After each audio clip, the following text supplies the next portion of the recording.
Good morning and welcome to this, the first round of the British Mini Bikes Championship.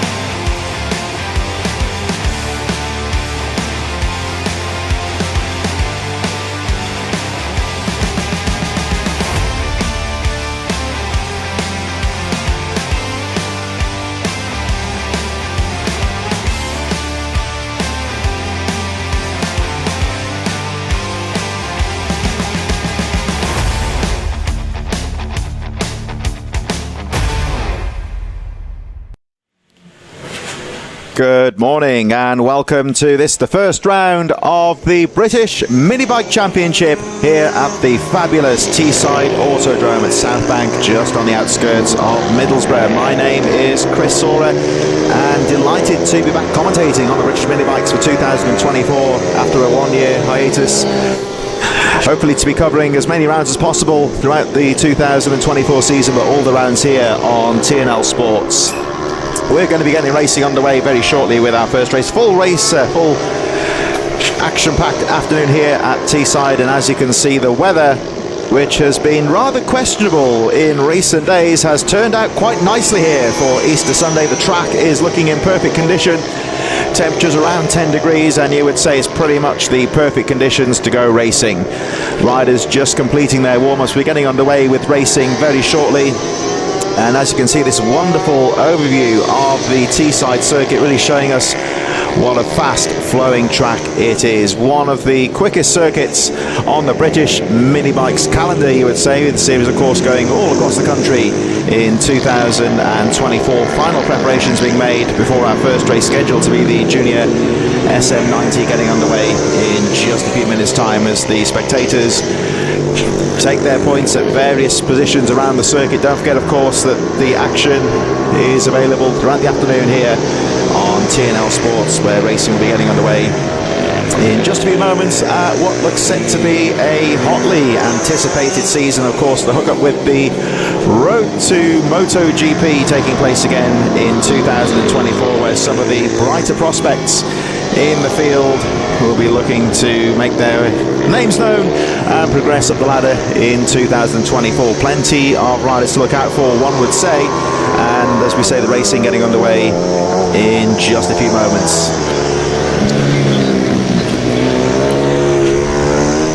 Junior SM90 kicking things off very shortly with the Mini Bike 160s. FIM Mini GP UK a little later on this morning. We'll, of course, our Mini Motos, both the rookie and the pro classes throughout the day. Mini Bike 140s, very quick super minis, which tend to go very well here at the Teesside circuit. They'll be out a little bit later on as well. And of course, the familiar favourites in the Mini GP 110s also taking to the circuit. Big entry of riders on this Easter weekend, and we look forward to getting the racing underway in just a few moments. This Teesside circuit originated in the late 1980s. Very well known in the karting circles. It's the home of the British 24-hour karting race, and it's been a staple on the British Mini Bikes calendar for many, many years, and once again is the meeting that kicks off the 2024 season. Of course, it's generally, you would say, the season opener, and it certainly is a great way to get things underway. We're just making final preparations down in the waiting zone, and the racing will be getting underway in just a few moments. Just a few moments pause before the action bursts underway. Pretty much everyone has completed their morning warm-ups, so if you're watching this first round of the championship, thanks of course for tuning in here to TNL Sports and to the British Mini Bikes to catch all of the action. I want to give TNL Sports a subscribe. We've got all the action from the British Supermoto Championships in 2024, along with the Hunts Kart Racing Club over at Kimbolton in Cambridgeshire, and of course all of the rounds here at the British Mini Bikes Championship in 2024. just had our Mini GP 160 warm-up. Tyler Humphries, of course, a familiar name, looking very quick in the morning warm-ups. Plenty of names to be looking out for, of course. Frankie Watson, Hudson Cooper in that class as well. Got Pete Hickman in attendance as well in the paddock. He'll be out racing later on this afternoon against some of the hot shots, the likes of Wilson Dilks taking part. Mini Moto Rookie will be kicking things off very shortly for our first race of the day, and that'll be getting underway in just a few moments' time.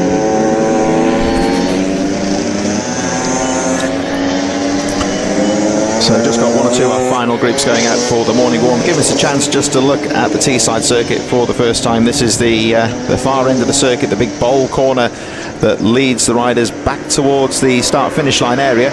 You can see on the skyline in the background how close we are to Middlesbrough. Got some of the old icons there, the Middlesbrough Transporter Bridge, the Riverside Stadium, home of the Middlesbrough Football Club. All very close here to the South Bank area of the city where this Teesside Autodrome is located.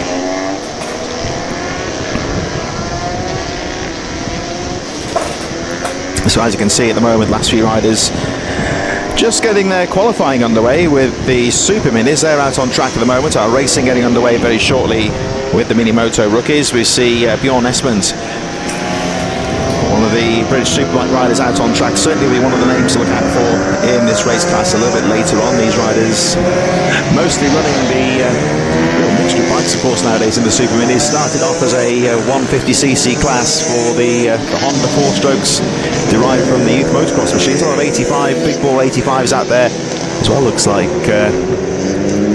Ben Lord down there from the AMR Pit Bikes team. He'll be out in action a little bit later on today. Packed paddock here today as well, here at the first round of the championship, as the riders just taking a moment to relax, grab some fluids. It's going to be quite hot out on the track today. We're looking at about 10 degrees, but once the racing gets underway, it really is a tough, demanding circuit. As we look, this is one of the further reaches of the circuit around the back of those woods that you can see right in front of you on the screen. This part of the track quite fast and flowing. The nips around the back, the middle straight, which we'll see a bit later on when the racing gets underway. The riders really do carry some speed down into this central part of the circuit. And certainly is a busy weekend here at Teesside. Of course, we're here with the British Mini Bikes on the Teesside Autodrome circuit, and just behind us there's quite a big motocross meeting going on at the Ironworks track as well. So really, after what's been a very long winter, it's certainly been a very wet spring as well. The sun's out, and both circuits, you would say, looking in perfect condition as we wait for our first race of the day. I believe it may be the Junior SM90 going out onto the circuit very shortly as well for their race in just a few moments' time. Currently underway with the warm-up for the Super Minis, getting their final qualifying laps in. Names in that class to look out for, the likes of Bjorn Esmond, Lawrence Wardle, Louis Smith, all looking very competitive in the morning qualifying. So looks like the Junior SM90 will be going out onto the track very shortly for their first race. Names to look out for in that one include Keon Daly, Daniel Tanton, Cody Brennan, Dylan Cook, Taylor Davis and JJ Manchester, all qualifying very well in that morning qualifying session. The riders have been here pretty much all weekend, getting the chance to learn the circuit, get the setups correct and get themselves ready for this first round of the championship.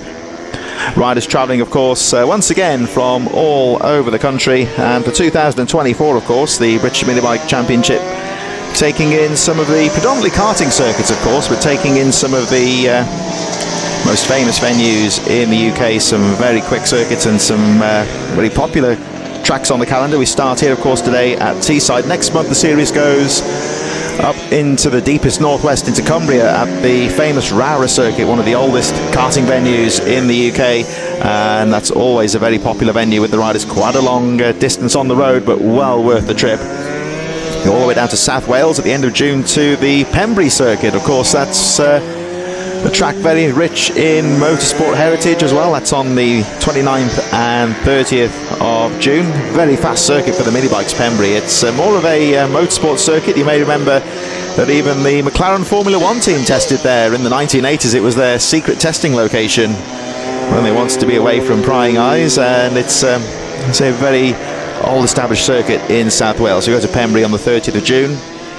Another very quick circuit though in August. It's the Three Sisters circuit in Wigan, and if you follow this British mini bike series in the past, you will know that tends to throw up some very close competitive racing.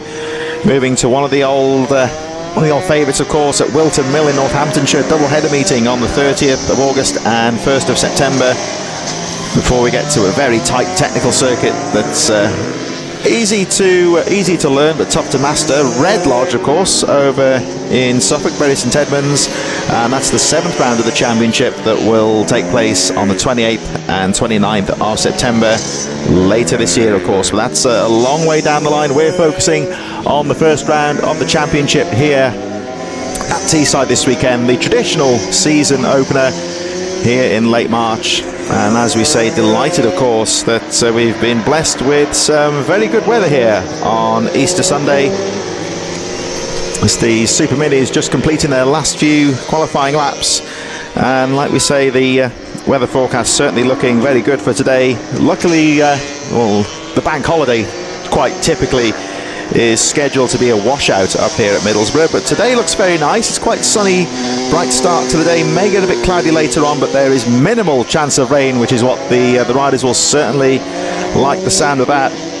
And like we say, the temperature around 10-11 degrees, not much wind out there, so he would say this is pretty much perfect conditions to go racing. As you can see, the track is fully dry and we are about ready to go racing. I believe it's the looking at the race forecast here, got the junior SM90s down in the waiting zone getting underway in just a few minutes time, as the Super Mini qualifying draws to a close. Last few riders on the circuit completing their final lap of qualifying. Checkered flag is about to go out. You may just see on the left hand of your screen right on cue, the flag is now out. So just for information, Jamie Callan, the quickest qualifier this morning in the Super Minis. Bjorn Espen second, Leo Caulfield in third from Jake Smith, Phil Dickens, Lawrence Wardle in sixth, Louis Smith in seventh from James Sidebottom, Andre Tadir a little bit further down in ninth position, with Matthew Watson, Andrew Jones, Alex Clark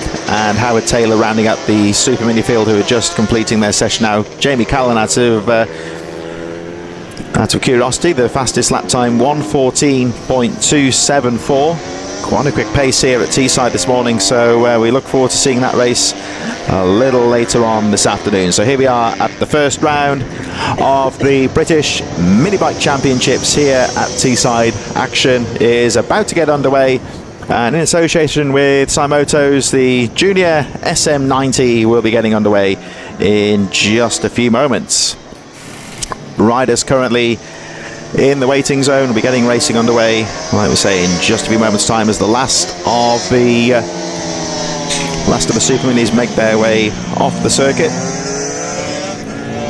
Riders ready and pretty much in position for their first race of the day. I'll say 21 races throughout the afternoon right here at Teesside, and you can watch all the action throughout the afternoon as we look down into the waiting zone. And there we see the riders in position and about to go ready out for their sighting lap for the first race of the day. This is the Junior SM90s. And just to recap the qualification, Jan Daly, the fastest rider, 1:27.212, and Daly was well ahead of the rest of the field. Second place was Daniel Tanton with a 1:31.326 in the qualifying sessions. Cody Brennan was third, 1:31.376.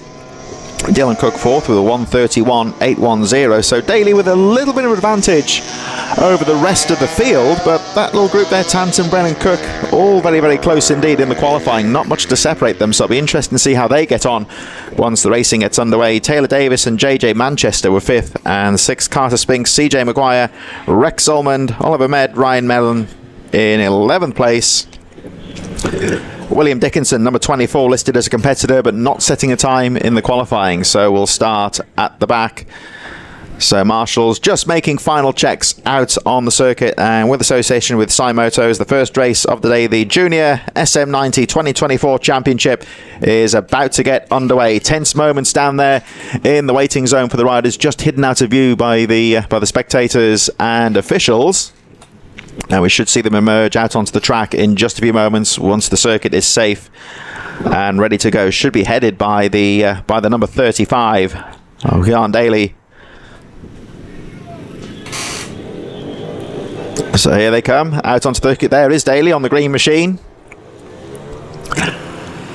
And for the first time, just gives us the opportunity to have a little bit more look at the Teesside circuit in a bit more depth. We see the riders, they go out to the main spectator area just past the start-finish line, and they sweep out of view into the back of the circuit here. This is a little technical left-right switchback here.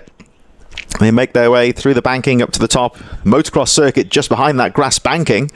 And then if you look towards the centre of the screen, you should see the riders coming back into view in just a few moments as we'll look at the lineups in a moment for the Junior SM90. We've got our qualifying from the Super Minis there if you're interested as well. But it was Jan Daly from Daniel Tanton, Cody Brennan in third, Dylan Cook, Taylor Davis, JJ Manchester, Carter Spinks, CJ Maguire, Rex Solmond, Oliver Med, Ryan Merrin, and at the back William Dickinson, not setting a time. I'm not sure if he's a starter, but we'll look out for him as the race gets underway in just a few moments. Here come the riders in towards the top of the circuit now, round the bowl corner and down on the line. We wait for Daly to lead them round. Looking at that qualifying time this morning, you would say that he was would very much be the favourite. 1:27.212. Just over 3 seconds faster than the rest of the pack, so some very impressive qualifying pace. But of course racing can be a different matter altogether as we wait for them all to line up. But Daly would say very much looking to make that qualifying advantage. Can't you say there he is, the number 35, looking very focused at the front of the grid. And there's Dylan Cook, number 13, just lining up there. The number 5 there of Daniel Tanton, looking very good in the qualifying. 79, getting some last minute instructions there. Cody Brennan has a look at the camera. And there is the looks like the number 11 of Taylor Davis, taking on some last minute instructions. Nervous moments for the riders as they get themselves into position. Carter Spinks in there as well, number 15 CJ Maguire, and the number 21 of Rex Solomon, a little bit further back there in 9th position on the outside of the grid, getting focused and ready for the first race of the day. And just one more rider lining up. That looks like the number 58 of Ryan Merrin.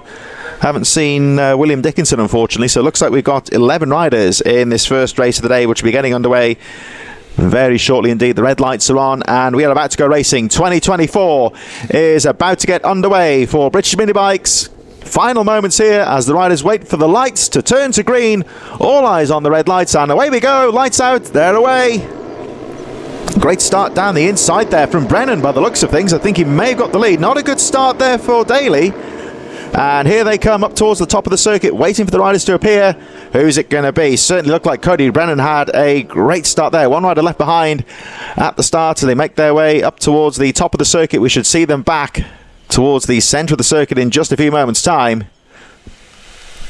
Well, looks like Brennan leading. Daly in second place. Here they are around the switchback. Well, it looks very much like the number 79 of Cody Brennan that leads the way. JJ Manchester, number 28, got a good start as well, but I think has been overtaken by Daly. Fastest qualifier, but didn't really get the start. Brennan got a real launch off the grid. Time the start to perfection as they make their way down the back straight for the first time. So certainly looks like Cody Brennan was leading, but as quick as that, Daly takes the lead. Keon Daly, your new race leader, number 35. Like we say, didn't quite get the start there, but kept his cool and has already taken the lead. But let's look at the number 79, trying to look for the lines and try and match Daly for speed as they make their way through the bowl corner that leads them back towards the finish line into this right-hander. Really does turn in on itself. Very tight technical circuit. We've seen a few riders get that corner wrong over the years, but it's certainly turned into a good steady start to this race. No one really in trouble on that first lap as they make their way over the line for the first time. So it's number 35, the green and black machine of Daly, that leads the way. Brennan in second place, Cook in third. Dylan Cook up to third place, good start for him.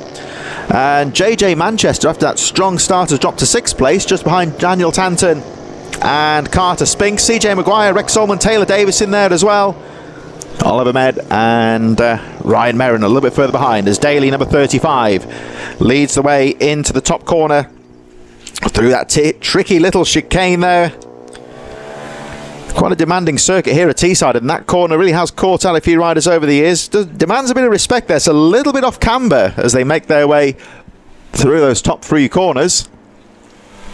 They disappear out of view, and here they see them down the back straight. A little bit squirrely there from Daly, bit of a tank slapper, but had that well under control. They come flying down the back straight into that tight hairpin bend. And this is where the track gets a little bit more technical briefly before they go down towards the bowl corner. Very fast sweeping part of the circuit here, and Daly's got the perfect line through there, already starting to pull away now from Brennan in second place. The gap was 1.6 seconds. We'll have a look at the lap times when they cross the start-finish line in just a few moments' time. But there's Brennan in second.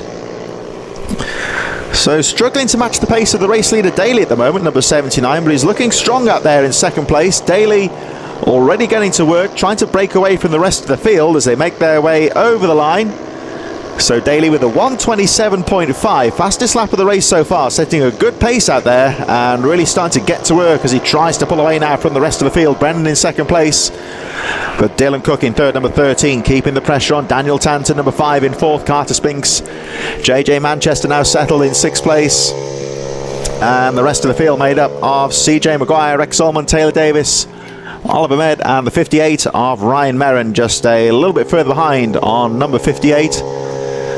One or two of the newer riders, you would say, that at the back of the field getting some valuable experience out here at the Teesside Autodrome today. Here we go onto the fastest part of the circuit, and look at the speed that Daly is carrying as he makes his way down towards the really tight left-hand hairpin. Obviously a classic out-braking spot there if you get a good line down the straight.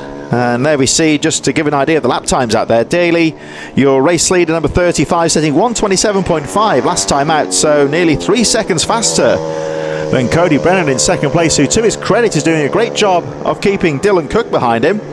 But Daly looking very strong as he makes his way through the right-hander. Number 35, your race leader. 2 laps to go in this race as he makes his way back towards the finish line, gets back on the power. That technical section just after the bowl corner. And here they come back down over the start-finish line, so it's Daly that leads. Goes a little bit quicker this time, 1:27.428, really starting to pull away from the rest of the field. A battle now starting to develop for second place as we look towards the back of the field. There is the number 28 there of JJ Manchester in the midfield, with Carter Spinks on the yellow-black machine just ahead of him there, number 296. Rest of the pack make their way through, still Dylan Cook in third. And there is Cook, number 13, having a look for second place as a peek down the inside of Cody Brennan. Can't find a way through at the moment, so looking for lines here, trying to find a way through. You can see already the gap really starting to extend at the moment as Daly increases the gap to 7.1 seconds. Brennan in second, Cook, Tatton and Spinks in fifth position. And as you see, 1 or 2 riders at the back of the field. I think that's Ryan Merrin chasing after Oliver Med as we focus on this battle for second place. And Cody Brennan, the early leader of the race, with a bit of a fight on his hands here, trying to hold on to second place as Dylan Cook again has a peek down the inside, can't find a way through. The race drawing into its final stages here, and at the moment it looks like Cook is just trying to find a way through here. Goes a bit wider on the bowl corner. Now is he going to try and cut into the inside as he makes his way through? We've got Daly, of course, well cleared the rest of the field. Looks like that's Ryan Merrin in front of them there, number 58, who is a lap down, just been overtaken by the race leader. As we watch this battle between Brennan and Cook. Cody Brennan holding the racing line here, making Dylan Cook do all the work in third position. Daly again goes quicker, 1:27.038, so he's really settling into this Teesside circuit in this junior SM90 race in association with Teesside Motos, and of course one of our series sponsors, OMG Racing, who once again are supporting in 2024. There we see the number 79 of Cody Brennan focusing on that second place. Seems to have found some good lines, but to me it looks like Dylan Cook just a little bit quicker into that chicane around the back of the circuit as they make their way down towards the central straight, fastest part of the circuit. Daly now well clear, already disappearing out of view, and I think he may have just lapped the number 73 of Oliver Med. Here comes Cody Brennan in second place with Dylan Cook closely behind him. Make their way down in towards the hairpin, all very close in that battle of a second, but at the moment Brennan just doing enough to hold on to that second place. Daly now well clear, already making his way back towards the finish line. Rest of the field making their way through a little bit further behind. We've still got Daniel Tanton in 4th place, Carter Spinks, JJ Manchester, Taylor Davis, CJ Maguire and Rex Almond. Last rider on the lead lap at the moment, Almond, with Oliver Med and Ryan Merrin 10th and 11th, both going a lap down on the race leader. Now I think that might actually be Med there, number 73. Oh, and I think that might have been a mistake there from Dylan Cook. Went to the outside to lap the slow rider. Just cost him a little bit of ground. As again, Daly goes quicker yet again. 127.020, really clearing away at the front. The focus at the moment on this very close battle for second place. So Dylan Cook, a little bit unfortunate for him there. Took the wrong line, lapping the 10th place Oliver Med, and just lost a little bit of ground here. So he's got to try and close that gap back up on the race leader. A little bit further down, CJ Maguire setting his fastest lap of the race, 134.646. The race just starting to spread out a little bit further down the field now. As we watch this battle for second place, Dylan Cook trying to close up on Connor Daly, and here they come back down towards us. There's the famous Middlesbrough Transporter Bridge in the background, the famous blue steel architecture. That won't be bothering, of course, Keon Daly, the race leader, who's just disappeared out of view from the camera shots as we wait for the second place. There they are, and that looks like the 4th place, which is the number 5 of Daniel Tanton. Just watching his progress in 4th, trying to close up on Cook in 3rd, but may have a little bit too much work to do here at the end of the race. As Daly makes his way around the final few corners, still running a very strong pace out there as he just goes across the line. The battle's still on for second place. There is the 4th position though, the number 5, as we cut back to our race leader, number 35, Keon Daly, setting some very consistent 1 minute 27 lap times at the moment. He's set a very quick, steady pace out there, and really attacking those apexes as he makes his way up towards the top of the circuit. Daly looking very strong indeed as he makes his way down towards the back straight once again, closing in on the race victory in the first race of the 2024 British Mini Bike season. Keon Daly, down the straight he goes, heading towards the really tight left-hand hairpin here in the middle of the circuit. That's a part of the track that really does demand some respect from the riders. We look just a bit further behind. It looks like Cook is starting to put the pressure back on Brennan as we watch our race leader looking very strong as he makes his way back towards the flag now, number 35, the machine of Keon Daly. Through the bowl corner he goes, making his way into that right-hander, the really fast-flowing right-handed bowl corner that just folds in on itself, becomes a tight right-handed hairpin, straight through into the left hand and then back on the power to go over the line. And Daly goes through, crosses the line once again, looking very strong at the front of the field. 128.294, so just controlling the race at the front so far. Cody Brennan still in second. Dylan Cook started to put the pressure on in 3rd place though, and really starting to put the second place man Cody Brennan under a bit of pressure right now as we look at the race leader Daly.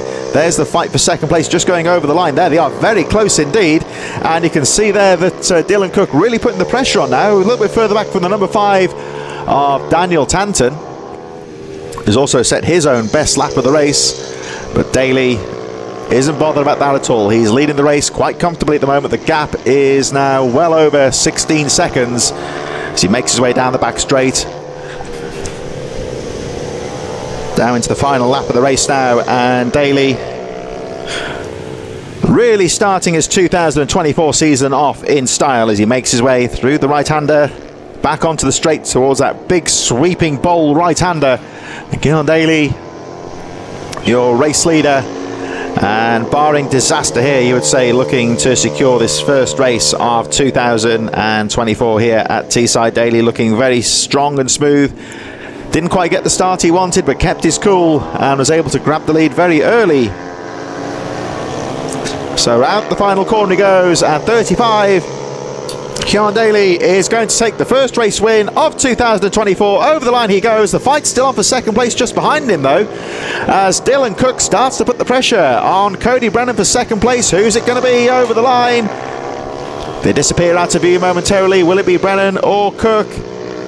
Back towards they come, and it looks like Cody Brennan's going to hold on and take the second place from the hard-charging Dylan Cook, who has to settle for third position. There is Carter Spinks. Daniel Tanton's just gone over the line in fourth position. Carter Spinks, number 296, goes over the line in fifth place. And it looks like it's going to be JJ Manchester just a little bit further behind. Taylor Davis and CJ Maguire, with Rex Solmond, Oliver Med and Ryan Merrin a little bit further behind, making up the 11 rider field. There's Merrin just over the line. I think he just fell 2 laps down, but completes the race, of course. That's the important thing. And Merrin will get some valuable experience out there at the Teesside Autodrome circuit. Plenty of people milling about in the spectator area just past the finish line, and offering a good vantage point to the main part of the circuit here, of course, supporting their respective riders.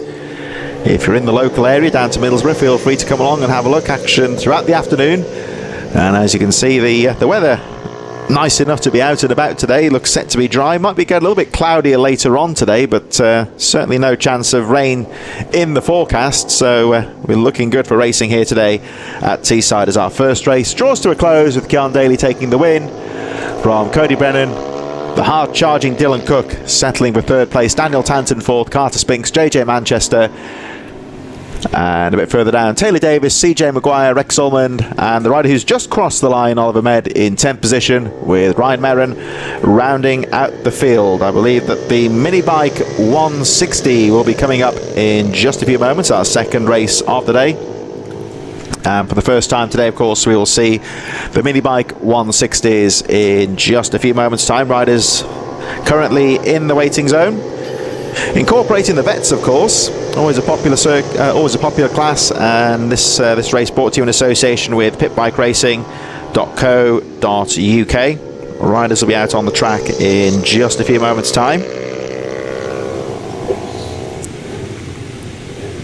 And with the mini bike 160s getting underway very shortly, we'll have a look at how they line up in just a few moments. Jack Bednarek, one to look out for, of course. James Mostica second. Richard Rice first. The vets qualified. This is the race yesterday, of course, in third. Tim Patterson, Dean Bednarek, always one to look out for. Robert Med, Liam Booth, Dave Cook, Tony Reveley, Michael Judkins running out the top 10. They did have a qualifying race yesterday.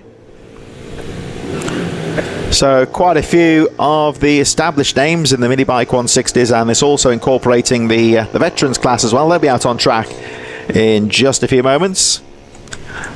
And right after the next race, we'll be having the first of the FIM Mini GP UK races getting underway in just a few moments' time. So riders from the mini bike 160 and the vets currently in the waiting zone, and they'll be out on track in just a few moments' time for their first race of the day.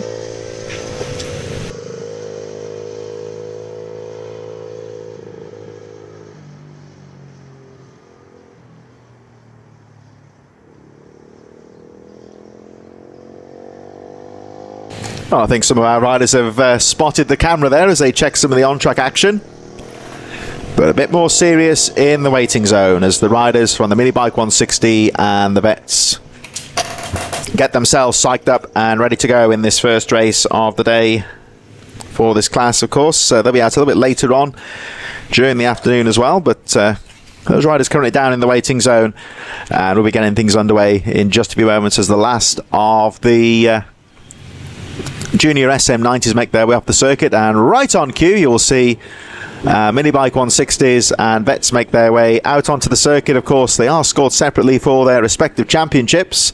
This race brought to you in association with pitbikeRacing.co.uk as they make their way out onto the circuit for their sighting lap.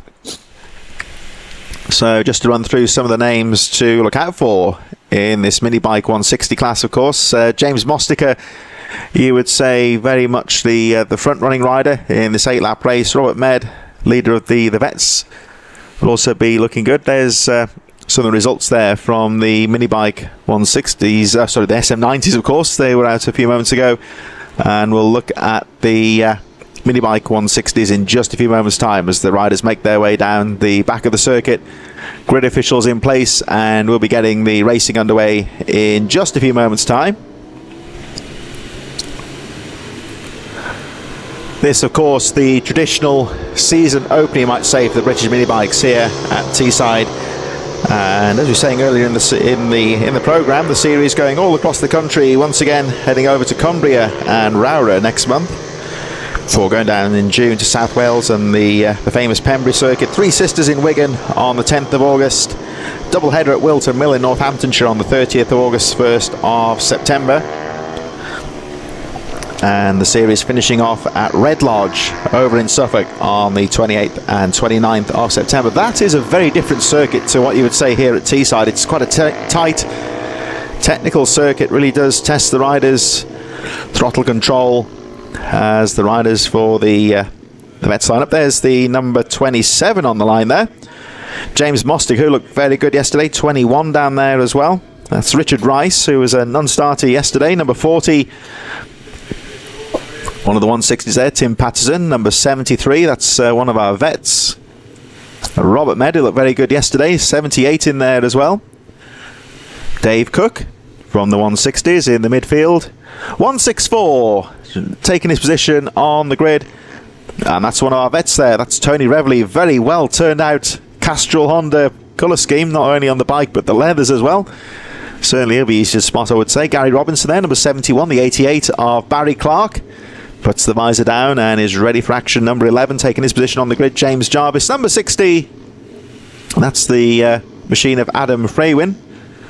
And right at the back there, I think that's number 45. She was out yesterday, Fiona Goddard, lining up at the back of the field. So Fiona's ready, all the riders ready. We were looking at the red lights, waiting for it to go out, and we're away. Oh, one rider with a bit of a loop out there, but they all get away cleanly, charging up the hill, in towards the first corner. 21 well placed there. Quite Richard Rice with a good getaway as they make their way up towards the top of the circuit. And here they come. So who's it going to be? Well, that looks to me like it's the number 19 there, Jack Bednarek, who's got a good getaway. So Bednarek leads them.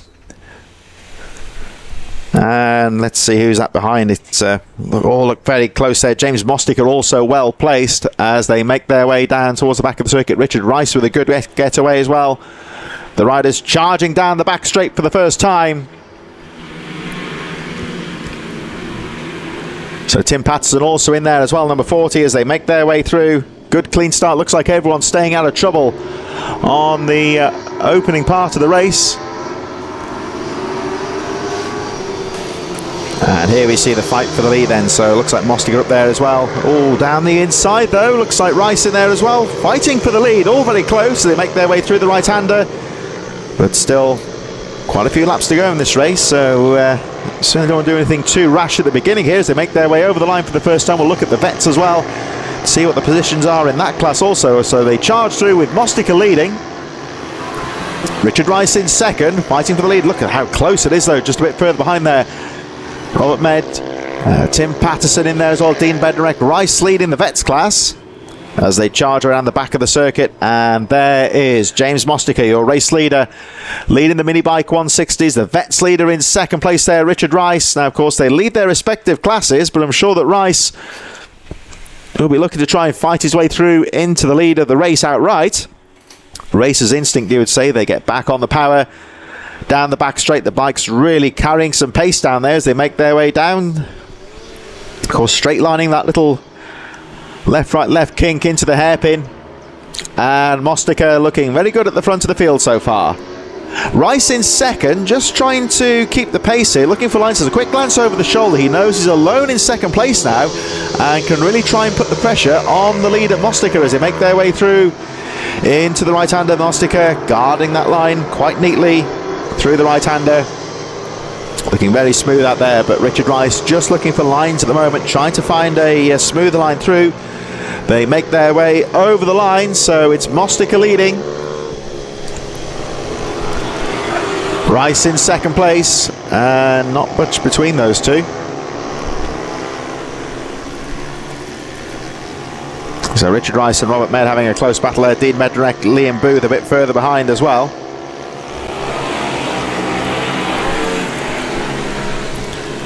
So there is the race leader. Just checking the lap charts here. It's all very close, but just making sure that's the right rider in there, because we may have one that's not on the transponder screens. I thought it was Mostica and Rice fighting for the lead, but we'll have a look as they come back into view. So Richard Rice a little bit further down at the moment. I'm wondering if that could be... so that's Dean Bednarek also there too, as the leaders make their way through. So Mostica, Rice, Bednarek also in there as well. But James Mostica, 27. Just behind there now.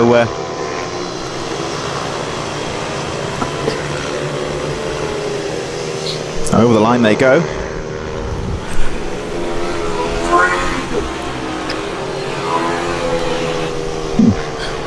Look, a 99 on the jersey there, on the back of the leathers there. So yeah, Richard Rice a little bit further down there in third place. So Robert Med going through. Dean Bednarek a bit further behind on the number 69, 21 in there as well.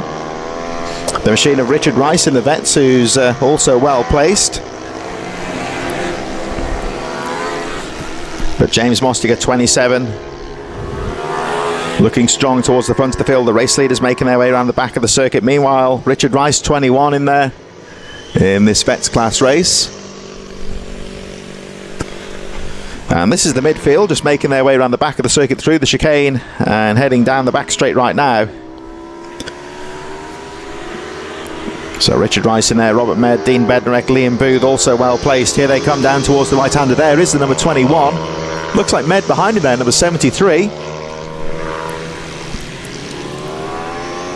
Liam Booth and Tim Patterson just a little bit further behind. There's the 21 though, leading this little group of riders so far. That's Richard Rice, who currently leads the Vets class.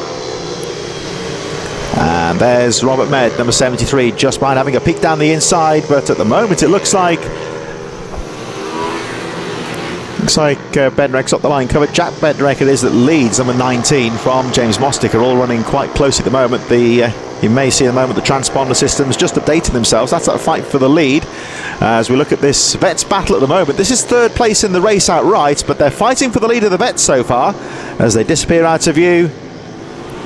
There you see the Riverside Stadium just towering over this Teesside Autodrome circuit, and here they come. And it looks like Med has taken the lead in the Vets. So Richard Rice still charging, has a peek down the inside as they make their way through the chicane. Plenty of lines on this little off-camber section. It's a little bit tight and technical out there as Bednarek there just having a peek down the inside. Jack Bednarek leading the race outright, who's just a little bit further ahead. May just see the leaders come into view as you focus on this battle of the third, but the lead is now well clear. This is the fight for the lead in the Vets though. Third on track, and at the moment it's number 73, Robert Med, that leads the way. Richard Rice keeping that pressure. Oh, but the back end steps out and Richard Rice goes down. A small mistake, and well, Bednarek did very well to avoid him there. He went onto the grass, but oh, Richard Rice, I think he's okay. The back end stepped out on him there. He's trying to get the bike back underway. Rider is up and okay, but dramatic twist there at the front of this Vets class, and that all of a sudden means that Robert Med is now has a quick glance over the shoulder there, and he can't quite understand where everyone's gone. Well, there we go. Quick as that it can change. There's number 8, a little bit further down there, the machine of Liam Booth. Having a look at 69, Dean Bednarek, who of course is still in second in the Vets. He had to take evasive action onto the grass there to avoid the fallen 21 of Richard Rice, who I think has got back underway.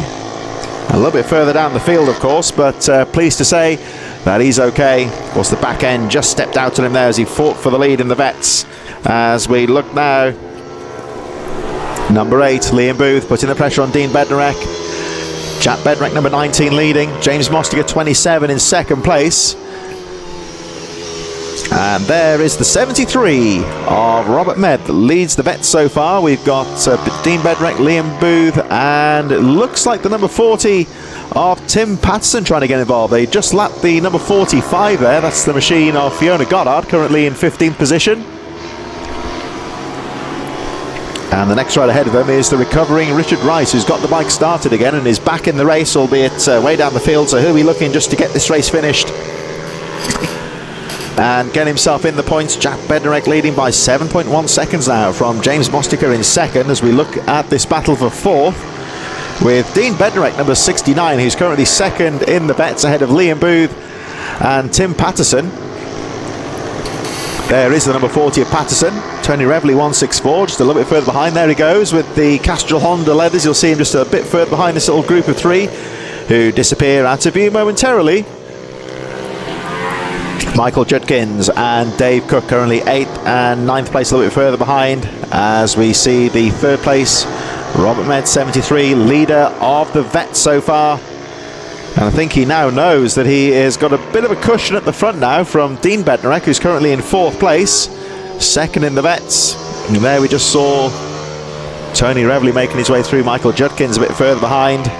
So Jack Bednarek leading the race so far, number 19 from James Mostiger 27. Those two guys are a little bit further ahead now of this rider, currently in 3rd, number 73, Robert Med. Med at the moment controlling the race, has a quick glance over the shoulder just to check his progress.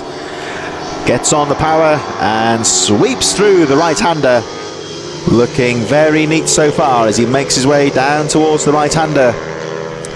And there he goes. So it's still the number 72 there, Bednarek, sorry, 73 Med, I should say, leading. Jack Bednarek leading the way so far as we head towards the closing stages of this second race of the day. The mini bike 160 and the vets are now on their final lap.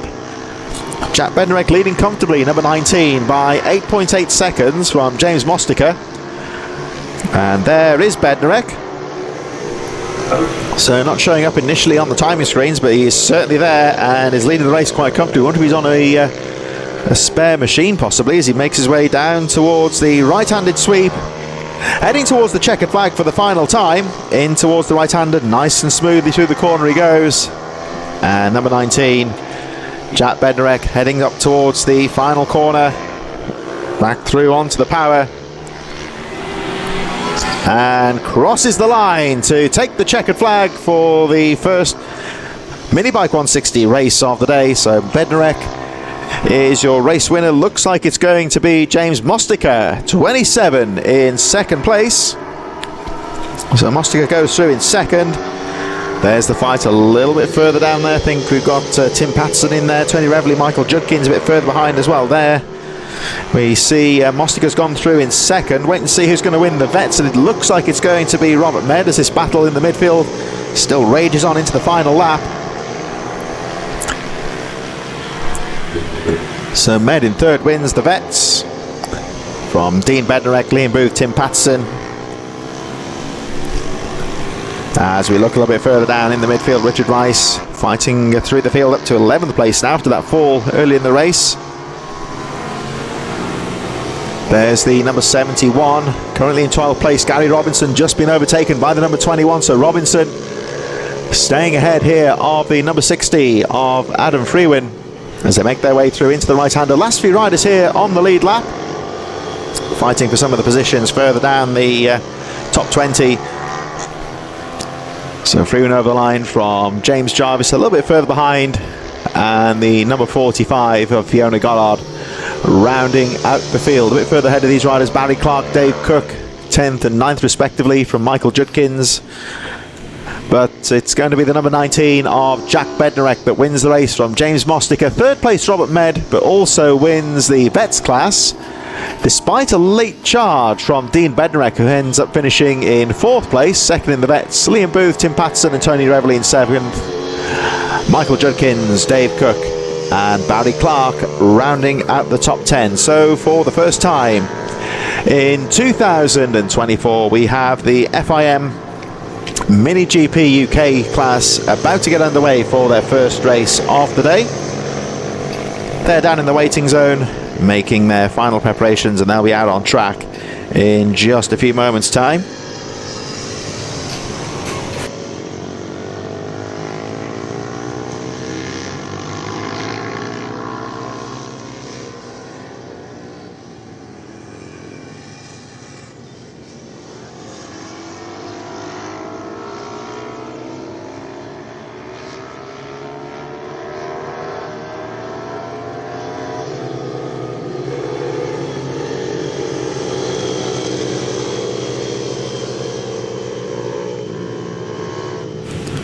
So the FIM Mini GPs Getting underway in just a few moments for their first race of the day in the 160s, and we'll have a look at how they qualified in just a few moments. There they are down in the waiting zone making final preparations, and of course this is where much of the focus is in 2024 as the riders look to progress in the Road to Moto GP series.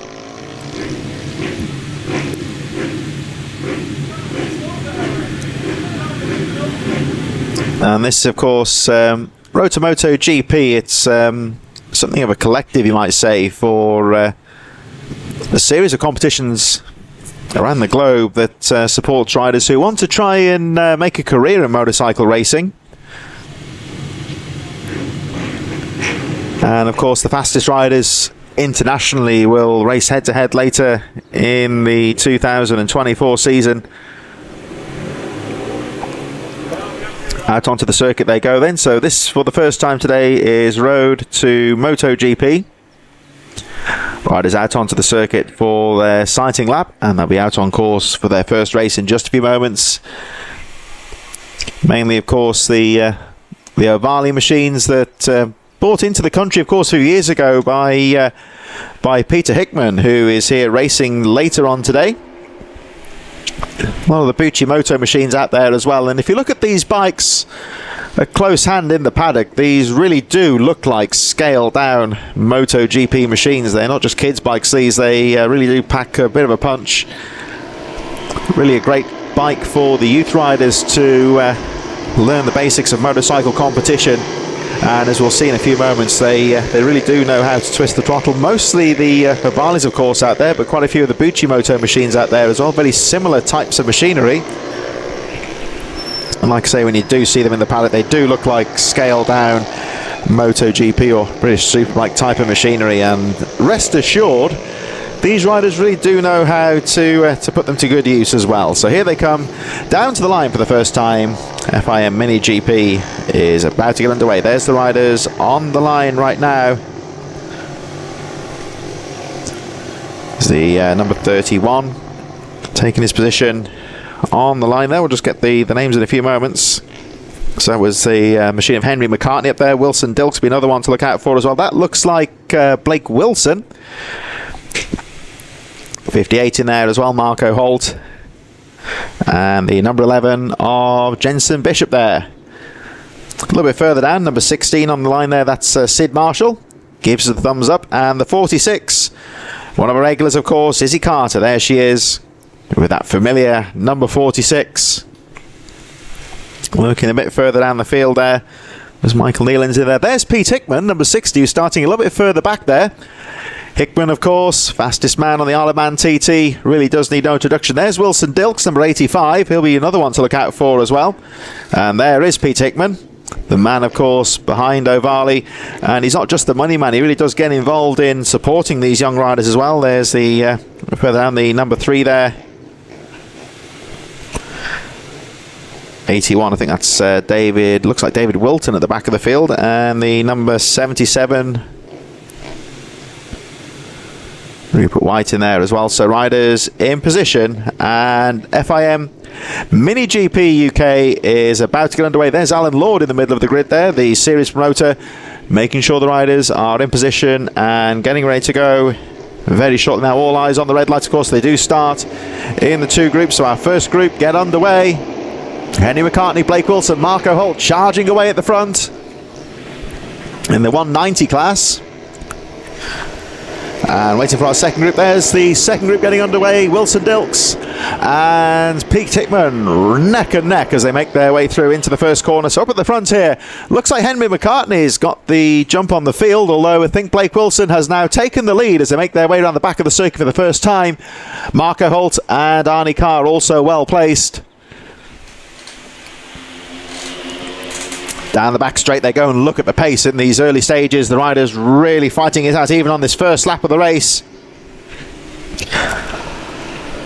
So it looks like Wilson has taken the lead here. But McCartney is right in there in second place. They make their way through the bowl corner. Very close racing on this first lap then. Marco Holt also in a good position here as they make their way through into the right-hander. And of course our second group also away a little bit further down there.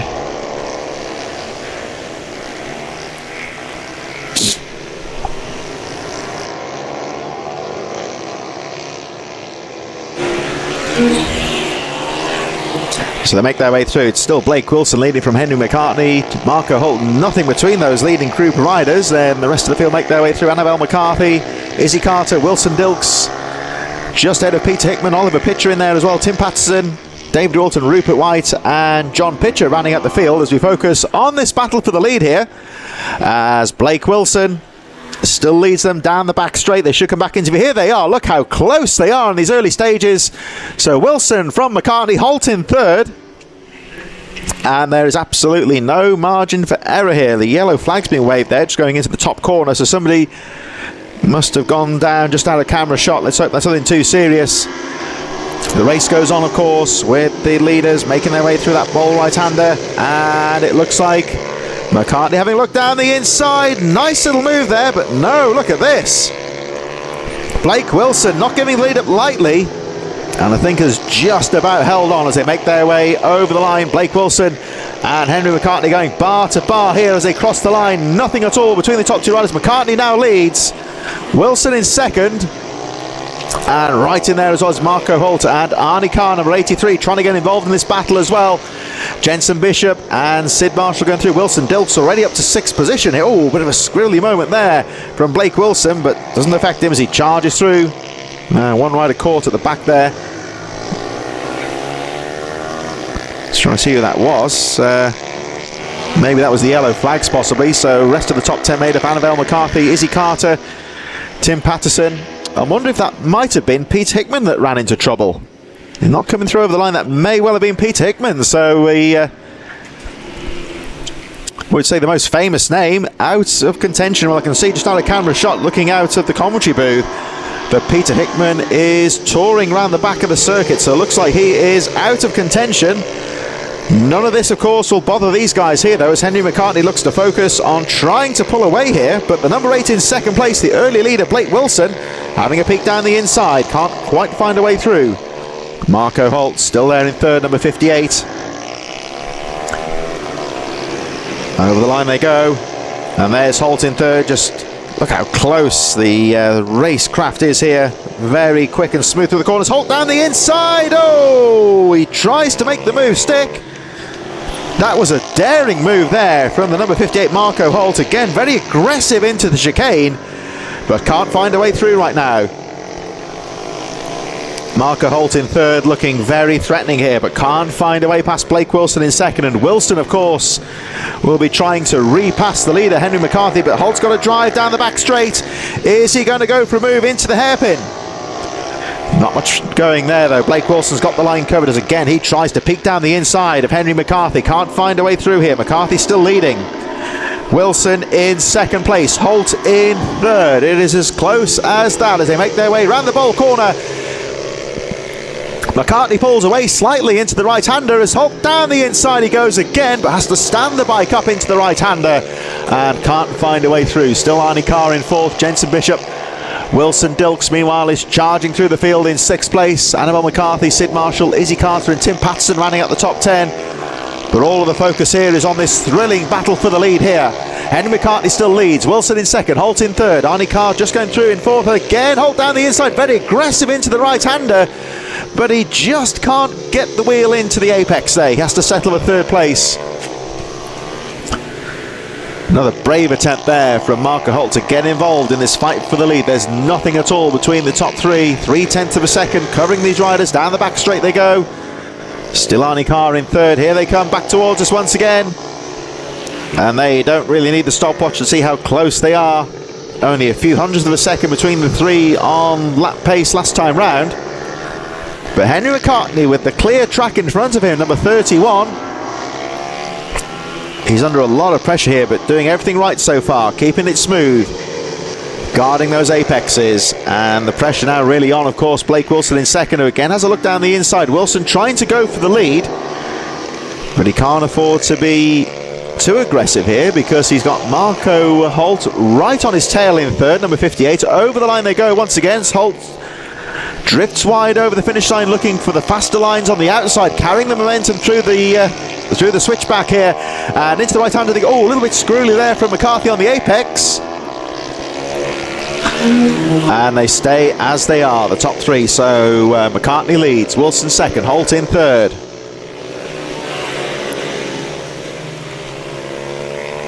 Holt again having a peek down the inside. Incredibly close action at the front here. Back into view they come. It's still Arnie Carr in fourth. Wilson Dilks 85 now up to fifth place. Jensen Bishop, Annabelle McCarthy, Sid Marshall, Tim Patterson, Izzy Carter still running out the top 10 as towards the back of the field. We look at the fight between Rupert White and Oliver Pitcher, who are going to be encountered by the leaders, who do very well. Some good racecraft there between the riders, although it does allow McCartney just to pull away slightly as they go past the back mark. He saw Rupert White there, he saw the leaders coming and pretty much did the right thing there, just held his line and let those faster riders find their own way through. So those riders, that was Oliver Pitcher also going a lap down, they just hold position, let the leaders go through. But McCartney finding some nice lines there as he lapped the slower traffic and just allows him to pull half a second, which is as big as the gap has been at any point in this race. Henry McCartney pretty much identical on pace with the fifth place Wilson Dilks, who's still charging through. As again Holt has a peek down the inside into that right-hander. Has a nice line just heading over the start-finish line, which sets him up nicely for that right-hander, and he seems very quick on the first part of the lap here. Marco Holt in third place, number 58, finding some good lines as they make their way back down the straight. I think that might possibly be John Pitcher, I think, in front of these riders on his own at the moment, and Pitcher currently in 12th place as we watch McCartney nice and smooth through the right-hander. Can't really break away from the chasing pack here, but he's putting in some very smooth lines and doing well, just doing enough to guard the apex from the charging Blake Wilson in second. Wilson again having a look down the inside, and look at Holt round the outside here, but he's going to run out of road, I think. Yes, he does. He has to settle for third once again. Look at Marco Holt in third. He's doing everything he can to try and find a way through. So I think that's Wilton there, just moving off the racing line, letting the leaders go through. He saw them coming and gave them the track. And this fight for second just allowing very briefly there Henry McCartney to pull away as they make their way to the right-hander. But again, Wilson closes up as they make their way on the back of the circuit. Oh, and Wilson there, the front end just washing out on him ever so slightly, but doesn't really affect him too much. Down the back straight they go. It's Wilson Dilks now up to fourth place now, getting past Arnie Carr. Jensen Bishop in sixth place, Annabelle McCarthy in seventh, Sid Marshall, Tim Patterson, Izzy Carter. As they make their way down the back straight, I think, say, Pete Hickman is unfortunately out of the race, number 60. Seemed to hit some trouble early on in this race. Again, they encounter some slower traffic here, and again, they good racecraft there, the slow rider just holding position. Letting him go through might be, I think it might be Izzy Carter that's just gone down, got a lap down I should say. As again we look at, oh, look, bar to bar action again from Marco Holt and Blake Wilson.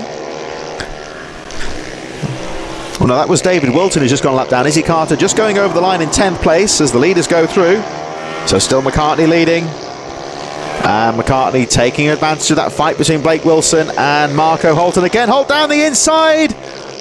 Oh, he's trying so hard to make that right-handed pass work, but he just can't find the opening there. Blake Wilson really does seem to have that line covered, but Marco Holt certainly not giving this one up. They are starting to let Henry McCartney pull slightly further away here. There's not much in it though, still only half a second. Wilson Dilks still charging in fourth. Arnie Carr, Jensen Bishop and Annabelle McCarthy a bit further behind as they make their way into the right-hander. Lapping the traffic there, they're really setting a good pace out there, this leading group of riders, as they make their way through into the right-hander. So still McCartney making their way through. And again, Holt having a peek down the inside. Another brave move there from Holt, and this time I think he's made it stick.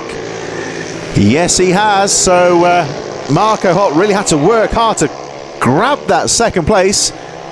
Okay, they come over the line. This is the last lap now. So Henry McCartney leads. Marco Holt now into second place. And what can Holt do here? Can he make a late fight to take the win here? Down the inside he goes. This is his favoured opportunity, and he makes it work to take the lead. Great move there from Marco Holt. But look at McCartney, he's fighting back. Oh, down the inside he goes. Can't quite get through here. So Marco Holt into that right-hander. Very late, very brave on the brakes there. He was fighting all the way through the race to try and make that work for second, but took the lead very easily, one would say. And Marco Holt, for all his hard work, now finds himself in the lead in these final stages. But rest assured here that Henry McCartney will not be giving this one up lightly. He's going to try and fight back. Now, of course, Marco Holt has to go defensive in these final few corners. Dives to the inside line. McCartney weighing it up now. He's going to look down the inside, but look at Holt, very aggressive on the apex there. Guarding that inside line. He's almost got this race wrapped up, but McCartney not giving this one up. Down the inside he goes. Doesn't quite make it. Holt's going to get back on the power. It's a drag race to the line here. Over the line they go, and Marco Holt takes the win in dramatic style there from Henry McCartney. And Blake Wilson punching the handlebars there in frustration. He has to settle for third place. But what a race that was between those three. There's Wilson Dilks, who's been very impressive all weekend. He brings it through, starting on that second group there into fourth position. Arnie Carr in fifth position. There's number 83 of Arnie Carr over the line. Jensen Bishop a bit further behind. Annabelle McCarthy and Tim Patterson having a fight there as well. Sid Marshall and Izzy Carter a little bit further behind. McCarthy and Patterson, I think, will be the last couple of riders on the lead lap, actually. Sid Marshall 9th, Izzy Carter rounding up the top 10 from David Wilton. John Pitcher, Oliver Pitcher in 13th from Rupert White, and the unfortunate Pete Hickman is a DNF from that race. So the rest of the pack making their way over the line. And we move on to our mini motos in just a few moments. It's the mini moto rookie class. Some of our newcomers making their way onto the circuit in just a few moments' time.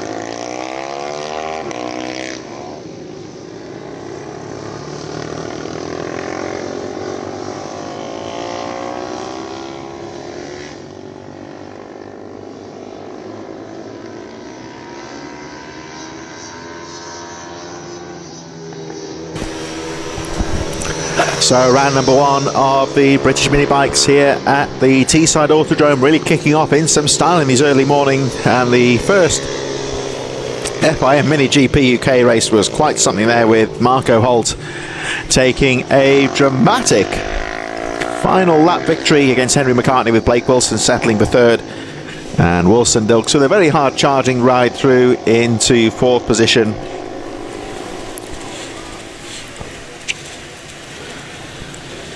Pete Hickman wheeling his bike back into the paddock, but out of the race, but he's enjoying himself today and doesn't look too disheartened. Hopefully we'll see him out a little bit later on in the afternoon. Minimoto rookies getting underway in just a few moments' time. They're currently in the waiting zone and will be out on track in just a few moments. The rookies on a shorter circuit. They don't go around the back of the circuit that we saw earlier on. They stay in view of the paddock at all times. On the shorter circuit, the likes rider to look out for in this one: Reed Saxelby, Tommy Keats, Finley Styles, Austin Dilks in fourth, Randy Carter, Joey Athasich on the number 67, Maxwell Keats, Henry Cooper, Freddie Taylor, Charlie Bunn and Oscar Rowland.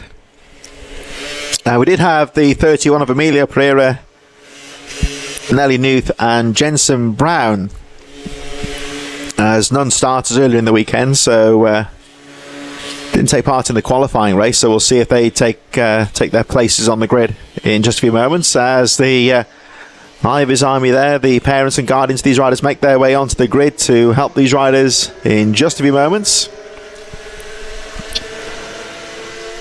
Just a few more laps in this one, of course. 10-lap race, taking into account the fact, of course, that they ride on a slightly shorter circuit. You'll see the crash barriers have been brought across the circuit just to the top of your screen there. The riders, instead of turning left, will go sharp right into a fairly long sweeping right-hander. Quite a lot shorter circuit here for the mini-moto machines. The little bikes on a smaller circuit. So this is our rookie class as they make their way down onto the line for their first race of the day. Riders taking their position on the grid right now. And we'll see how they line up in just a few moments. And there we see, of course, younger riders, so just getting a bit of help on the grid, making sure they're all ready and in position. That looks like the number 57 of Reed Saxelby. He looks about ready to go, just a bit further behind there, with a few more riders just taking their positions. Tommy Keats, Finley Stars, I think, on there as well. There's the number 19. Well, Tommy Keats looks psyched up and ready to go. Finley Styles also race ready. There's Austin Dilks looking to follow in Wilson's footsteps, you might say. The 69 there, Randy Carter. Looks all ready to go. Joey Athasich a bit further behind. Number 20 in there as well, Henry Cooper. And it looks like they're ready to go. So the mini-motos underway for race number 1. Our rookies get underway. Nelly Newth with a good start there. I think may have taken the lead, number 44. So around they go, the top corner.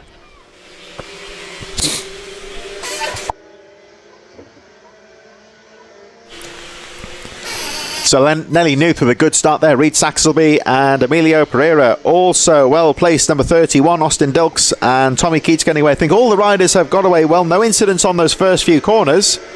So Mini Moto Rookie 2024 Championship now underway. And the number 44 of Nelly Newth, the early race leaders. They make their way through the ball right-hander. So these, of course, are smallest machines here in the British Mini Bikes, but they certainly carry a bit of pace, some of these leading rookies. And this, of course, very much the learning curve for the younger riders, getting the chance to learn the racecraft. There was a couple of years where the mini-motos were absent from the mini-bike calendar, but now, of course, especially with the younger riders back on the stage. And as you can see, a fairly decent group of riders. It's not the nearest of circuits for many of these riders here at Teesside, but quite a few riders here on this Easter weekend. And at the moment, in these early stages, their little number 44, Nelly Newth, pulling away at the front of the field from the number 57 of Reed Saxelby in second place. Tommy Keats a bit further behind in third. The gap was half a second on the first lap, but Nelly Newth really getting a good jump on the field in those early stages. Through the right-hander goes Newth. Saxelby still there in second position though, with Tommy Keats and Emilio Pereira just a little bit further behind as they go over the line.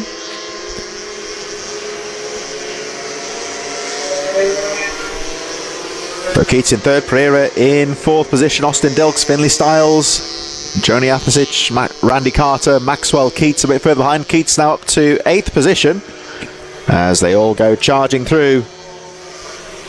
But Nelly Newth looking very strong at the front of the field.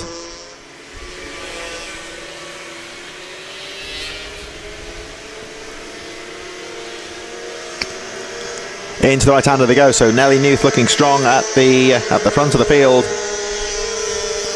Saxelby still charging in second though, number 57. We saw him at the start looking all psyched up and ready to go. And there is the second place, number 57, Reed Saxelby through the left-hander. Tommy Keats not too far behind in third. Keeping that pressure on. Oh, we've got to fall a bit further behind. I'm going to hold on identifying who that rider is just until I'm sure. I think we'll confirm that, of course, on the lap charts in just a moment, but the back end just washing out as they all make their way through.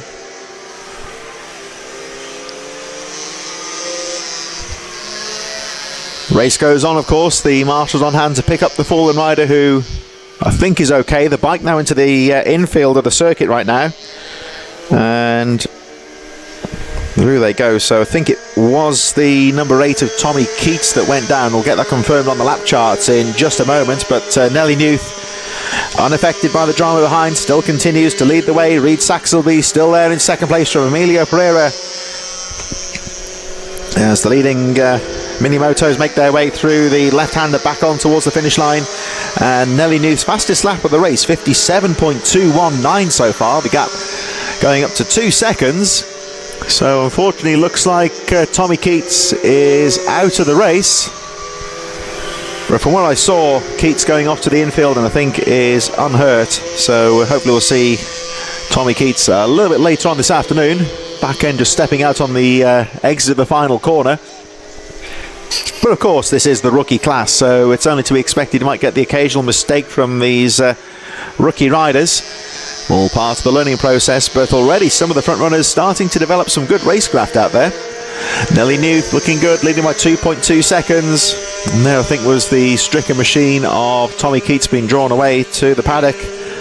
Reed Saxelby and Emilio Pereira currently second and third. It's the another fight here into the right-hander, so Newth leading 2.2 seconds now the gap. Saxelby still second, Pereira in third, and here's this fight for fourth between Finlay Styles and Austin Dilks. Over the line they go, so it's still Styles in fourth place, Dilks in fifth. A bit further down on the edge of the top 10, Joey Athasich in sixth place, Maxwell Keats, Henry Cooper, Randy Carter. So Athasich over the line, closely followed by Keats, and this looks like Henry Cooper in there. Oh, a bit of a fight down the inside from Keats there. I think Charlie Bunn and Randy Carter fighting it out to the edge of the top 10, with Freddie Taylor, Oscar Rowland and Jensen Brown rounding out the field so far, with Tommy Keats out of the race. Nelly Newth looking comfortable at the front though, as the gap goes up to 2.2 seconds.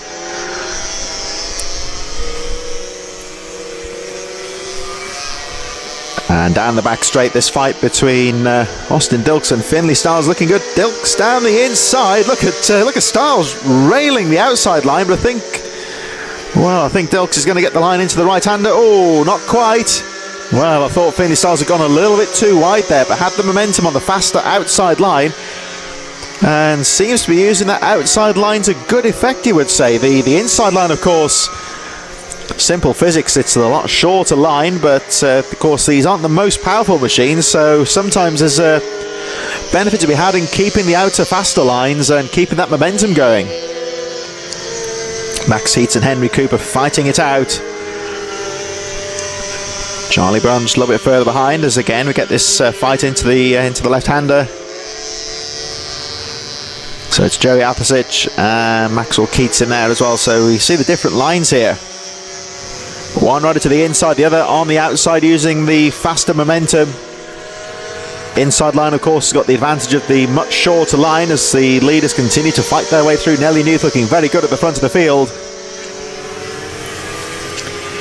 So Newth leading by 4.7 seconds now from Reed Saxelby in second, Pereira in third, as we just focus on this very close battle between Joey Athasich and Maxwell Keats. Over the line they go, so there's Athasich in front there, number 67, Keats just behind on the 24. Over the line they go. This is the fight currently for 6th position.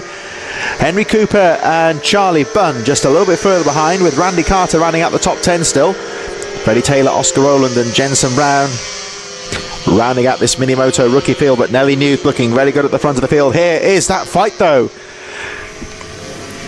Athasich 27 and Keats having a look down the inside. They're lapping a slower rider who I don't think has realised that Keats is behind there, so Keats losing a little bit of ground here, just struggling to get the momentum up out of that hairpin again, and this could be the advantage that Athasich needs. Keats finally gets through on the right-hander. Nelly Newth still charging away at the front of the field, looking very comfortable at the front so far. As we approach in just a few moments our final lap, we're currently approaching final couple of laps in this Minimoto Rookie Race brought in association with M4 Minimoto, and Nelly Newth looking good. 5.1 seconds the gap. Still this fight here between Joey Athasich and Maxwell Keats. Very close indeed. These two riders fighting for 6th position. And again you see the different lines there. We see Keats now back on the power, looking for the tighter inside line here. But Athasich using that momentum to keep in 6th position here. Into the right-hander they go, and again, that's it, those wide sweeping lines. This, of course, the smallest capacity bikes, the smaller machines, so there is a lot to be said for keeping that momentum going. Two very different lines here, two very different riding styles, you would say, and again, here we go. So Keats down the inside, closing up drastically. Now let's see what Athis can do. Can he get the momentum on the outside to shut the door? Well, not this time, because Keats has made it stick, but again, he's still sticking to the outside line, trying to fight back here. Now moving on to the last lap of the race, and the 44 of Nelly Nude looking comfortable at the front of the field. And there is the race leader. Any moment now, a bit further down there, we've got Maxwell Keats now, of course, into 6th position. And that fight's still taking place. Ryder down. Just trying to see who that is. Ryder appears to be okay on that's off the first corner. As Nelly Nude takes the checkered flag. Race win then for the number 44. So Nelly Nude, the race winner. Emilia Pereira in 2nd place. And it's Reid Saxelby in 3rd. Just trying to identify that fallen rider. Still the fight here between Maxwell Keats and Joey Athisic, as the rest of the top 5 make their way through. So it's Finley Styles in 4th, Austin Dilks in 5th, and the fight for 6th. Here they come out to the final corner. Who's it going to be? Looks like Keats has retaken that position, of course, from Athisic. And over the line they go. So it's Maxwell Keats in 6th place, Joey Athisic in 7th position. Looks like it's going to be Henry Cooper, number 20, over the line in 8th position. Charlie Bunn, Freddie Taylor and Oscar Rowland. And a bit further down, I think it may have been Randy Carter possibly that went down, but Ryder okay. Jensen Brown and the unfortunate Tommy Keats rounding out at the back of the field. So you may hear the rumble in the background. We move on back to the mini bikes now. And the mini bike 140 is back underway in just a few moments.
So we're back underway in just a few moments. There's our mini bikes in the BMB 160 Cup getting underway in just a few moments. Some of our most established riders down there. I think Ben Lord can certainly see down there on the number 48 on the AMR Moto machine.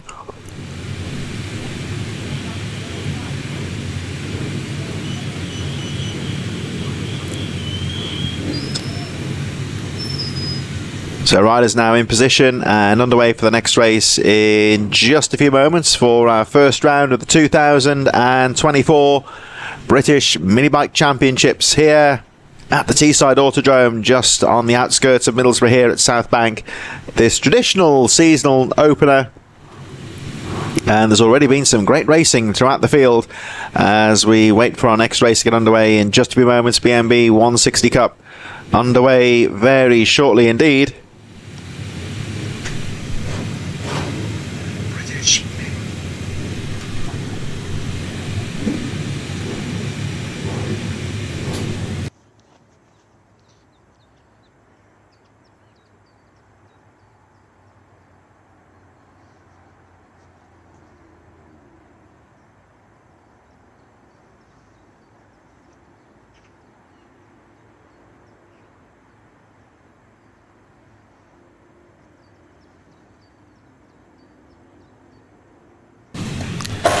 So everyone in position, and the BMB 160 Cup getting underway in just a few moments.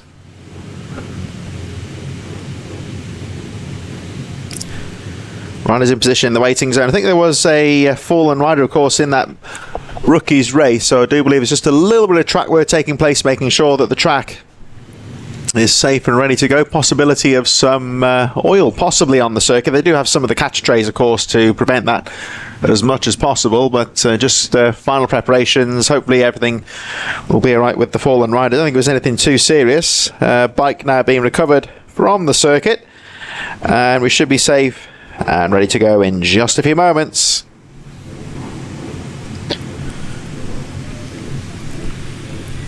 Got our Mini Motos Pros coming up a little bit later on this morning. The Super Minis will be out on track right after that, of course, and then Mini GP 110s, Mini Bike 160s. Plenty of action coming through at this first round here at Teesside. So we did get the fallen rider from the Mini Moto rookies, who I think is okay. They're just going to take that rider off to the medical zone just for a bit of a checkup. I saw the rider getting up and walking about, but they're just making sure they can get the fallen rider off the track. I think the rider is okay though, so that's always good news. But as always, have our medical crews here and just making sure that everything is okay, and we should be ready to go very, very shortly indeed.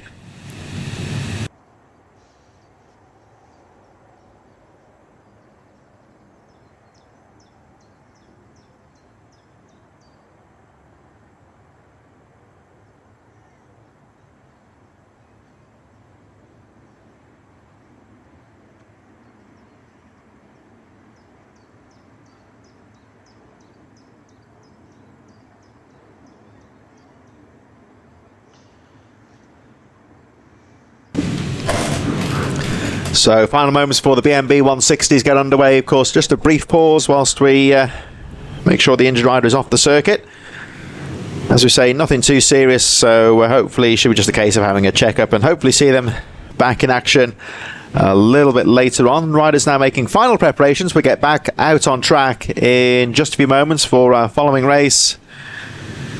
Just approaching midday now then, of course, and the action as hot as ever. There you see it in the background. That's the action next door as well. It's full on this weekend. We've got it's one of the regional motocross clubs there at the Teesside motocross track, having a late venue switch. I forget which track they're actually supposed to be at this weekend, but certainly on the off-road side of things, most of the circuits have been waterlogged. But the Ironworks track next door, they're busy away on off-road, you would say. But we're focusing our attentions here on the British mini bikes here on the tarmac at the Teesside Autodrome as the riders make their way out onto the circuit for their sighting lap here for the BMB 160 Cup, and riders out on track getting underway in just a few moments. There's the number 1, 2, 3 of Rhys Stevenson. This really is the class, you would say, where a lot of the real established names will be out on track. Mini Bike 140s. Michael Med, of course, one to look out for. Tommy Allman, Ben Lord, who we saw in the waiting zone a few moments ago, will be another one. As they make their way around the back of the circuit, there's the number 184 there. There's Dean Carver as they make their way down the back straight on their sighting lap under the wave yellow conditions, of course. And will take their place on the grid in just a few moments' time. Riders just having a brief look at this Teesside circuit. It's the traditional seasonal opener, you would say. Usually we start here either very late March or early April here at Teesside. Very fast-flowing circuit to really kick things off. It's a well-established circuit. I think Teesside Autodrome dates back to the late 1980s. And some of this in former industrial land here at South Bank, just outside of the Middlesbrough city centre. It's very much a suburban racetrack, you'd say. A lot of circuits, of course, we see out in the countryside, but this is very much in an urban setting, you would say, around some of the industrial parks. There is Stevenson lining up there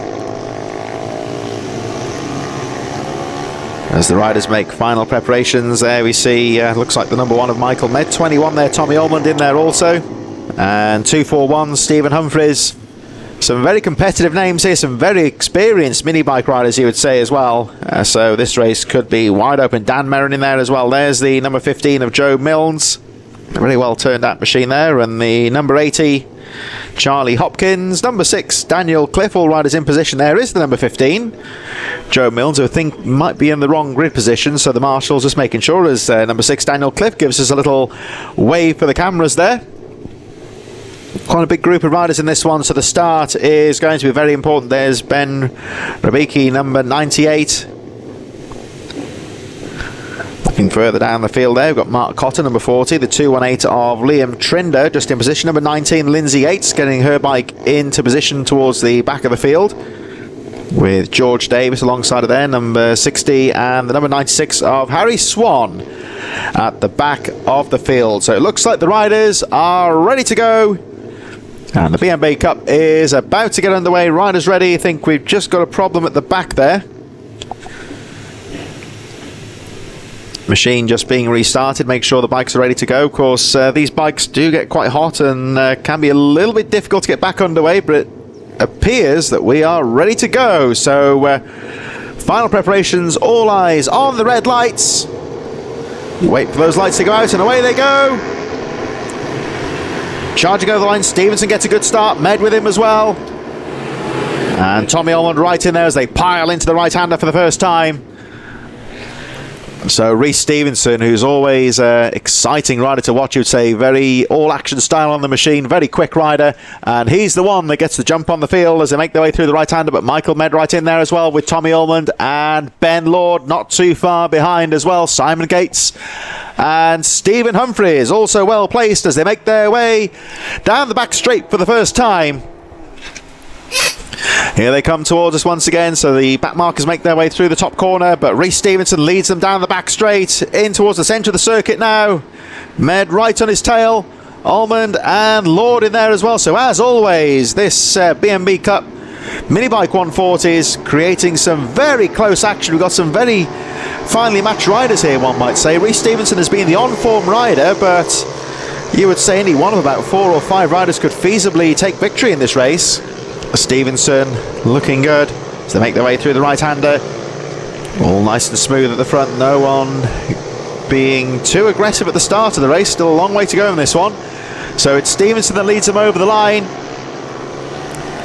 Med in second place. Ben Lord fighting through into third place now. Getting past Tommy Allmond, who is right in there though. In fourth place, Simon Gates, Stephen Humphries a bit further behind, Dan Merrin, Stuart Hardman, Daniel Cliff and Charlie Hopkins rounding out the top 10 as they make their way through into the right-hander. Stevenson looking good at the front. There he is, the 1, 2, 3. But watch out for Michael Med in second here, number 1. As he looks to try and close that gap. So looking at the rest of the top 10, Dan Merrin, Stuart Hardman, Daniel Cliff and Charlie Hopkins running out the top 10.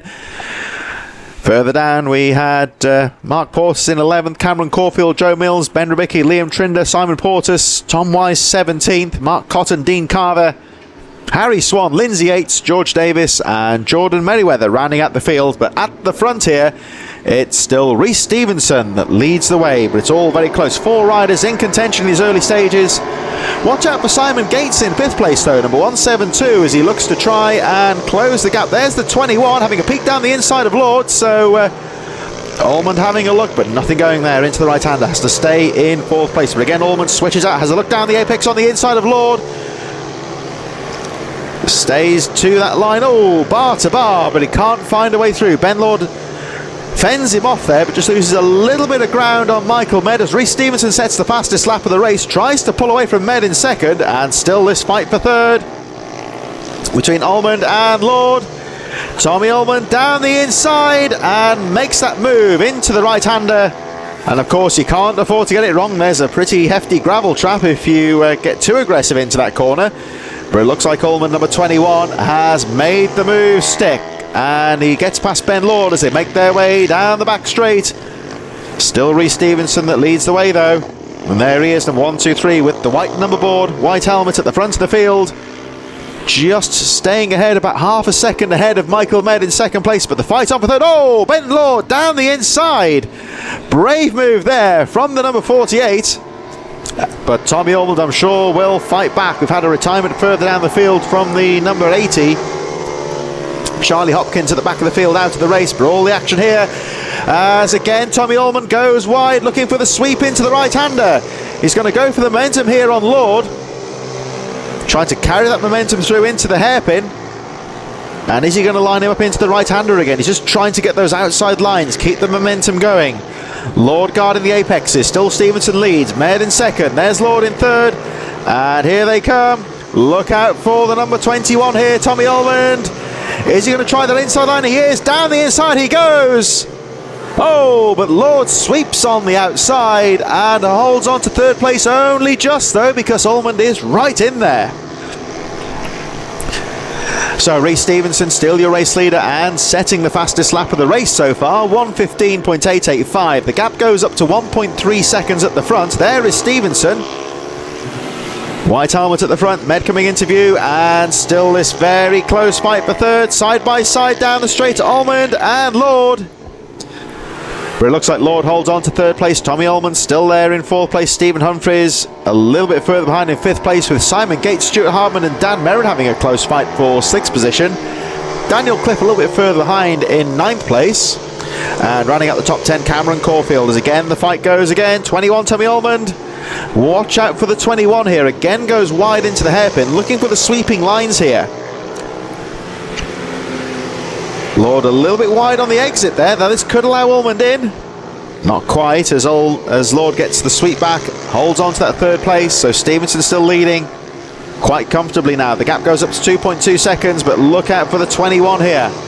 Tommy Ullman putting Ben Lord under some real pressure, but Lord knows he's coming here. Guards the apex this time into the right-hander.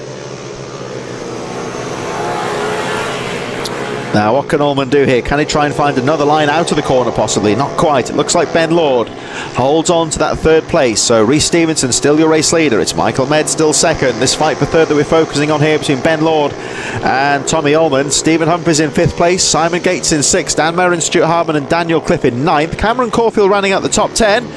As again we look at the 21 of Ullman having a look. A bit further down, Ben Ribicki, Joe Mills, Mark Portis, Liam Trinder 14th, Simon Porter's in 15th from Tom Wise, Mark Cotton, George Davis. Lindsay Yates moves up to 19th place on bike number 19, Harry Swan and Dean Carver from Jordan Merriweather.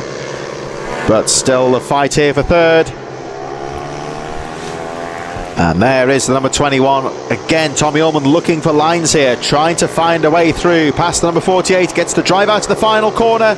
But again, you see Ben Lord with that outside sweep, shuts the door on him as they go over the line. Rhys Stevenson still looking strong in first place.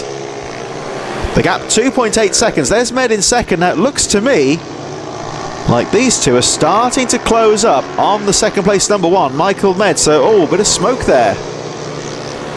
Bit of smoke from Ben Lord's machine. Now, is that going to be a problem, or is it just maybe running a bit rich on the mixture possibly? Look out for the back of that number 48. There's one or two of the motocross riders there just having a look next door to see what the action is on the grass banks there. But here's Rhys Stevenson, your race lead, looking quite comfortable at the front. Michael Med in second. There's a back marker who sees the faster riders coming through and concedes the line, lets them go through. I think that might have been possibly Jordan Merriweather or Dean Carver, I think, just being lapped there. Rhys Stevenson still comfortable at the front. So the gap was 1.2 seconds between the second place rider Michael Med and these two fighting for third. Lord and Ullman here. Ullman again down the inside, gets the line and goes for the block pass here. Needs to cover off here, and I think has made the move stick. So it looks like Ullman goes through into third place. We go back to the race leader. And again, just watch the style of Rhys Stevenson here. Very exciting rider to watch. He always looks fast. Looks like Ullman's made that move stick. There he is then, the white helmet, the 1-2-3 of Rhys Stevenson, the race leader. Looking good at the front. He's a very fast rider. He's had some nasty crashes in the past, of course, and always seems to get up again. But really developing into quite an exciting fast rider to watch here. And Stevenson getting the jump on the field as he makes his way towards some more of the back markers.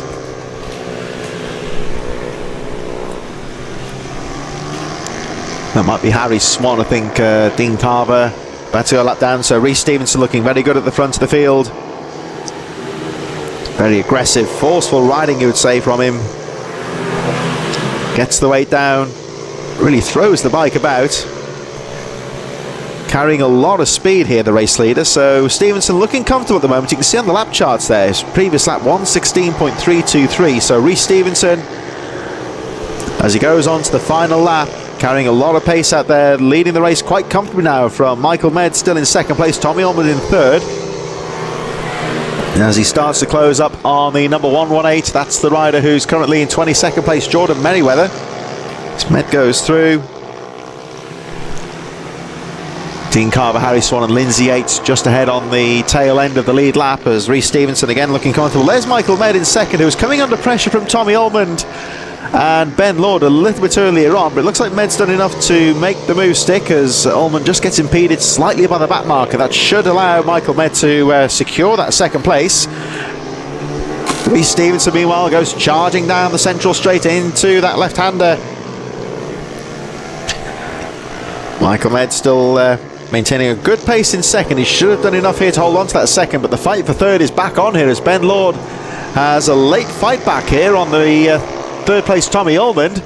Stevenson charging through the right-hander. There's Med in second place. Meanwhile, Rhys Stevenson making his way through towards the final corner and heading towards the finish line straight any moment now. We're looking for the 1-2-3. Rhys Stevenson out to the final corner and going over the line to take the checkered flag. So it's going to be Rhys Stevenson is your race winner. And there he is. Pops a wheelie in celebration. Michael Med in second. Who's it going to be in third place? Dash to the line, but Tommy Ullman does it from Ben Lord, and it's going to be the number 241 of Stephen Humphries that finishes in fifth place. Simon Gates in sixth position.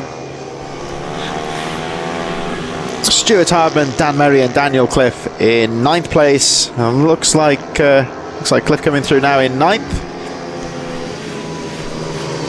Just ahead of the number 41 of Cameron Caulfield. So as always, the mini bike 140s putting in quite a close race there, and we move back to our mini motos in just a few moments as the rest of the field make their way over the line. So we've got Caulfield going through, Joe Milnes in 11th position. Well, it's going to be tight there, I think. So Caulfield going through. So Portis in 12th place on the number 65. Mark Portis from Ben Rebecki. Liam Trinder should finish just about on the lead lap ahead of Mark Cotton and Simon Portis. Tom Wise, George Davis going through, last rider on the lead lap in 18th place, with Lindsay Yates in 19th, Harry Swan in 20th, Dean Carver 21st. Jordan Merriweather 22nd, and the unfortunate Charlie Hopkins, a early retirement from the race. He pulled into the paddock, and hopefully we'll see him a little bit later on. Of course, Rhys Stevenson returns to the pits, and we look forward to seeing him again a little bit later on. We're going to move on in just a few moments for our next race, the Mini Moto Pros in the waiting zone, and they'll be out on track in just a few moments.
Our next racing getting underway in just a few moments in association with Ninju Super Juice is the Mini Moto Pro riders in the waiting zone.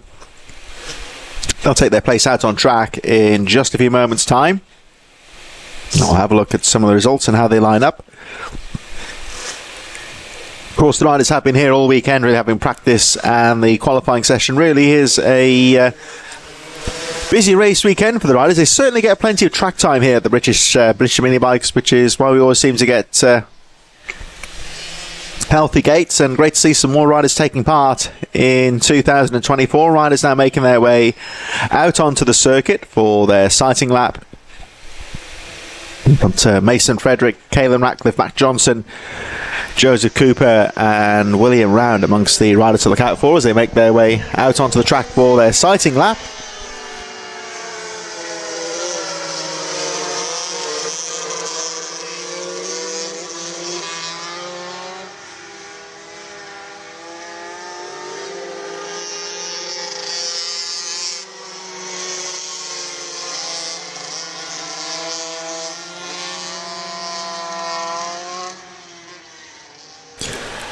Again, you'll see, of course, the crash barrier is across the circuit for the mini motos. They turn right on the first corner on this shortened lap. So they do a couple more laps. There's the number 5, Mason Frederick, turns up on the line, gives us the thumbs up. 96 there, Caelan Ratcliffe lining up alongside Mason. Also Max Johnson in there, number 141. Joseph Cooper and William Round finishing off this 5-rider lineup of the Mini Moto Pros. There is the number 66. And William Round at the back of the field there is about to get things underway. Last few riders on the line. 10 laps for the Mini Moto Pros. Red lights go out and away they go. So Mason Frederick on good form early on, getting a good start. Caelan Ratcliffe having a look down the inside, switches to the outside line. And as we saw earlier on in the mini motos on such a wide sweeping circuit, sometimes those outer lines tend to work quite well, as we shall see what will happen here though. But Mason Frederick getting the jump on the field. Oh, and down goes Caelan Ratcliffe. What a shame. Oh, trouble for Ratcliffe, who started off so well. Rider is okay and stomps to the side of the track in frustration. What a shame, because that was shaping up to be quite a good battle on the opening lap. But Mason Frederick then suddenly is alone out at the front. Just looking out of the out of camera shot here, I think unfortunately Caelan Ratcliffe, rider okay, but is out of the race. That's a terrible shame. But Mason Frederick now has the Teesside track to himself, you might say, but this race certainly far from over. We've seen how easily these bikes, you can lose them. Well, by their very nature, of course, mini motos only have a small wheelbase, so it's very easy to lose traction. So that means that Max Johnson there on the blue machine, 141, is up to second position. Joseph Cooper in third, William Round in fourth. So the unfortunate Caelan Ratcliffe, it appears, is out of the race. I saw the machine being taken off the circuit. Ratcliffe, I think, is okay. Of course, they out of the race when they go down like that. So sadly, Caelan Ratcliffe is out of the race, but the rider, well, I saw the rider leaving the track looking a little bit unhappy, and who can blame him really, because that's a real shame. But Mason Frederick over the line with a 54.416, and the gap is 6.3 seconds with this rider here in second place. Max Johnson, number 141 in second place. So Johnson a little bit further back from the race leader, but of course still out on track. So Johnson will be picking up some valuable points here for that second place. Joseph Cooper in third. Those two riders lapping under the 1 minute marker, and William Round a little bit further behind, the last rider left in the race, in fourth position.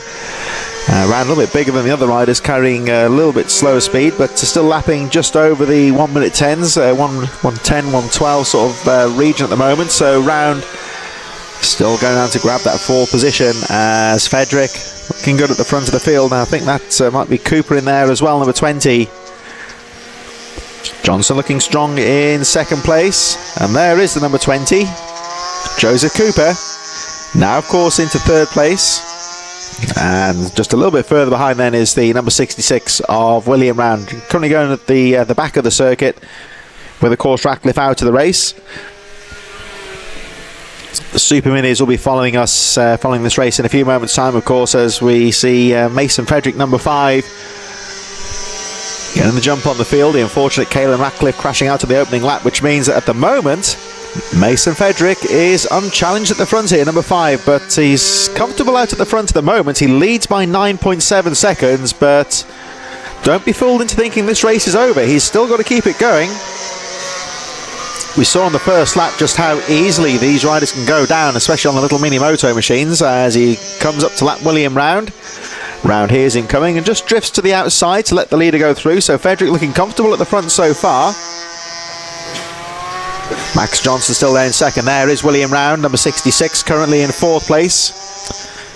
As you can see, a little bit bigger than little Mason Frederick, which might be a bit of a disadvantage for him on the mini motos, but Round still looking good in 4th place, circulating quite neatly. There he is, number 66.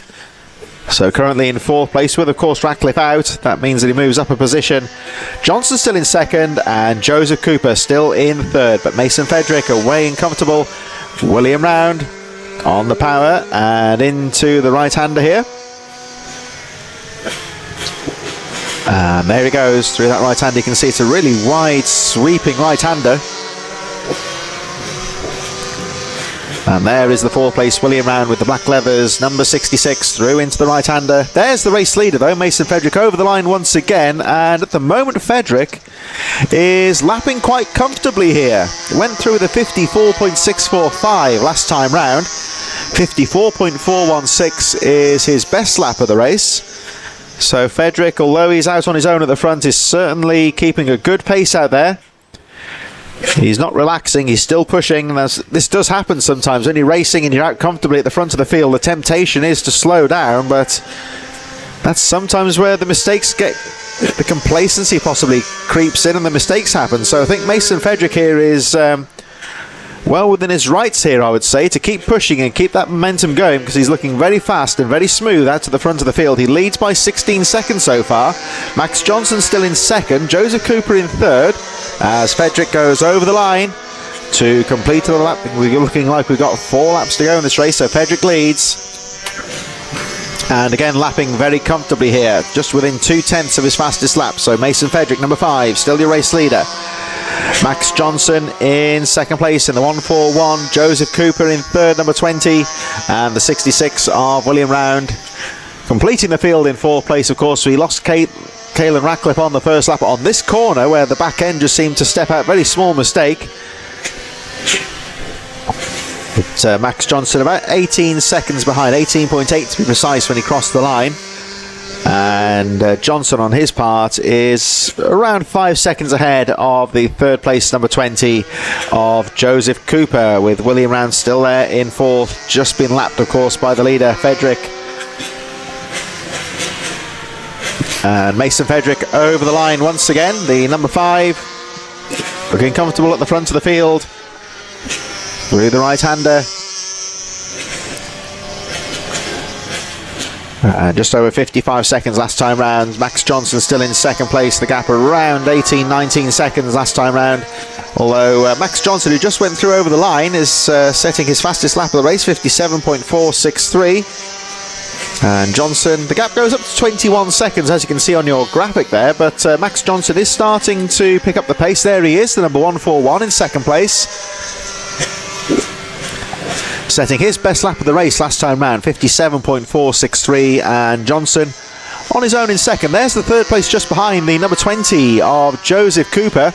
Cooper still in 3rd, William Round still in 4th position. And of course, when a race spreads out like this, it's easy to think that the race is over, but rest assured these riders have still got to concentrate here and not make any mistakes. If they drop the machine, of course, they will be out of the race, so they certainly can't afford to make any kind of a mistake. Through the left-hander, still looking comfortable, Max Johnson in 2nd place. And you can see the idea of the pace here. Frederick still lapping in the 54s. Johnson about 57, 58 seconds approximately. There's Johnson just over the line to set his fastest lap of the race. Joseph Cooper just a little bit further behind over the line in 3rd, lapping in around the 58-second region. So Mason Fedrick still lapping very strongly at the front as we watch the number 141 of Max Johnson through the left-hander. There we saw us a little bit further behind, number 20 of Joseph Cooper. So Fedrick still looking comfortable as Max Johnson goes down the back straight into this long sweeping right-hander here. And Fedrick just going over the line, still the race leader. You can see that it's a very long corner here. And just watch here, Johnson, the corner, well, the track, you would say, straightens out slightly there, but just really folds in on itself. And it's a potential overtaking spot, you would say, there, because it does tend to favour, there's two definite lines there. You can either go for the tight inside line and use the shorter track position, or sweep to the outside and use the momentum as the mini motos go on to their final lap. Mason Fedrick, your race leader, Max Johnson still in second, and Joseph Cooper still third, with William Round a lap down, but still there in fourth position. There is the number 20 of Joseph Cooper in third. And much like the other two in front of him, he's had a fairly lonely race in third. But as I say, these riders do need to make sure they keep their wits about them, keep it nice and smooth, get the lines correct. And there he goes. So Joseph Cooper into the right-hander as Mason Fedrick crosses the line to take the checkered flag. Number 5, your race winner, and it's going to be Max Johnson in second place. Joseph Cooper following through in the third position, and the number 66 of William Round taking fourth. Caelan Ratcliffe, sadly, of course, a DNF on the first lap, but we hope to see Caelan in the second race later on today. Next race coming up in a few moments is the Super Minis, the track being prepared for those riders, and they'll be out on track in just a few moments.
So you are live at Teesside for the first round of the British Minibike Championships. I'm Chris Sora, taking you through the day's action, and we're about to get things underway with some of the fastest bikes of the weekend. It's the Super Minis, and there's a real mixture of bikes out there, of course, as we always see. It was originally very much a Honda CRF 150 class, and nowadays, of course, it's very much a mixture of the 4-strokes and mostly the 85cc 2-strokes. Now you'll see these bikes a little bit bigger. They're actually derived from the 85cc youth motocross machines, the majority of them.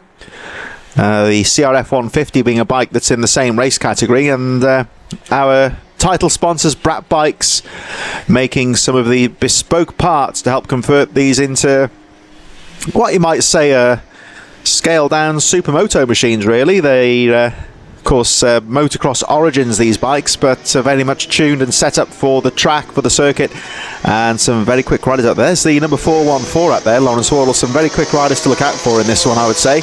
And the racing looks set to be very fast-paced indeed.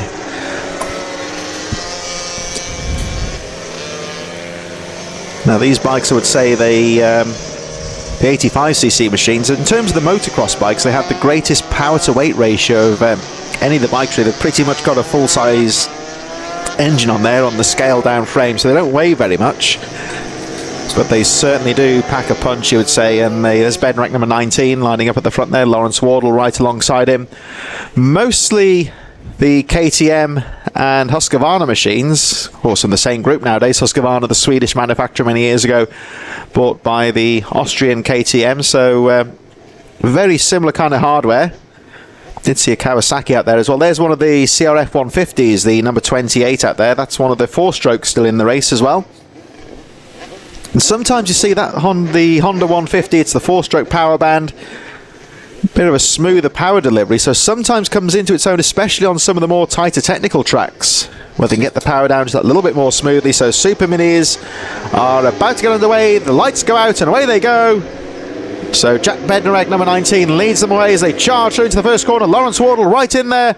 And, of course, the BSB star Bjorn Esmond is also well and truly in the reckoning. Number 27, Louis Smith. And Jamie Callan right in there as well. But a great start there from Jack Bednarek. It looks like Louis Smith fighting for second there with Lawrence Wardle. But Bednarek gets the jump on the field. Number 19, your race leader, through the right-hander. And down the back straight he goes. And we'll see for the first time here just how much power they carry down that main straight. Rapid machines here, these, well, I say 85s. A lot of them do tend to run the big bore kits as well, going up to 105. This is one of the classes where it's a little bit more freer in terms of the modifications they can make to these bikes. The mini bike classes, of course, have a lot more tighter restrictions on the modifications to ensure that the costs are kept under control. It's very much a Clubman formula in the mini bikes, where you can pretty much get a bike off the shelf and go racing.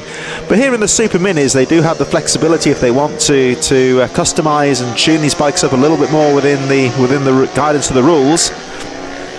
And as I say, of course, the race sponsor Brat Bikes, very bespoke company that makes a lot of the specialist parts to convert these bikes from motocross into this mini bike tarmac. As I say at the start of the race, very much a scaled down supermoto kind of machine. And as you can see, Jack Bednarek, I should say, number 19, is really putting the power down quite nicely on that Husqvarna. The race leader leading by 1.4 seconds from Lawrence Wardle, Louis Smith, Jake Smith, Phil Dickens in 5th place on the number 51. And Bjorn Esmond, Jamie Callan, Andrew Jones, James Sidebottom, Leo Caulfield rounding out the top 10. But at the moment, Bednarek looking very good at the front of the field. A little bit further back, got Matthew Watson and Alex Clark fighting out the final couple of positions. But Jack Bednarek, 1.4 seconds on the first lap, powers through the right-hander. And of course, that 2-stroke power band, it's quite fierce, so good throttle control. Very important on these tight technical corners. Can get the power down nice and smooth. It'd be so easy, of course, to high side one of these machines because the power is pretty brutal on a 2-stroke. But Bednarek over the line, 1:11.685, really motoring at the start of this race. Wardle in second, 3.8 seconds down, number 414. Louis Smith in 3rd place from Jake Smith and Phil Dickens. Bjorn Esmond still in 6th. Jamie Callan 7th as James Sidebottom moves up to 8th place. Andrew Jones, Leo Caulfield, Matthew Watson and Alex Clark making up the remainder of the field. There's Lawrence Wardle, number 414, coming under a bit of pressure now from the number 66 of Louis Smith. Close behind they've got Phil Dickens, Bjorn Esmond and Jamie Callan going through. Already Jack Bednarek is well clear at the front of the field as we watch the fight for second place. And there is Lawrence Wardle, number 414, one of the most experienced riders in this Super Mini class, but he's having to really delve into his book of experience here because Louis Smith is really putting the pressure on here in 3rd place. They go through the right-hander, this long, bold corner towards the end of the lap. And let's see what Wardle does. You can see him quite aggressively guarding that apex. making sure that Louis Smith can't opt for a dive down the inside. He's going to have to keep wide, keep that momentum going. Round the final corner he goes, and you see Louis Smith a little bit deeper into the corner there, just trying to get the momentum going out of the corner. Jaap Bednarek is already well clear. 1:11.260 is the fastest lap of the race. But all the action here is for second place as Lawrence Wardle fights on for that second place. Louis Smith charging in third, all over the back wheel as he goes through the right-hander. A bit further back there, looked like Phil Dickens, Bjorn Esmond and Jamie Callan having a fight there. But you can just see here, number 66, Louis Smith, just starting to put the pressure back onto the second place of Lawrence Wardle. Down the back straight they go, and Jaap Bednarek already well clear at the front of the field. But here comes the fight for second place. Louis Smith. Oh, look at Wardle though, again, guarding that inside line very early towards the apex. I think he knows that Louis Smith is there. Now, of course, if you're aggressive into the corners like Wardle is there, the only disadvantage you might say is not necessarily the fastest way into the corner if you're riding defensively, but that's what he's having to do at the moment because he knows that Smith is there. And Wardle making that machine as wide as possible. There, you just saw the race leader. That's how far ahead Jaap Bednarek is. Setting another fastest lap of the race, 1:10.910. Already well clear of this fight for second place, as he just rode out of our camera screen at the top there just a few moments ago. But all of the action here is for second place. Lawrence Wardle looking very good in second. The gap is 9.5 seconds between first and second place. Look out for the fourth and fifth place riders though. We've got Jake Smith and Phil Dickens, fourth and fifth place. And to me it looks like they're just starting to close up here. Lawrence Wardle riding very well here, guarding the apexes, but it is allowing the other riders behind to close in. And to be honest, when you are charging away though in a race and you see yourself closing up on a rival, it really does carry a boost. And you would say that those riders behind there, the 51 of Phil Dickens and 14 of Jamie Callan, might be encouraged here to try and catch up and have a go at this fight for second place. Bjorn Esmond just a little bit further behind on number 27 from the number 4 of Leo Caulfield. They're 7th and 8th place, a little bit further behind. But there's the number 56 of Jake Smith in 4th place, closely followed by the number 51 of Phil Dickens. And look out for the KTM there, the orange KTM number 56 of Jake Smith. He's closing up all the time on this battle for second place. Could we potentially see a four-way scrap for second place here? Because definitely I would say Jake Smith and Phil Dickens, one of the four-strokes in this race, are starting to close up on this fight for second. They're second and third, just disappearing out of view momentarily. There they are, coming back towards us again at the top of the circuit. And then we've got 4th and 5th place, Jake Smith and Phil Dickens closing up all the time. There they go, just through past our camera. And they're very closely followed by Bjorn Esmond and Jamie Callan. So, although there's no direct fighting for position right now, these riders are starting to bunch up a little bit here. None of this, of course, bothering Jaap Bednarek, who is well clear. The gap has gone up to 12.4 seconds at the front. And Bednarek, on his previous lap, setting another fastest lap, 1:10.729. So he's got his machine well and truly dialed right now. Through the right-hander they go, so Bednarek leading, well clear at the front of the field. Wardle holding on to that second place from Smith in third. Here they come over the line once again. So Lawrence Wardle in second. Louis Smith still there in third. Smith can't find a way past Wardle right now though. Wardle's got some nice lines here, keeping it nice and smooth, carrying the speed through the opening corners into the right-hander. And again carrying enough speed to prevent Louis Smith from going down the inside, but I think we've lost. Jake Smith is out of the race. He's just pulled into the paddock, so that means that Phil Dickens is now to 4th position. We should see him. There he is, number 51. Bjorn Esmond 27 close behind him, and Jamie Callan right in there as well. So Jake Smith is out of the race. So I don't know what that's all about. He rode the bike into the paddock, so I can only suspect he's got some kind of mechanical trouble maybe, and has opted to park the bike and get it repaired for the race later on today, rather than risk seizing up the machine perhaps. That's only a speculation of course, but unfortunately it appears that Jake Smith is out of the race, and that's a real shame because he was starting to close up on Louis Smith. Jack Bednarek continuing to lead the way, just disappears out of view. There he is, coming back into view of our cameraman at the top of the circuit, just to demonstrate how far away he is. He's still lapping in the 110s at the moment. And there he goes, number 19, Jack Bednarek through the chicane. The battle still raging for second place behind him, but that will not bother Bednarek at all. 16.8 seconds on the graphic there. That's all you need to know. He is so far ahead at the moment. He's just got to run his own race here. Like we said in the mini motos though, even if a rider is comfortably out in front like this, it doesn't mean the race is over. Still, there's always a scope for things to go wrong in a race. Mechanical trouble like we just saw a moment ago for Jake Smith. Always the possibility of a mistake as well that could send you off the machine. So Jack Bednarek, although he's comfortably out in front at the moment, he will certainly be keeping his concentration levels up. Well, that's demonstrated, you would say, by the lap times here. He's still lapping in the 110s. Just got to try and bring this race home, he would say, as he makes his way over the line to complete another lap. And Bednarek looking very strong at the front. Just look at the speed he's carrying through the corners. As we look back to our battle for second place, and it is still Lawrence Wardle. We have to say full credit here to Lawrence Wardle. He has been under pressure pretty much, I would say, from that first lap, but he is still right in there. I think that's Bjorn Esmond, of course, the BSB star. Currently there in fifth place, Phil Dickens. Right in there as well. So Esmond now to fourth place. Now Phil Dickens, I thought it was Dickens going through there, but it appears that he's dropped a couple of positions down to sixth now, because Jamie Callan on the number 14 is now up to fifth place. So Dickens dropped to sixth. It's still Leo Caulfield in seventh.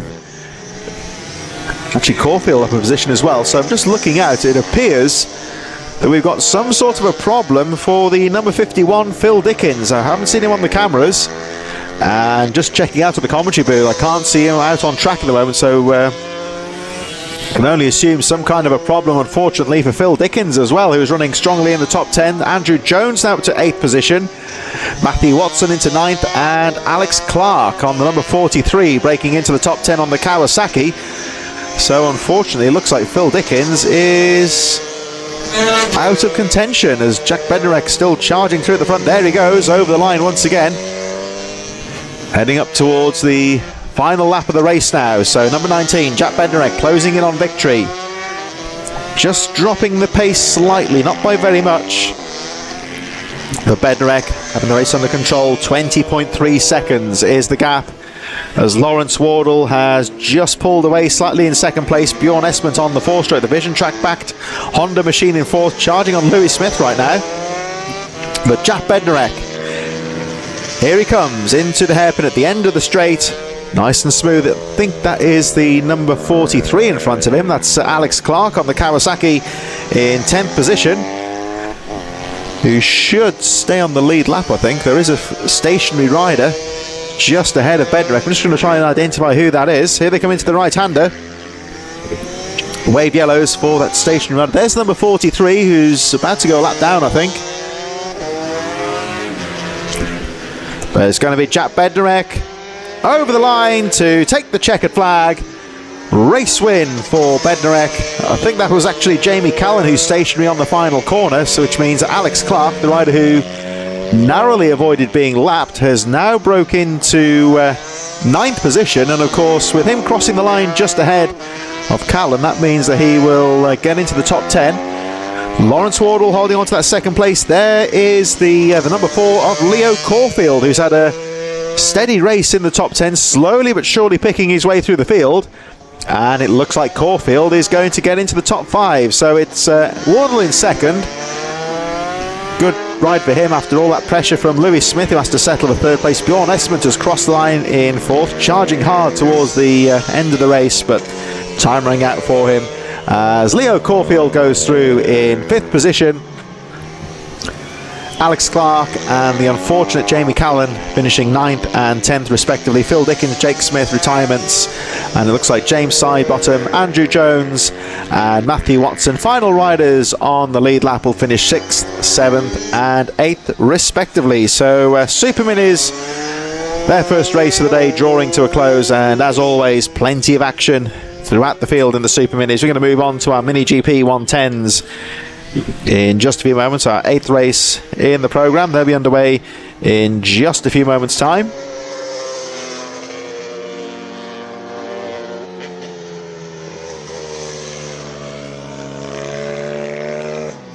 So round number 1 of the British Mini Bike Championships here at the Teesside Autodrome. Most classes now completing their opening races. We've got the Mini GP 110s in just a few moments for their first race of the day, and they'll be out very shortly. I have to give a shout out, of course, to Derva Lane, who's been watching today, a former competitor in the Vets class. Thanks for the shout out, and nowadays on 4 wheels as well as 2. Former expert pundit here on the commentary at the British Mini Bikes. So here we go from Mini GP 110s, including the Ovali Cup getting underway in just a few moments. Of course, the Ovali Cup, it's been established a few years now, of course, and like we were talking about earlier in the FIM Mini GPs, the Ovali Cup, well, those little Italian machines imported into the UK by Peter Hickman, and as I was saying earlier, of course, Hickman not just involved in the money side of things, he's also been very much a strong supporter of the riders. He is in attendance here this weekend, of course, Peter Hickman, number 60. Unfortunately, he DNF'd the first race, I think, with some mechanical issues, but we'll be out a little bit later on. But just goes to show, of course, with the British Mini Bikes, really does attract not only the up-and-coming younger riders, some of the hobby riders, but also some of the pros from the world of the TTs and British Superbikes also getting involved in this race series and competing not only alongside in the paddock but also out on the track with some of our young riders as well. This race brought to you in association with the Great Motorcycle Giveaway, and we'll be out on track in just a few moments' time.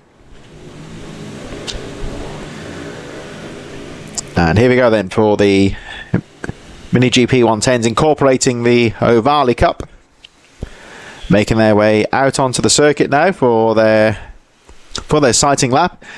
As you can see, the conditions here at Teesside today pretty much perfect for racing. The temperature is about 12 degrees, and again there's some of those curious onlookers on the grass bank there. They're out there next door at the Ironworks motocross track, and motorcycle action both on and off-road here at Middlesbrough this weekend, so they're just checking the action here at the Autodrome in between their own races next door. Very much a real great motorsport complex here at Teesside. Not only do we have the motorcycle racing here, but Teesside also a well-known karting venue for the British 24 Hours in the summer. Very well established circuit, been here for approaching 40 years now, really. Yeah, can't be far off 40 years that the Teesside Autodrome's been in existence. It's in the some of the former industrial areas here at Middlesbrough. It really is a popular track with the riders. It's fast, it's flowing, and some great lines out there. We've seen plenty of lines out there for the riders. It's a track that can be quite difficult to tame. It favours the brave sometimes as well, as we wait for our riders to make their way down for the next race of the day, the 110s. And the Mini Bikes riders now making their way into position now.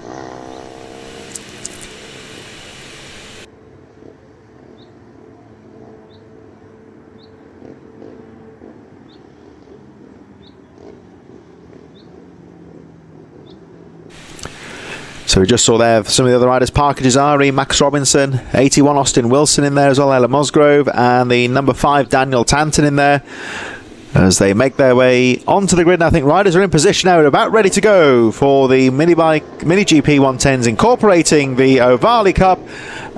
Oh, riders stranded on the line there, but they all get away well. And of course the safety regulations here with the British Mini Bikes mean that the grid has been expanded a bit now, a bit more room between the riders. So if you do get a situation like that with a stalled rider on the grid, they do have a bit more space to be able to get through safely. And working out there well with Parker Jazari getting a good start, number 93. Leo Solio, Kane Herring and Leon Simpson also well placed.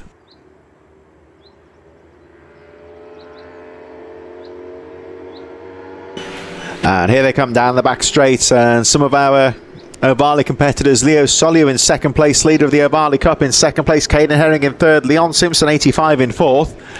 The rest of the Ovali riders making up the top 10, including Max Robinson Cian Daly, who looked so good earlier on, of course, in the Junior Supermoto 90s. He's currently in 6th position. Ella Musgrove, Daniel Tanton, Thomas Med in 9th, and Jasper O'Neill White running up the top 10.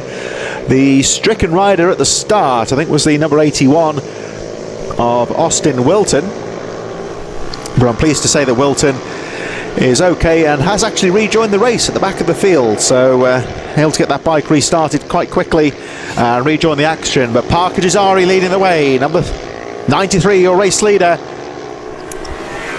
Caden Herring in 2nd place, Max Robinson 3rd, Leo Soliu in 4th position as the rest of the pack starts screaming through there. Daniel Tanton and Jasper O'Neill White battling for 9th position as we look at the number 914 of Caden Herring, who's fought his way through to 2nd place and currently leads the Ovali Cup. So Herring in 2nd, Robinson a little bit further behind in 3rd on the number 99. And Leo Soliu just dropping momentarily to 4th position. Parker Jazari, number 93, well clear at the front of the field. Down into that right-hander as we look at Herring in 2nd. Now let's see what Caden Herring can do. Can he close up on Parker Jazari, who has set a very strong pace at the start of this race, the number 93. Austin Wilson still charging at the back there, and Thomas Med in 10th position. But at the front, Parker Jazari, number 93, your race leader.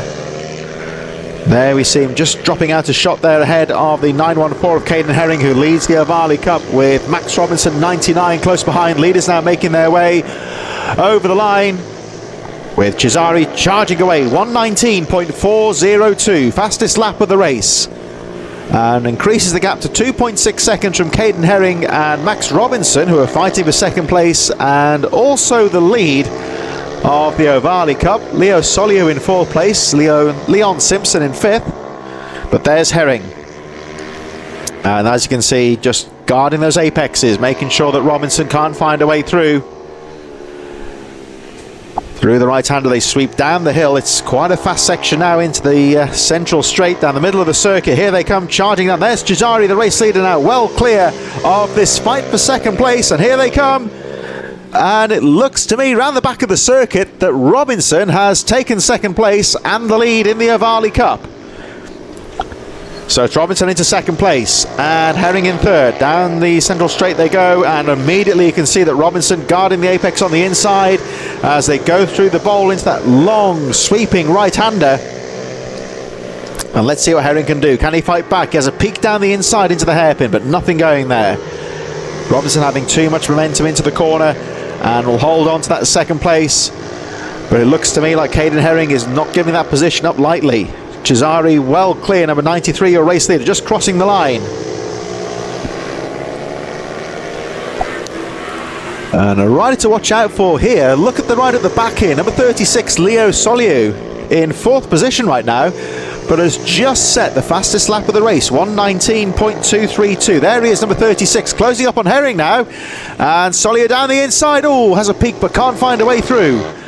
So Leo Soliu in 4th place here has found some pace, and of course this is the battle 2nd, 3rd and 4th, and these are the leading riders in the Ovali Cup. There's Parker Jazari, your race leader, well clear, but the Ovali Cup is wide open here as Max Robinson pulls away momentarily in 2nd place, Herring in 3rd, but the charging Leo Soliu in 4th place. Fastest lap on the previous lap here, taking a wide sweeping line, looking for the exit speed out of the corner here as they go up towards the right-hander.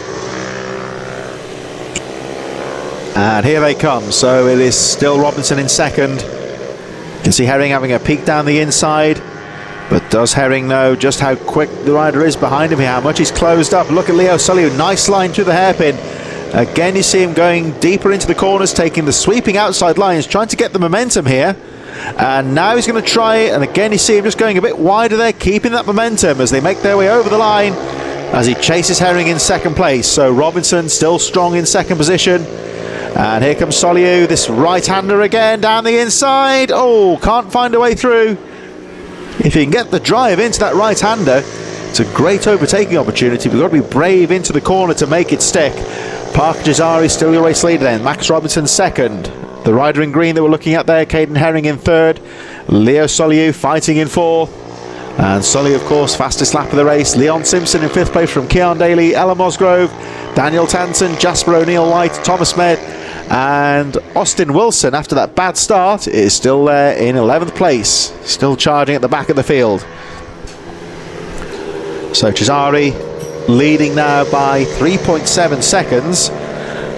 And let's see this fight for second. So Soliu now into 3rd, 2nd in the Ovali Cup, of course. And what can he do? Can he get past Max Robinson here? Soliu really settling into the pace quite nicely. Herring not giving this one up, though, as he looks to try and fight through for the 2nd position again. Or 2nd in the Ovali Cup, of course. And Soliu this time switching to the inside line as he makes his way out to the final hairpin. Over the line they go. So Cesari leads, Robinson 2nd. Soliu then up to 3rd position, really charging hard, looking for some different lines here. Leo Soliu and the blue and Dago yellow machine. Down the inside he goes, but can't find a way through.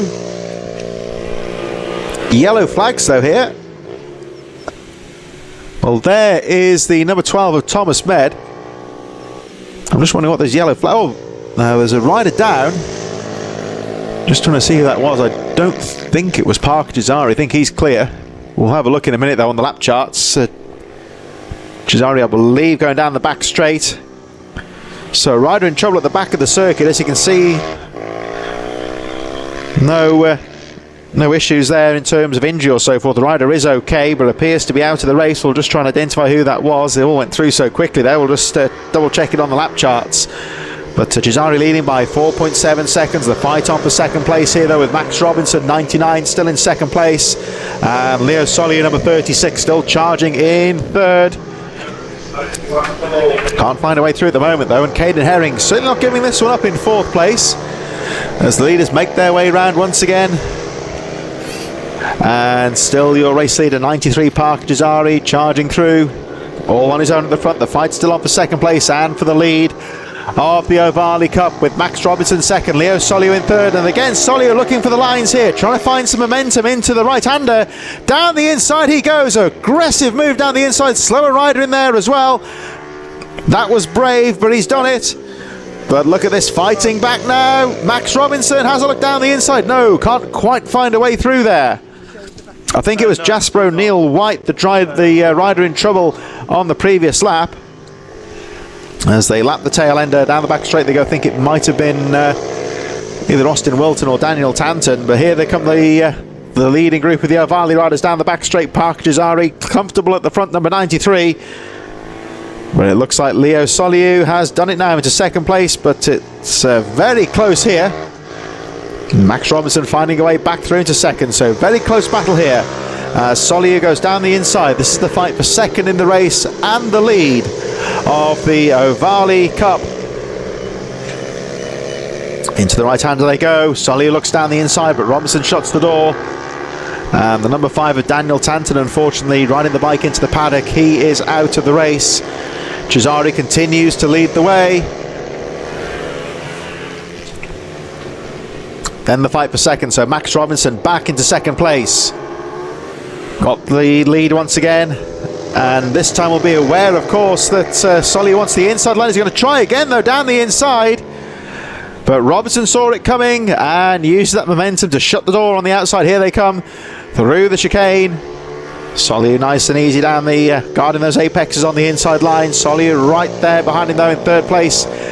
Caden Herring just dropping back a little bit there on the green machine in 4th, number 914.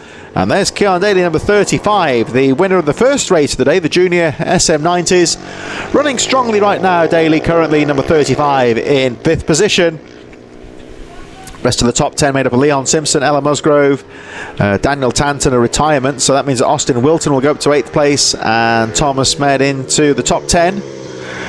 So a good comeback actually from Austin Wilton, who had a bad start to the race. As we focus on this fight for 2nd, it's very close indeed as Soliu is going to try and go down the inside. Oh, he got the line out of the corner perfectly there.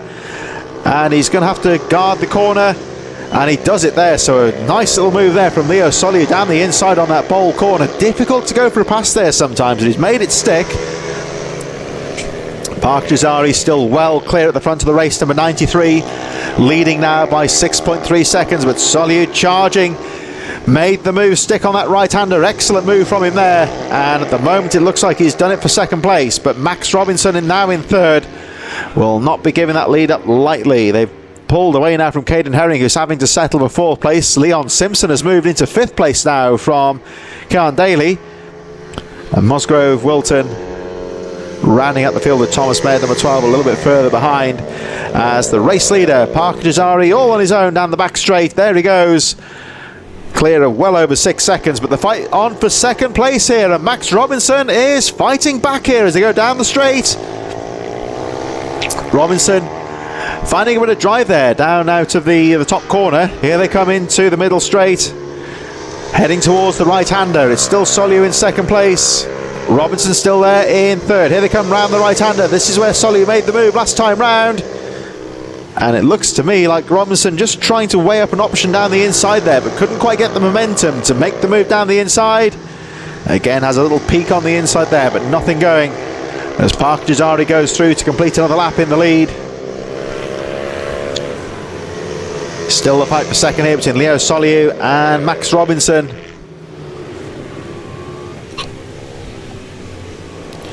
Caden Herring still in fourth from Leon Simpson, Cian Daly and Ellen Musgrove. And still that fight for second. At the moment it looks like Soliu has done enough just to stay ahead. He's actually set the fastest lap of the race last time round, 1:18.628.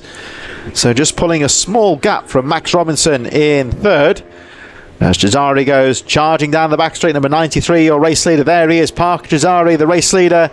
And you can see for yourself just how big the gap is between first and second place, as again Max Robinson trying to make a pass down the straight. Has a look down the inside but can't find a way through.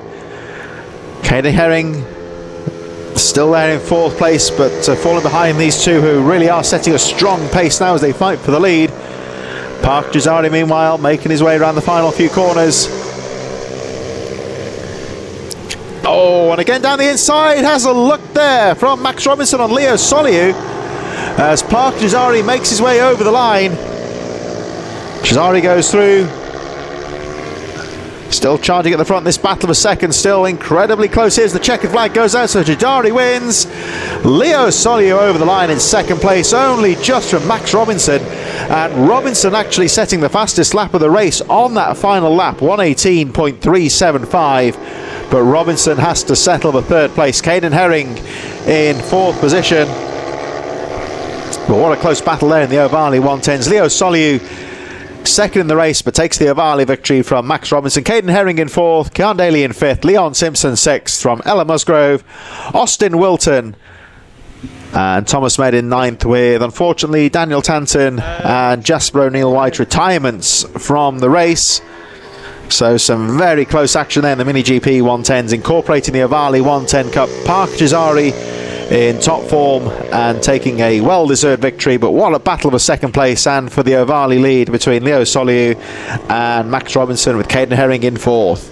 We're going to move on then to our next race in just a few moments, moving on to the Mini Bike 160s riders in the waiting zone, back out on track in just a few moments. And this of course the second Mini Bike 160 race of the day, getting underway in just a few moments.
So for the second time today, we have the mini bike 160s incorporating the vets in association with pitbikeracing.co.uk, and riders in the waiting zone and will be out on track in just a few moments' time at this first round of the championship here at Teesside. Track looking in perfect condition. And just looking at the results from earlier on, of course, in the mini bike 160s. So our second race of the day earlier on this morning. They're out for the second time today, of course.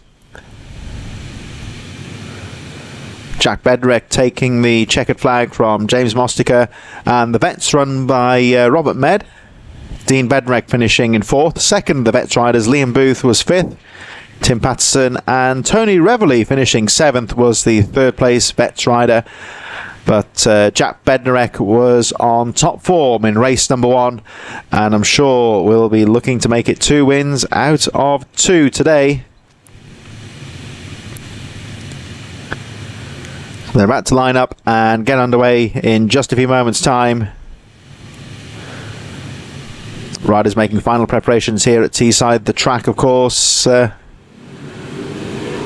very popular one with the riders as they go back out once again for their second race of the day.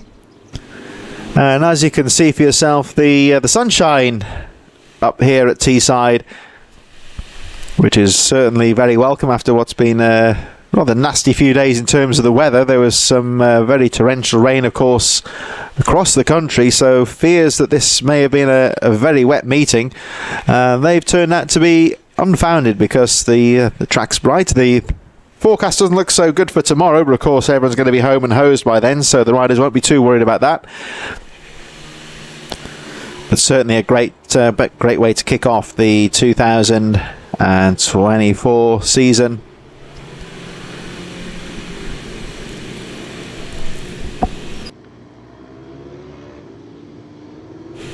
There is the number 19 then of Jack Bednarek, your winner of the first race, making his way around towards the final few corners.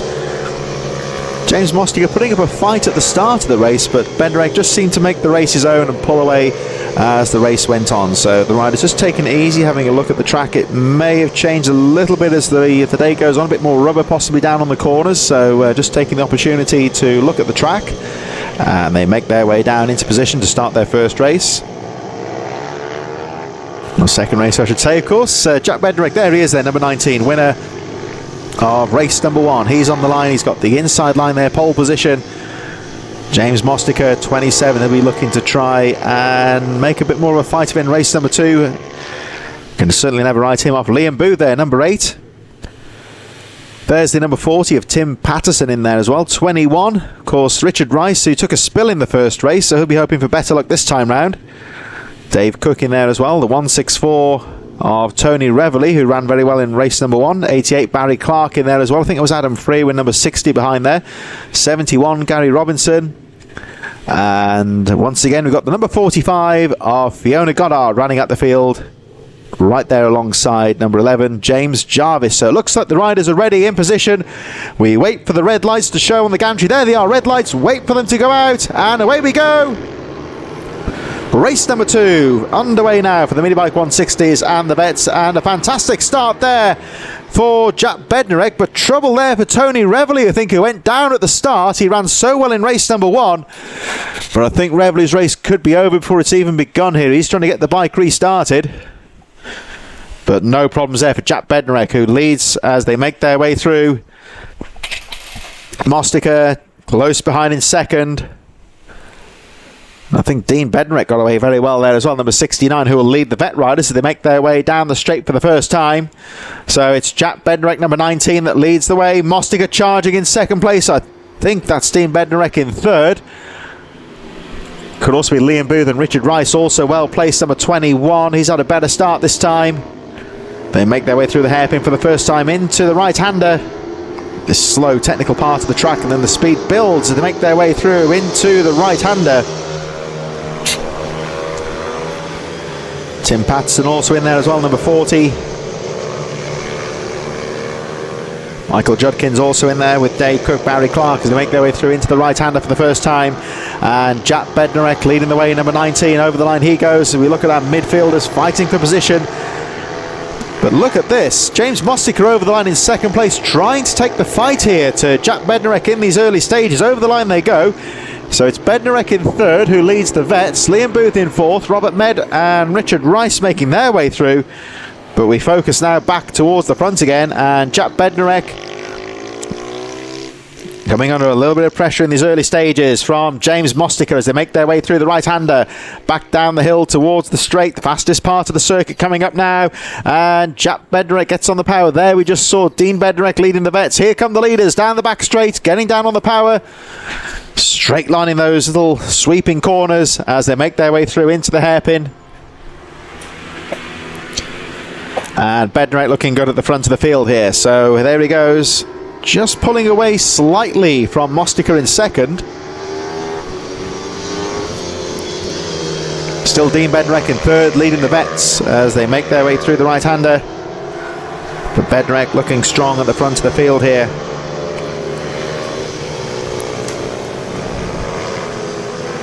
Through the left-hander and back onto the straight. Jack Bednarek over the line he goes, and just starting to pull away now from James Mostiker slightly as they make their way through. So Bednarek through the left-hander, 1:16.768, your fastest lap of the race. Dean Bednarek still in third, and leading the vets, Liam Booth, Robert Med and Richard Rice having a close battle for fourth.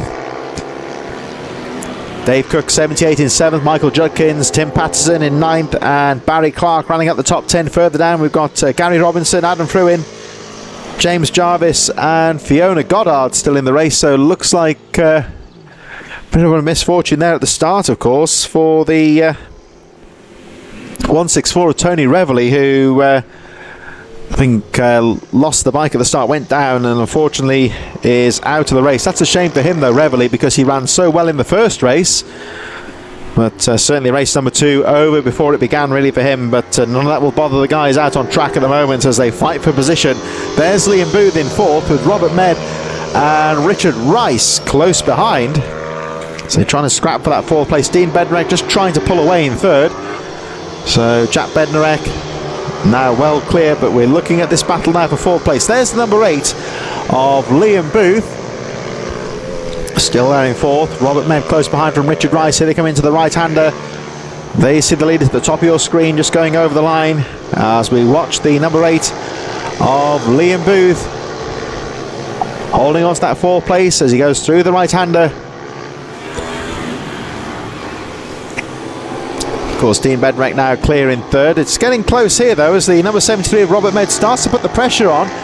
With 21, Richard Rice, he of course had trouble in the first race, went down but having a much better go of it this time round. And there he is, number 21, just hanging on to this battle. Currently in 6th place. 21 there, Richard Rice. Just trying to find an opening so he can get past Robert Med or Liam Booth here. It's all very closely fought for this 4th place. Dave Cook still there in 7th, Tim Patterson 8th, Michael Judkins and Barry Clark running up the top 10. But here is the fight for 4th. Down the back straight they go, and look at the 73 here, Robert Med. Is he going to try down the inside here? Has a little peek, but Liam Booth has got the line covered and holds on to that 4th place. Through the right-hander he goes. So Liam Booth back onto the power. There's Med, he's got good drive out to the corner, down the inside into the right-hander. And great move there from Robert Med. He has got some real drive out to the corner, but Booth's got the line on the outside here, sweeps around the outside, retakes the position, and can he hold on into the left-hander? No, he can't, because Robert Med has made the move stick. And 73, Robert Med moves into 4th place. And now Richard Rice can sniff that 5th position, just trying to get past the number 8 of Liam Booth as they sweep their way over the line. So still Med leading number 73, and it's getting close here as Rice has a look down the inside, goes for the pass but can't quite make it. That right-hander, very difficult corner of course to get the move. It's a very fast corner there, and he certainly can't afford to be too aggressive because there's a fairly substantial gravel trap there if you go too aggressively into the corner. Dave Cook and Tim Patterson just a little bit further behind as they make their way down the back straight. So Jack Bednarek leading by 4.5 seconds. Looks like they're the number 45 just going through there, Fiona Goddard. Chasing after James Jarvis, currently in 13th place. Still that fight for 4th place. Well, there's all sorts of battles going on here, of course, because we've got the number 40 of Tim Patterson having a look at 78 Dave Cook, who shuts the door as they go into the right-hander. But of course will drift wide, and this could allow Patterson in there. Patterson's going to try and claim that corner, which he does. Very neat move there from Tim Patterson, number 40, to move into 7th position. So Jack Bednarek continues to lead the race, 1:16.563, fastest lap of the race. They make their way past Fiona Goddard, number 45, who's currently in 14th position. And you can see Goddard just holding her line there, making the faster riders find their way through. So good racecraft there, you would say.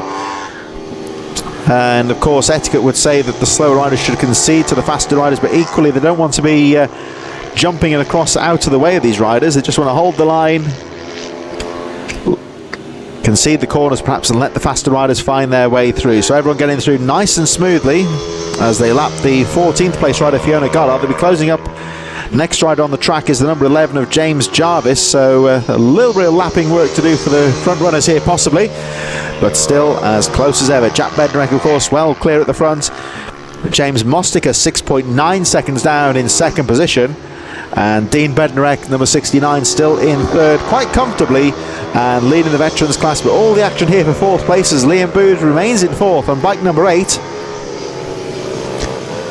And the man on the move, slowly but surely, has been the number 40 of Tim Patterson. We saw him making the move here on the previous lap, and has now fought his way through to 5th place and trying to close up here on the number 8 of Liam Booth as they make their way over the line. So Bednarek well clear at the front, Mostiker 2nd, Dean Bednarek in 3rd, and it's still Liam Booth number 8 in 4th, but Tim Patterson is really on a charge here.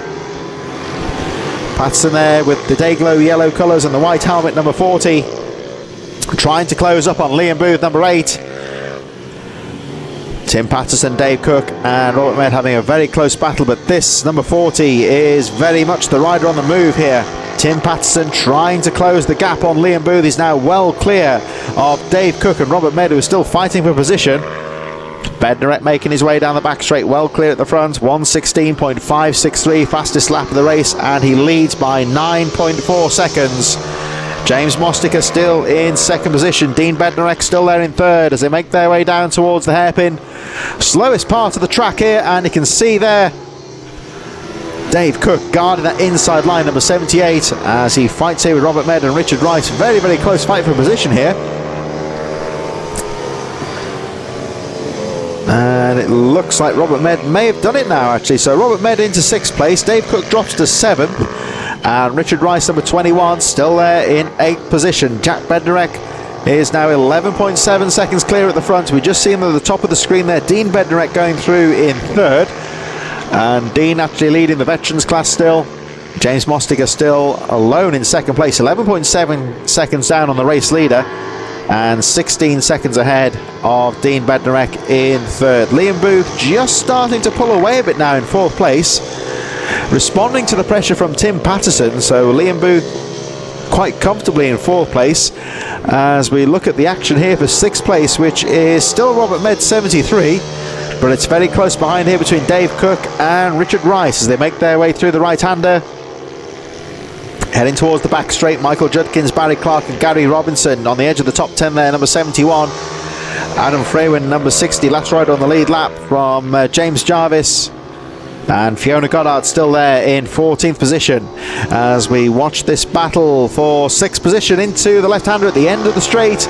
And it is still the number 73 of Robert Med who guards the line. And you can see there that Dave Cook trying to find a way through here. Can't get past at the moment, so they make their way through towards the right-hander. 21, Richard Rice still in there as the checkered flag goes out to Jack Bednarek and James Mostiker in 2nd place. And here comes Dean Bednarek over the line to finish 3rd, and he will take the veterans class victory. Liam Booth in 4th. It's going to be Tim Patterson in 5th place. And who's it going to be for 6th? It's a drag race to the line here. Over the line they go, and it's going to be Robert Med from Dave Cook And Richard Rice, better ride for him this time, taking 8th position. Michael Judkins and Barry Clark rounding out the top 50. And for the first time today, we're having the Mini GP 160 SM50 class coming up in just a few moments. Michael Judkins in 9th place and Barry Clark rounding out the top 10. So you're here, of course, at the first round of the 2024 British Mini Bikes Championship here at Teesside. I'm Chris Sora, and delighted to be back here, of course, taking you through the action here from Teesside, hoping to be at many of the rounds in 2024. Don't forget, of course, that there'll be live coverage of all rounds of the 2024 British Mini Bikes Championships. Next round is in May at Rowra. But we're going to move on very shortly to our next race of the day. Riders in the waiting zone right now for the Mini GP 160s. And they'll be underway in just a few moments' time.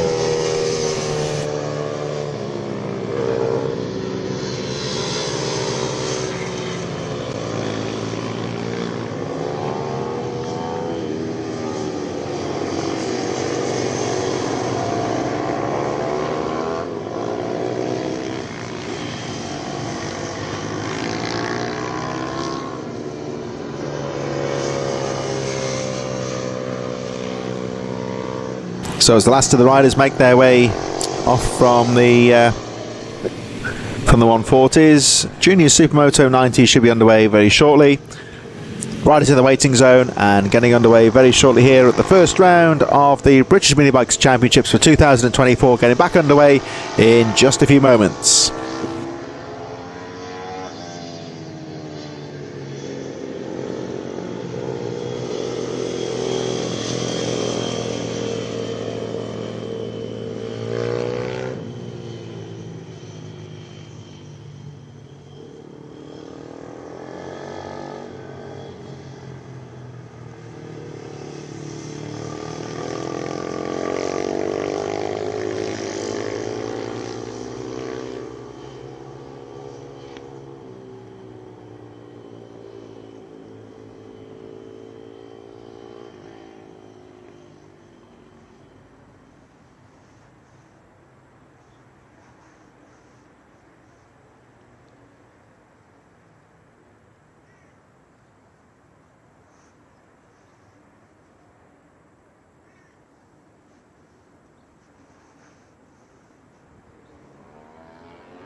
So the Junior Supermoto 90 is taking to the circuit once again.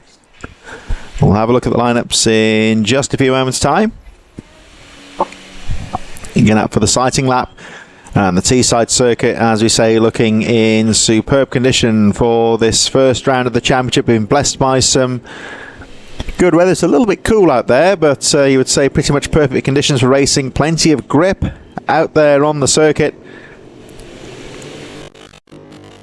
And there is the number 35 of Kean Daly, who ran very well in the first race of the day earlier on this morning. Took a dominant opening moto victory. And who would bet against him taking another win in this one? But of course, we never know in racing, anything can happen, so he's certainly got to work hard for this one. Other ones to look out for, the likes of Cody Brennan, who had a good start in race number 1, of course. Took the lead very early on. Daniel Tatton, Dylan Cook, Taylor Davis, as they all line up. We'll have a look down there in just a moment. So Daly lining up in pole position as they start to assemble on the grid. So Daly in position there, and we see the number 79 of Cody Brennan there, who was second in the first race, making last minute preparations. Dylan Cook also down there, number 296 Carter Spinks, the number 5 of Daniel Tanton there. Number 11, the machine of Taylor Davis, lining up and making final preparations. Number 15, CJ Maguire down there. 21, Rex Solmond.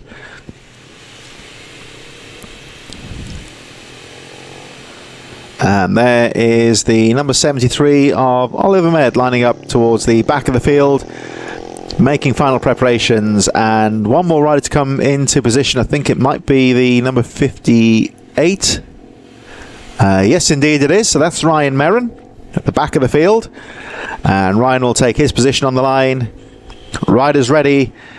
So it looks like they're all good to go.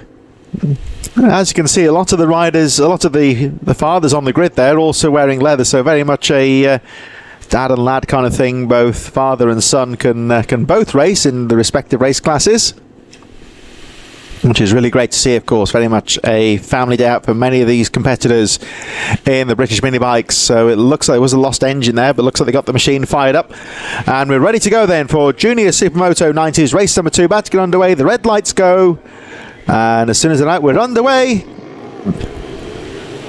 So they charge away. Cody Brennan again with another good start. He's really fast off the line again and takes the lead, although Daly around the outside. So Cody Brennan really does know how to nail the starts here, you would say.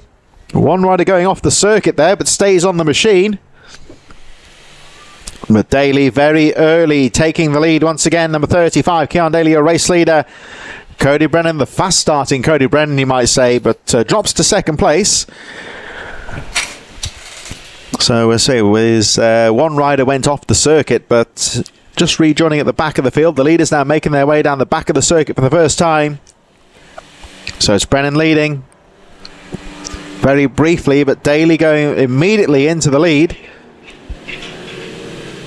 Charging through into the left-hander. Brennan still charging in second place. He'd just like to think here to tag onto the back wheels here of Keon Daly, get a bit of a pull around the circuit maybe. Perhaps look for some lines just to pick up the pace to try and challenge him for the lead possibly. But Daly looking very strong in that first race earlier on. So there is Keon Daly, the new race leader, just taking the lead. Number 35, Cody Brennan, is now in second position.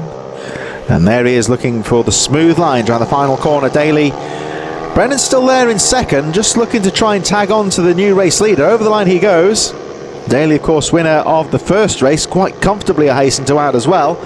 So he'll be looking for more of the same in race number 2. Brennan just pulling away now from the fight for third, which is JJ Manchester, who's had a good start there, number 28, closely followed by Taylor Davis, Carter Spinks. Daniel Tanton going through. And Dylan Cook in 7th position. CJ Maguire, Rex Solomon, Oliver Med and Ryan Merrin rounding out the field as they make their way up to the top of the circuit. There's the number 11 of Taylor Davis, who I think has made the move now and is into third place. So Taylor Davis moves into third position. It might have been Dylan Cook that made that mistake on the first lap. He drops down to 7th position, looking to try and fight back. Here come the leaders down the main straight. And Daly leading, but look at Brennan in second. He's not falling behind too far here at the moment. Still quite a few more laps to go here, but Cody Brennan just looking to try and get pulled along a bit here by Keon Daly, the race leader. Manchester still fighting with Taylor Davis, but Davis now clear in that third position. Manchester now in fourth. Carter Spinks not too far behind in 5th place. There's the number 11 of Taylor Davis, nice and smooth around the bowl corner, keeping the power on through the corner and into the right-hander he goes. Manchester coming under a bit of pressure now from Carter Spinks, number 296. And there is number 28 just behind there of JJ Manchester as Keon Daly goes over the line. 127.773, fastest lap of the race. Cody Brennan just keeping the pace there, 128.457, so he's not really dropping off too far from the race leader. So Cody Brennan just looking to try and keep the pressure on the race leader. And there he is, number 35. And you can see number 79 in second, Brennan, not too far behind at the moment. So Keon Daly makes his way through the off-cambered left-hander up towards the back of the circuit. They disappear out of view momentarily, heading down towards the fastest part of the circuit now. It's a downhill sweep towards the straight. Still Davis from Manchester, but the leaders now coming down. The Daly leading the way. Sweeping through that little series of bends, all the riders pretty much straight lining that section of the circuit. And into the left-hander they go. So Daly, the gap was 1.7 seconds. To me it looks like Cody Brennan isn't really falling away like he did in the first race. Daly really checked out in race number 1 and pulled away quite quickly, but Brennan is still charging in second place as best he can. But no one really can live with Keon Daly today. He's been looking so good at the front of the field. Number 35, your race leader. Daly having a quick glance on the over his shoulder there just to check the progress of the chasing riders as they make their way over the line. So Daly leads the way through the right-hander, and over the line he goes. Let's have a look at the lap time as he goes through. Goes quicker again, 1:26.586, fastest lap of the race. And now just started to pull away slightly from Cody Brennan as the fight is now on for 4th place here. We're looking at the number 28, blue machine with the black and yellow Dayglow helmet, JJ Manchester, who's coming under pressure from the yellow and black machine there, number 296 of Carter Spinks, and the number 5 of Daniel Tanton right behind there as they make their way through into the right-hander up towards the top of the circuit. There's the Manchester just running a little bit wide on the exit of the corner, but carrying the speed through quite nicely. Carter Spinks closing up slightly under braking as they make their way through the right-hander. Down towards the back straight they go. Daly, of course, fastest lap of the race there, 1:26.586, and increasing the gap to 4.2 seconds. There he is, just going out of camera shot. Still Brennan in second, but we focus our attentions here on the fight for 4th position with JJ Manchester, number 28, coming under a lot of pressure here from Carter Spinks, but Spinks can't find a way through at the moment. Daniel Tanton just watching there at the moment in 6th position. A little bit further back, we've seen a few more riders going over the line. Rex Solmond, Oliver Med and Ryan Merrin running at the field as Spinks has a glimpse down the inside. As he fights for that 4th place, Spinks holding on to the inside line here.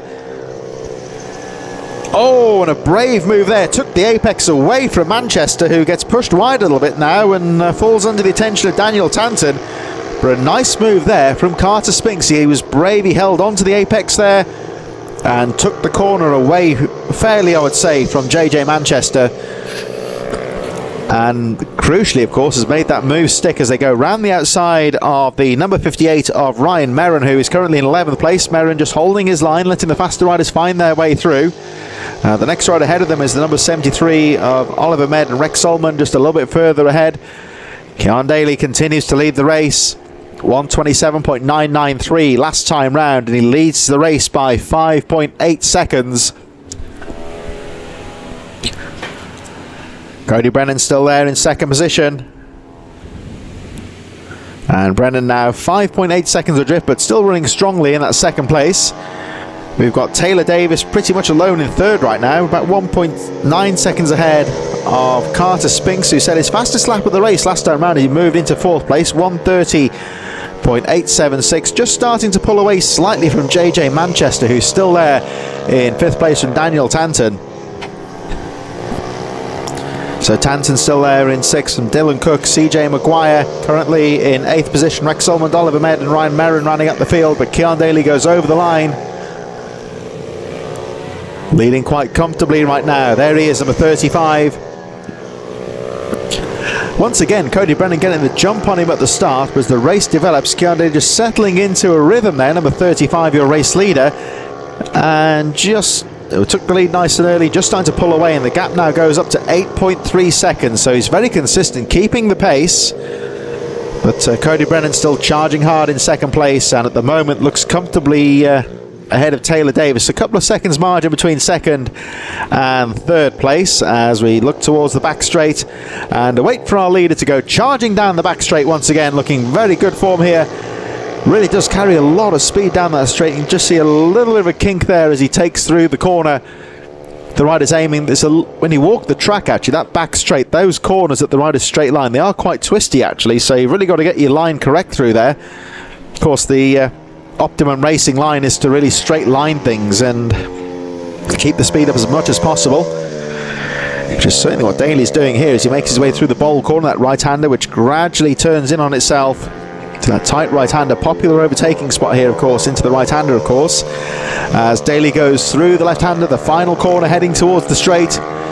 Good exit speed as he crosses the line, goes through to complete another lap. Still looking strong at the front of the field. And Daly absolutely charging as we look further back towards 2nd place, which is still The number 79 of Cody Brennan looking good in second place. Still charging through. He's got nothing to answer for the race leader so far, but certainly giving it his all in second place and looking to get through and bag some valuable championship points in this opening round of the championship. And there he goes through the right-hander, still looking comfortable in second place. Carter Spink still charging in third place, actually closing now. Spink's into third position. We're going to wait for him to come round now. There he is. And Carter Spinks, number 296, is the rider on the move here. He's got past the number 11 of Taylor Davis. Davis trying to charge here. And Carter Spinks actually closing up on the second place rider, Cody Brennan, although there is quite a big gap now, about 10 seconds between second and third place. So I think Spinks would really be relying on an error from Cody Brennan to be able to fight for that second place. But he's still charging. There he is. 296, who's had a very good race so far, fighting his way through the top 5, now into third place. Like I say, probably not going to be able to catch up with second position, but certainly giving it a good try as he makes his way up towards the top bowl corner. Keon Daly now making his way back towards the finish line. Over the line he goes. And there he is. So Daly looking strong at the front of the field. As we look again towards Spinks in third place, still charging. Looking out for Brennan ahead of him, who's just going over the line. So the gap, we'll have a look at the gap as they go through. So Brennan over the line. Spinks still charging in third. And the gap between second and third has gone down, actually, quite considerably to 6.6 seconds. There's the number 58 of Ryan Merrin, who's currently in 11th place. So Merrin, one of our newcomers at the back of the field, but still making his way around the circuit, getting some valuable race experience, and of course hopefully he'll be enjoying himself nonetheless as he makes his way around. And still there's the number 79 Cody Brennan still charging, but where's Carter Spinks? He's still charging in third place. I think time's going to be against him here really, but he's certainly not giving this one up. Meanwhile, Keon Daly with just a few more corners to go. Here he comes through the bowl corner for the final time, looking to make it 2 wins out of 2 so far today in this class in Junior Supermoto 90.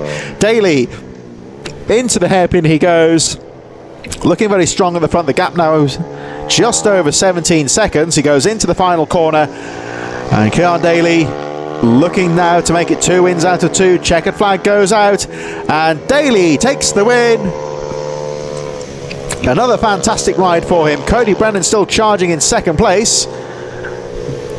As the checkered flag goes out, Brennan just going up towards the final corner now. Spinks still charging in third, but time is going to be against him here as Cody Brennan, the early race leader. Oh, well, I say that. Out of our camera shot, just on the back straight, it appears to me like Carter Spinks is out of the race. Rider okay, well, he's got some sort of mechanical trouble, I think. Cody Brennan goes through in second place, so that means that Taylor Davis goes through in third, Daniel Tanton in fourth, and Carter Spinks on the straight in the middle of the track, trying to get his bike restarted here. JJ Manchester then goes up to fifth place on the final lap.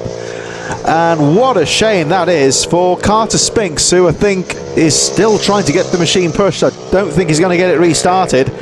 Late drama then, as the unfortunate Carter Spinks drops out of contention on the final lap. What a shame for him, because he was running so well, fought his way through into the top 3, but I can only assume there's some sort of mechanical trouble for Carter Spinks, and he drops out of contention on the final lap. I think he'll finish in this one. He was on the lead lap, so CJ Maguire finishes in 7th place. We may see Carter Spinks on the camera shot in a moment when they come down the straight on their cool down lap. He's on the straight at the minute, sat on the tyre barriers with that bike, having cried enough. I think he's going to be out of contention in this one, so it's going to be Rex Olmond in 8th place. Carter Spinks was on the lead lap, so he shows us 9th on our lap charts, but that's very unfortunate for him. But what a great ride from Keon Daly to take another race victory. So Oliver Mayer in 10th place, Ryan Merrin in 11th position.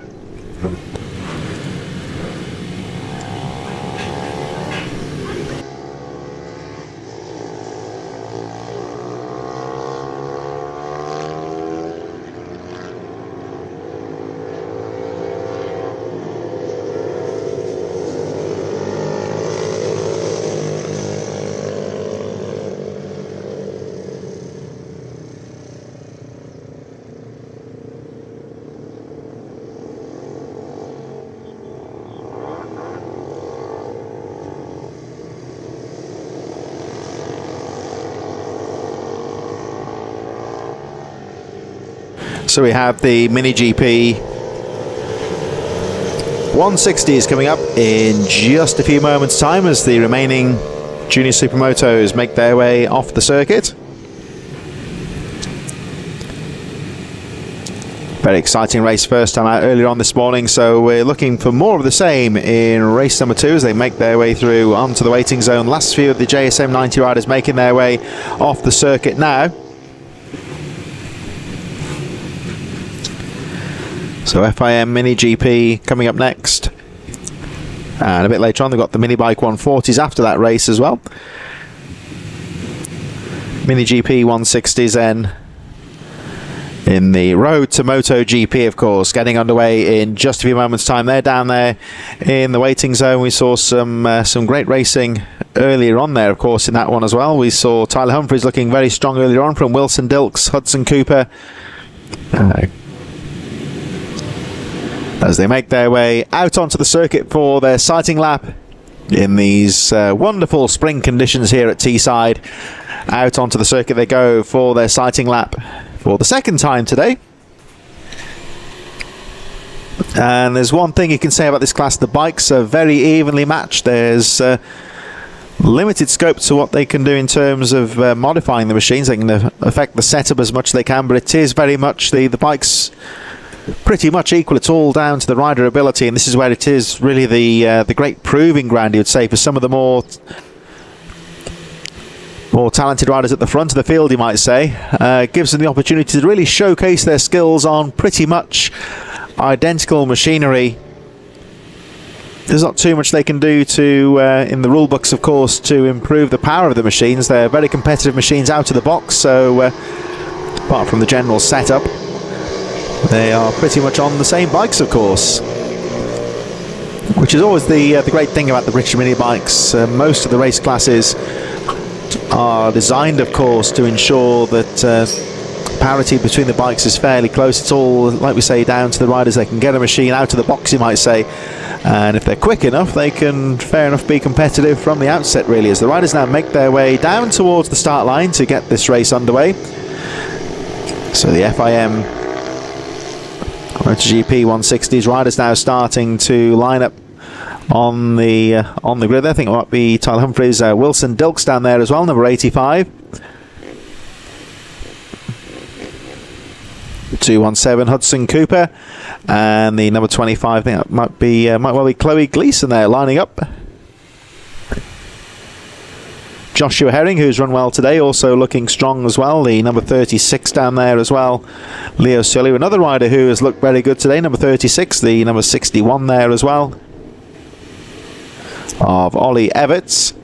Number 45, Joseph Cooper, towards the back of the field. I think riders are in position now, though, and it looks like we are ready to go for the FIM Mini GP 160. Lights go out, and away they go, charging over the line. Tyler Humphries with a good start from Wilson Dilks. They go charging through into the first corner, and there's some very competitive riders at the front of this field, so the start will be very important. But I think Tyler Humphries has done it here.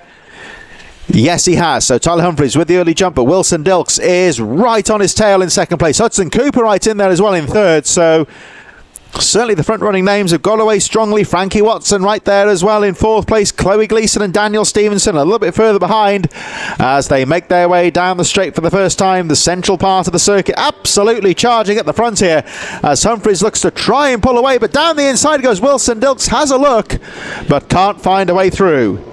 Dilks stays in second place, and Hudson Cooper down the inside of Dilks, and I don't think Wilson Dilks was expecting that one bit there, as Hudson Cooper saw the opportunity and went for it into second place. Tyler Humphries, of course, unaware of this, will lead the way as they make their way through the right-hander. But Hudson Cooper with a great start here, and he's going for the lead here. He's having a look down the inside. Hudson Cooper down the inside. Great move there out to the final corner. And I think, yes, he's made the move stick. So fantastic few corners there. It's actually Tyler Humphries. Hudson Cooper right in there as well. Wilson Dilks now in third. And here they come into the right-hander. Nothing but... Dilks down the inside, looking for second place, but doesn't quite make the move stick. Chloe Gleeson into 4th place. Frankie Watson right in there as well. Joshua Herring, Daniel Stevenson, Lucas King, Leo Hans, and Ollie Everts running up the top 10. And a bit further back, we've got Ollie O'Gorman, Leo Soliu, and Joseph Cooper rounding out the field. But down the back straight they go. Tyler Humphries, Hudson Cooper, and Wilson Dilks, all very close indeed. Down the back straight they go. Looks like Dilks has gone back through into 2nd place. They go through that tight left-handed hairpin, sweeping through into the right-hander. Still incredibly close at the front here. Any one of these 3 riders, I think, could stake a claim for victory. Charging through that long sweeping right-handed corner, heading towards the hairpin, and as you can see, all riders certainly not leaving an inch. They make their way through the right-hander, guarding the apex. Out of the final corner they go, and our leaders charging over the line once again. It's still very, very close to the front here. They go over the line, and it's Humphries leading, Dilks in 2nd, Cooper in 3rd. The top 3 now breaking away somewhat from Frankie Watson, who goes back into 4th place, getting past Chloe Gleeson, who drops to 5th on the number 25. But Gleeson still maintaining a gap over Joshua Herring and Daniel Stevenson.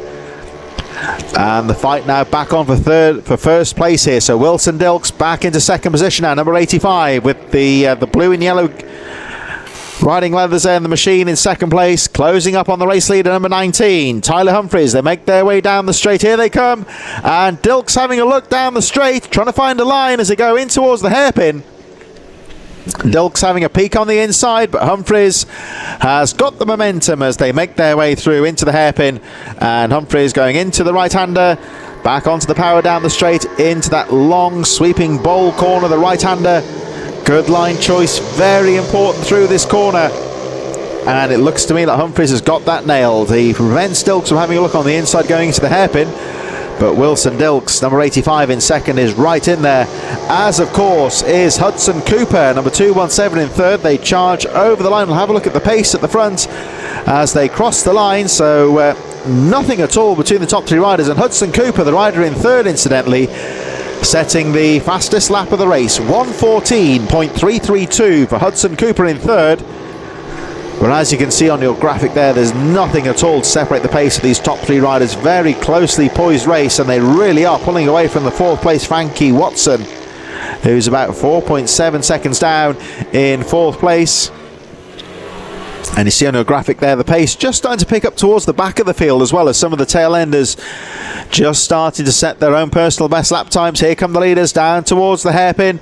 Tyler Humphries leading. Dilks again has a peek on the inside, but not close enough to go for a pass there as they make their way through these slow technical hairpins, back onto the power, onto the straight, and the speed rises now as they make their way through this sweeping right-handed bowl corner. There's a little bit of banking there as well, just to help the riders carry the speed through that corner. And Tyler Humphries leading as they make their way through in towards the final hairpin. Out to the left-hander they go, back onto the power and down the straight. And Tyler Humphries still leading the way. As you can see, nothing at all between these top 3 riders though. Dilks in 2nd. Fastest lap of the race of Humphries, 1:14.004. The pace of this race really starts to pick up here as the competition hots up. And Wilson Dilks still charging there in 2nd place.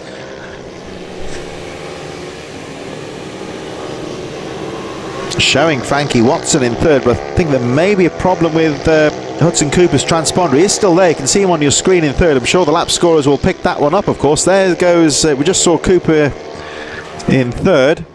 So Watson and Gleeson not too far behind. Here comes Wilson Dilks once again. Has a peek down the inside, but nothing going as he makes his way through the hairpin. They'll come back onto the power in a moment.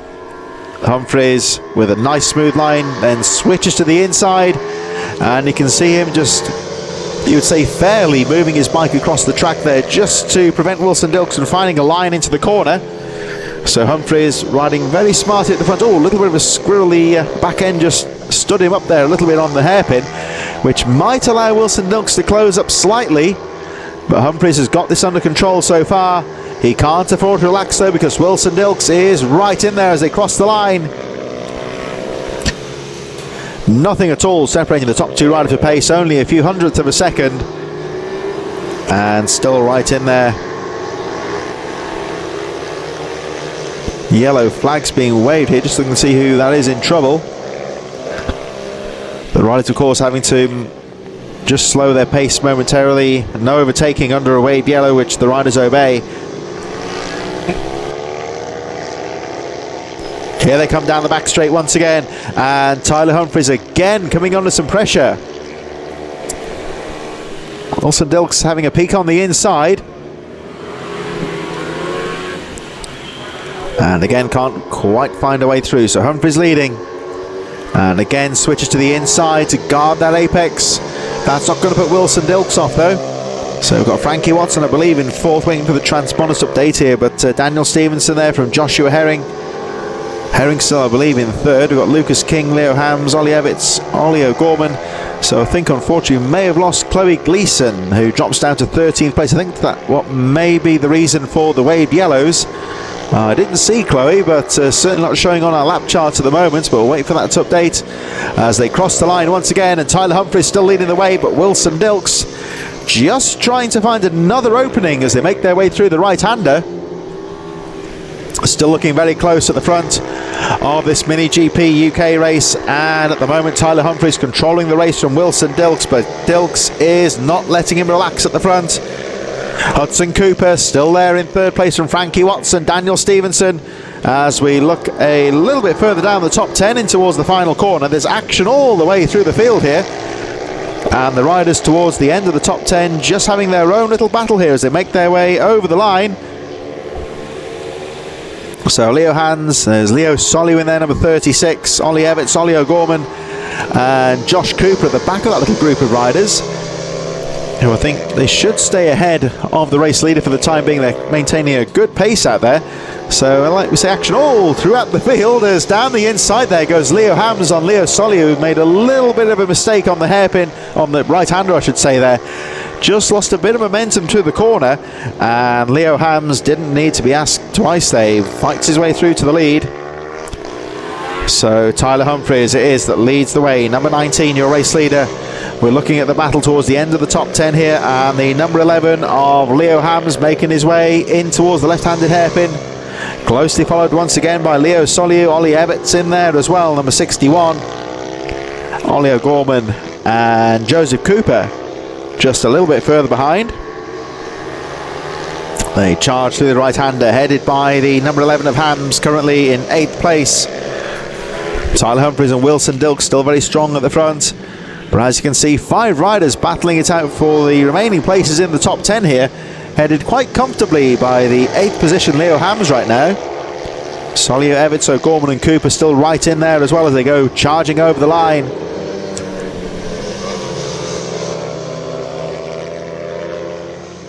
And there is the number 11 then of Leo Hams, guarding the line as they make their way to the right-hander. And there you can see again, but a little move there on the outside from the number 61 there of Ollie Evitts, who I think has made the move on Soliu. Yes, he has. So Leo Soliu trying to get down the inside into that corner, but that allows the 61 of Ollie Evitts coming through. And I'm just looking here because I think that Tyler Humphries and Wilson Dilks may be closing up on this battle on the edge of the top 10. They make their way down the straight in towards the left-handed hairpin. Just looking at the board here, I think coming towards the closing stage of this race now, so they should stay ahead of the race leaders. Here they come charging into the right-hander. It's getting close just behind this battle as into the centre of the circuit. Wilson Dilks having one last look as they make the fight for the lead. Here's the battle for 8th place though, and still Leo Hams, Leo Soliu and Ollie Evitts having a really good fight as they make their way over the line to complete what will be their final lap. Wilson Dilks having a charge in the centre of the circuit now, looking for the lead from Tyler Humphries as they make their way over. And there's the fight for the lead, just behind that top 10 fight. And it's still Humphries that leads the way. Dilks having a look on the inside, coming out of the corner, charging up to the line. It's going to be a fight to the line here as Tyler Humphries charges over the line. And look at Wilson Dilks here, 1:13.953, fastest lap of the race, as time is running out here for Wilson Dilks as he tries to battle with Tyler Humphries, but Humphries is not giving that lead up lightly. Wilson Dilks is going to have to work even harder for it here. You can see Humphries guarding the lines there, making Dilks do all the work. They've left Hudson Cooper behind a bit now in third. The gap goes up to 4.6 seconds between second and third. They're closing up on that battle on the edge of the top 10 though. This could be tight towards the end of the race here as Wilson Dilks has a look down the straight side by side. And Wilson Dilks, a brave move there. That's a very difficult part of the track to make a pass. You've really got to be brave and get that line. And Wilson Dilks has done it now. Can Tyler Humphries fight back? Here they come up towards the right-hander. They're closing up on that battle for the edge of the top 10. Will that play a part in this race as they make their way down to the right-hander? Dilks guards the racing line. Time running out here for Tyler Humphries. He looks to try and fight back and retake that lead. He gets a good drive out of the final corner though. Wilson Dilks charges. Humphries right on his tail as they make their way over the line. Checkered flag goes out and Wilson Dilks by 1/10 of a second takes the win. Oh, and you can see Tyler Humphries just bumps his fist on the handlebars in frustration. He'll be disappointed with that because he led pretty much the entire race, but shouldn't feel too hard on himself because that was a great move from Wilson Dilks to take the checkered flag. But I'm sure that Tyler Humphries, as a racer, he'll be disappointed with that one. But nonetheless, taking a strong second place. Hudson Cooper in third, Frankie Watson in fourth, and it looks like Daniel Stevenson is going to finish in fifth position. So Stevenson over the line in sixth. It's going to be Joshua Herring in sixth, and that great battle on the edge of the top 10 between Lucas King, Leo Hams, Leo Soliu, Ollie Evans down to the top 10. Ollie O'Gorman and Joseph Cooper 11th and 12th so far, and the unfortunate Chloe Gleeson a retirement. But plenty of action in that one. Very, very close right the way to the checkered flag. We're going to get things underway very shortly, of course, with our next race, the mini bike 140s, I believe, coming up in just a few moments. As the last of the mini GP riders making their way over the line, we're underway very shortly here at Teesside, round number 1 of the British Mini Bike Championships. And Mini Bike 140 is underway in just a few moments' time.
British Mini Bike 140s then coming up next here at the first round of the championship here at Teesside Autodrome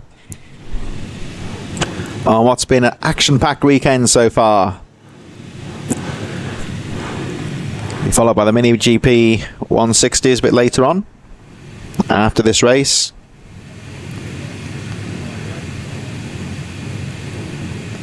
Minimoto Rookies a bit later on as well, followed by the Super Minis.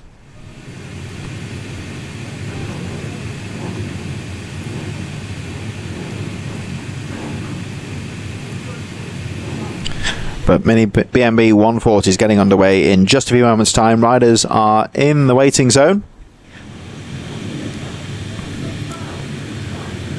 So earlier on, of course, the likes of Rhys Stevenson looking very strong earlier on in the first race.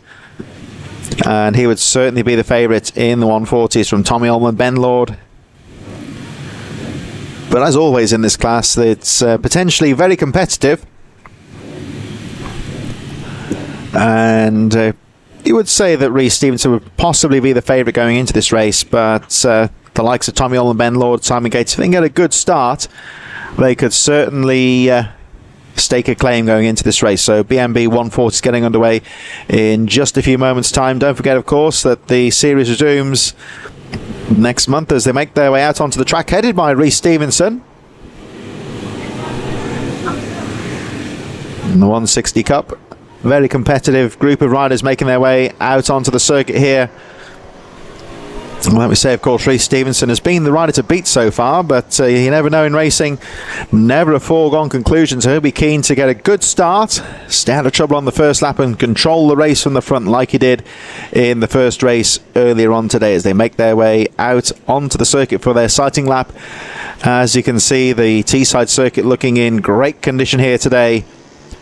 Really have been blessed by some good weather to start the season off here in 2024. Moving, of course, next month to the famous Rerun circuit, another famous northern circuit over in Cumbria. Stevenson gets the legs and the elbows out there.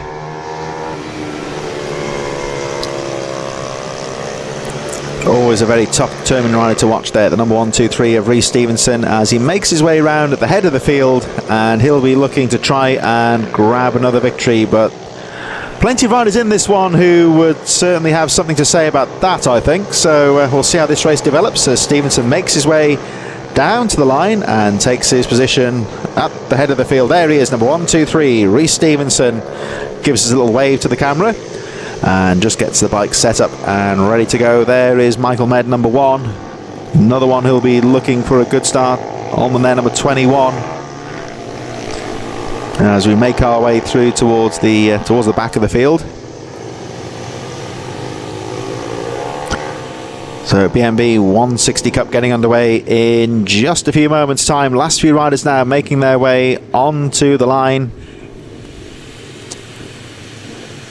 And as always, you would say the start, very important here. There's a big group of riders in this one, so pretty much everyone getting into position now. Last few riders making their way onto the grid, and we'll be about ready to go for our next race of the day. Last few riders into position now. It looks like we're about ready to go. All eyes on the marshal. The green flag is up, and we are ready for racing here. All eyes on the red lights, and as soon as they go out, we are underway. Off they go, charging over the line. And in the 140s, Rhys Stevenson with a good start there from Michael Med. Tommy Ullman gets away well, number 21. Simon Gates and Stephen Humphreys in there as well as they charge through the first corner. Looks like another good clean start. So Stevenson gets away, but Michael Med is with him out to the right-hander into the top of the circuit now. And let's see what happens as they make their way up towards the top of the circuit for the first time. They make their way through those technical series of corners. Will it be clean? Well, it looks like everyone stayed out of trouble on those first few corners. Good clean start. And Rhys Stevenson leads them down the straight for the first time. But look at Michael Med in second place, keeping the pressure on. Can he find a way through? Right on the rear wheels of the race leader, 1, 2, 3 Stevenson, as they make their way through into the right-hander. Michael Med jinking about behind there, just looking for a line as they make their way out of the corner. Stevenson immediately guards the inside line into the right-hander. They go charging through. Look at Med just peeling to the inside there, having a look on the inside. Can't find a way through at the moment, but he's got away cleanly. The two at the front, and Stevenson very sharply switches his line into the final corner. Just looking to try and break the toe from Med in second place. So they make their way over the line. So Stevenson leads. Med in second place. Tommy Ullman in third. Simon Gates from Dan Merrin, who's had a good start on the treble 8. He moves up into fifth position. Ben Lord also well placed in sixth. from Stephen Humphries, Daniel Cliff, and there is the number 41 of Cameron Caulfield, currently in 10th place as we cut back to the leaders, and Rhys Stevenson coming under some real pressure here from Michael Med in 2nd place. They make their way through the top corner and heading on. Look at the fight in the rest of the top 10. They're all very close in these early stages as they make their way down the back straight. Michael Med again just trying to find a way past Rhys Stevenson, who's got the jump on the field at the start. Tommy Ullman just breaking away slightly in 3rd position there from Simon Gates, and Dan Merrin also well placed. Ben Lord, Stephen Humphries all in there as well as they make their way out to the corner. There's the 172 of Simon Gates coming under a bit of pressure now from Dan Merrin. It looks like Ben Lord has made a couple of positions up there. Number 48, he's looking to try and fight his way through as well.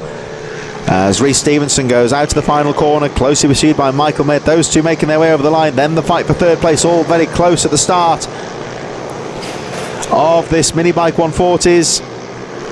Nothing at all between the two race leaders, who disappeared just out of view momentarily. Then the chasing pack come charging through. There's the 172. So Simon Gates closely followed by Dan Merrin. So it is Ben Lord up to 4th place. Stephen Humphries, Stuart Hardman, Daniel Cliff and Cameron Caulfield still rounding out the top 10. Further back, Mark Portis, Joe Mills, Charlie Hopkins, Jordan Merriweather, Ben Ribicki, Tom Wise, Liam Trinder going through, Simon Portis, Mark Cotton, George Davis, Dean Carver and Lindsay Yates, and I think that was Harry Swan on the infield at the end of the first lap, the red machine, number 96. I think he may well be out of the race, unfortunately. That's not going to concern the leaders though here, as Rhys Stevenson makes his way out to the right-hander, heading towards the large bowl corner that leads us back towards the finish line, and just starting to break away slightly from the number 1 of Michael Med as they make their way through into that right-hander. The corner just gradually gets tighter and tighter. Good line choice, very important there. You've got to find that right balance between not leaving the door open for your rival and keeping the speed up yourself. But Stevenson doing that very well so far. But Michael Med certainly not giving this one up in 2nd place. Here they come, heading towards the top of the circuit. Stevenson charging as hard as he can to try and break away from Michael Med, but he's still right in there, number 1 in 2nd place. And Med making his way through the right-hander, through into this technical little chicane at the top of the circuit. A little bit off camber here, of course, as they make their way through the right-hander, back down towards the straight, fastest part of the circuit, and Med closing up again. He's got some good lines at the top of the circuit, I think, and is closing back up on Stevenson as they make their way down the straight once again. Ullman still in 3rd, Lord in 4th, Gates in 5th, but at the front, Med again closing up on Stevenson. He's got some good lines, I think, at the start of the lap, and it's just allowing him to close up again on Stevenson. Again, though, you see Stevenson, aggressive posturing of the bike there as he comes out to the corner, guarding the apex, making life difficult for Med in 2nd place as they make their way through the right-hander. And it's still Stevenson that leads the way. 1, 2, 3, your race leader. But Med is right there with him as they make their way through the left-hander, back down towards the straight. And Stevenson on the power, over the line he goes. And let's have a look at the gap. There's nothing in it between the top two. 0.3 of a second as they go through. You can see the chasing pack just behind them as they make their way through. There's the number 172 of Simon Gates still in 5th place, chasing after number 48 Ben Lord. But Gates coming under some pressure now from the 241 of Stephen Humphries. Humphries keeping that pressure on as they make their way through to the right-hander. Dan Merrin and Stuart Hardman just a little bit further behind, 7th and 8th position. 9th for Daniel Cliff with the 41 of Cameron Caulfield rounding out the top 10. But we're just watching the number 241 of Stephen Humphries here, trying to find a way past into 5th place from Simon Gates as they make their way down the back straight. There we see just ahead of them Tommy Ullman in 3rd, Ben Lord in 4th position, as again we see Humphries putting the pressure on the number 172, and Simon Gates guards the apex as they make their way through into the apex. Oh, down the inside, having a look there was Humphries. So Humphries just starting to work up the pressure here as he makes his way through the bowl right-handed corner. Slight bit of banking there as well. It's a fast corner, and then it just gets tighter and tighter as they make their way through into that slow hairpin. But Gates has got a good line as they make their way through. You'll see on your graphic there on the top left-hand corner, Rhys Stevenson setting the fastest lap of the race and has pulled the gap up to 1 second from Michael Med in second. Still pretty close between Tommy Almond and Ben Lord for third position, and even closer here for fifth between Simon Gates and Stephen Humphries. Dan Merrin, Stuart Hardman, Daniel Cliff and Cameron Caulfield still charging through on the edge of the top 10. Further back it's still Mark Portis, Charlie Hopkins in 12th place, Joe Milnes, Jordan Merriweather and Tom Wise, as again we see Stephen Humphries really on the back wheel now of Simon Gates, just trying to find a way that he can get some drive to get alongside him and try and make the pass here as they make their way down the straight. There's the fight for third, Tommy Almond and Ben Lord. Lord not quite close enough to go for the pass right now, but certainly keeping the pressure on. Oh, a bit further behind there, you'll have just seen that it looks like Stephen Humphries has taken that fifth place around the back of the circuit from Simon Gates, who drops to sixth. As we look now at the number 21 of Tommy Almond, he is currently in third place, but watch out for Ben Lord in fourth. He is keeping that pressure on, number 48.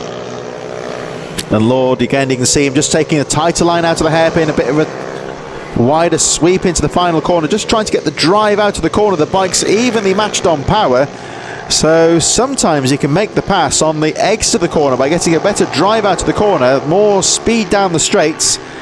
And that was the tactic, I think, there that Ben Lord was trying to use a bit, but couldn't quite get the momentum to get alongside Tommy Almond.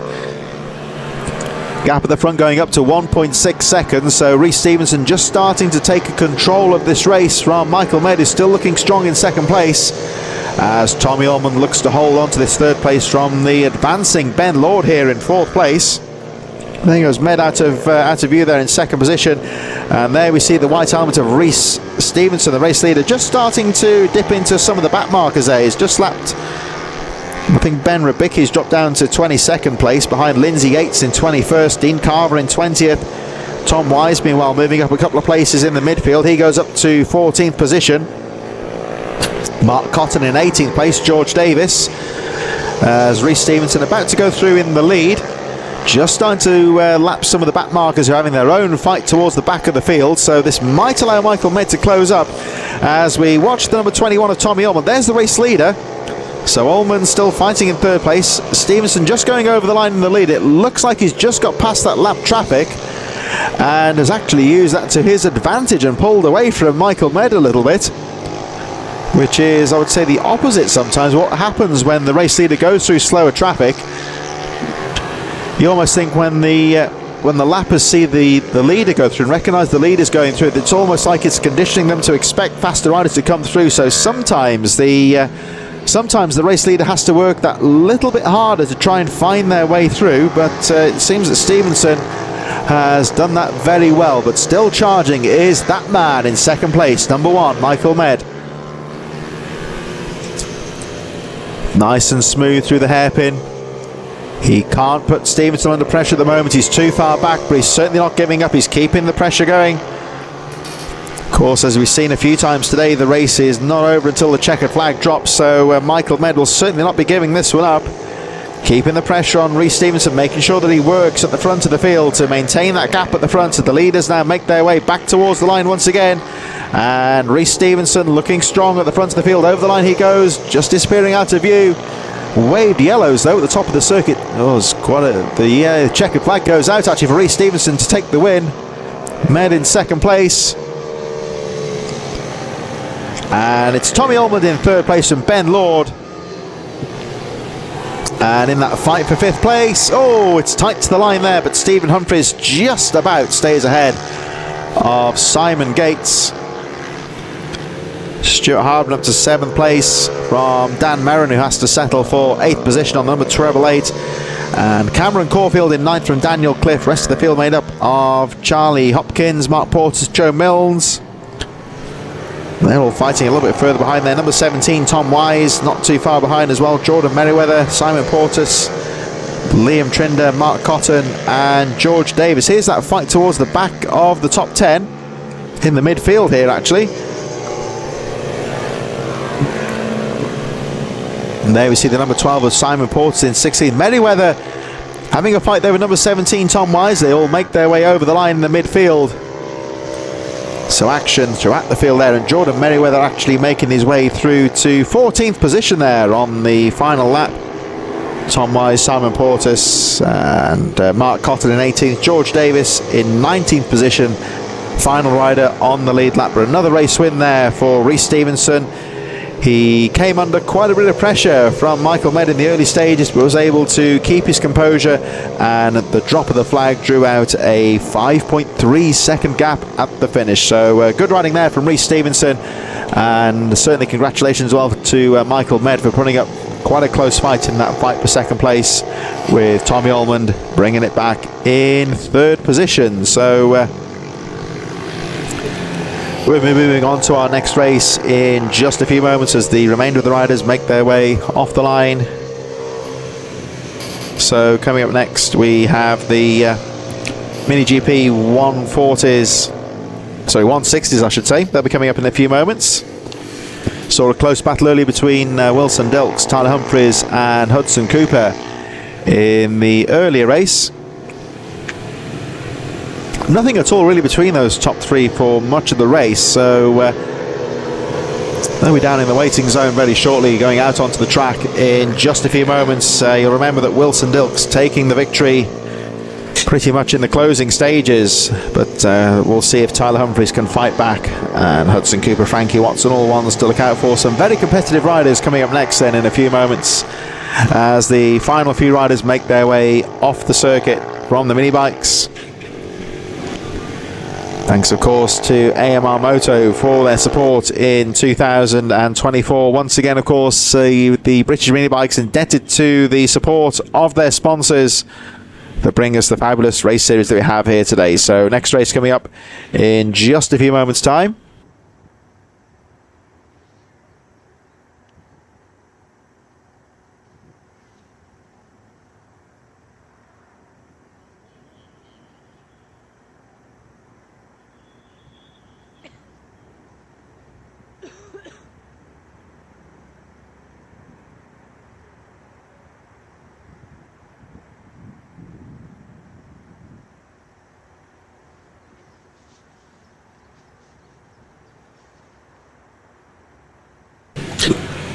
Mini GPs are now down in the waiting zone, and they'll be underway in just a few moments. Just making sure the track is clear and ready to go. And as we say, potentially I think a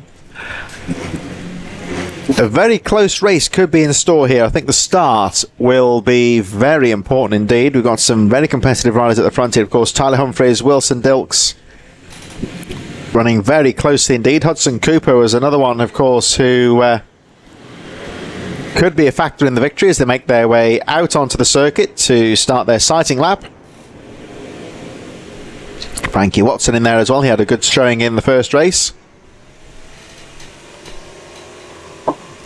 So out onto the circuit they go. We'll have a look at how they line up in just a few moments' time. Suffice to say, though, I think the start and the opening couple of laps will be very important, very crucial, of course, to stay out of trouble.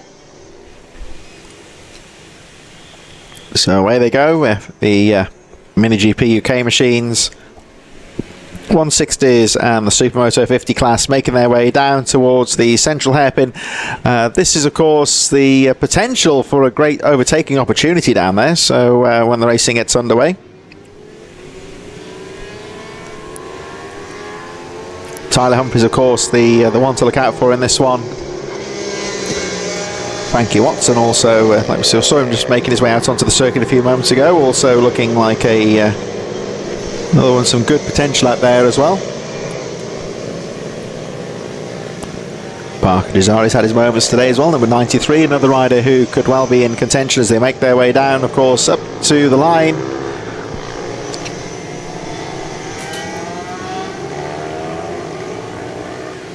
So Mini GP 160s making their way down onto the grid right now. We'll have a look at how they line up here just a moment. There we think we see the machine of Hudson Cooper, and slotting in just ahead of him there is the number 19 of Tyler Humphries, who settles into pole position, and he's certainly looking focused. Gives us a little wave to the camera and then turns his attention onto the track where he's looking to try and grab another victory. There's Hudson Cooper. He'll have something to say about that, I'm sure. He'll be looking for a good start Parker Jazari there, number 93, who's looked good today as well.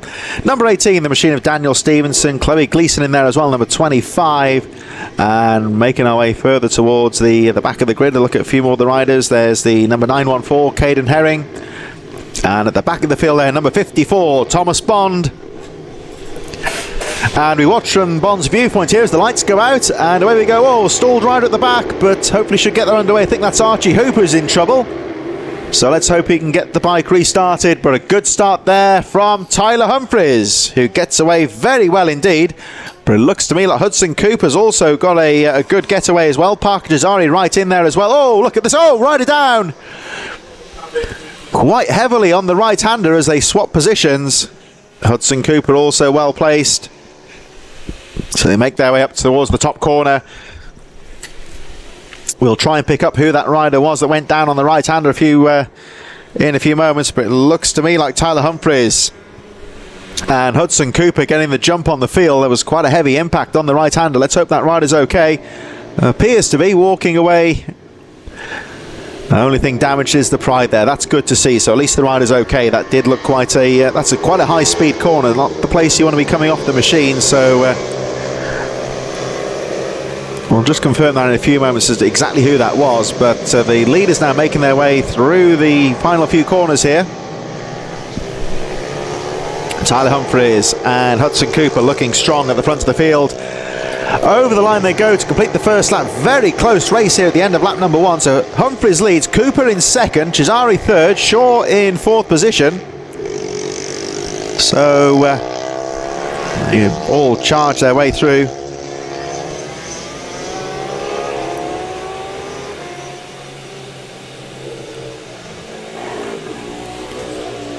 So Tyler Humphries just staying ahead of Hudson Cooper here. They're just starting to pull away a bit now from Parker Jazari, who's fighting for third place with Travis Shaw. Chloe Geeson right in there, number 25. Joshua Herring and Lucas King also well placed. I think that was... I think the rider... Oh, right, a nasty crash there in second place. I was just about to say that was Frankie Watson that went down on the first corner, but Hudson Cooper went down very heavily on the straight, just got a bit of a tank slapper going into the corner and went down very heavily indeed. That's not what we want to see. The unfortunate Hudson Cooper, I think, was... well, I think the race has been stopped, but... well, that's not what we want to see at all. A nasty crash there, I think, for Hudson. It looked very much like Hudson Cooper that went down. The front end just swapped ends on him there, and the bike, well, that's the bike I think that's gone actually through the tyre barriers, and the unfortunate Hudson Cooper, well, I believe it is Hudson Cooper that went down, is currently receiving some attention from the marshals. So we're going to put a hold on things right here. The red flag is out, and oh, what a shame. That's not what we want to see, of course, at all there. Hudson Cooper going down on the fastest part of the circuit there. Very quick accident there. It just seemed to be that the front end swapped out on him and spat him over the bars quite heavily. We certainly hope that he's all right. Certainly we've always got the medical crews on hand, so they'll be going over to check him out, and let's hope he's okay. You can see there we cut to the spectators who are just looking across the track to see what's going on there, and certainly the medical crews are, as soon as I say it, they're right on the scene now dealing with the injured rider. So we've got a pause on things right here at the Mini GP 160s with, I believe, Hudson Cooper that went down quite heavily on a very fast part of the circuit, and pleased to say, of course, that the medics are very quickly onto the scene.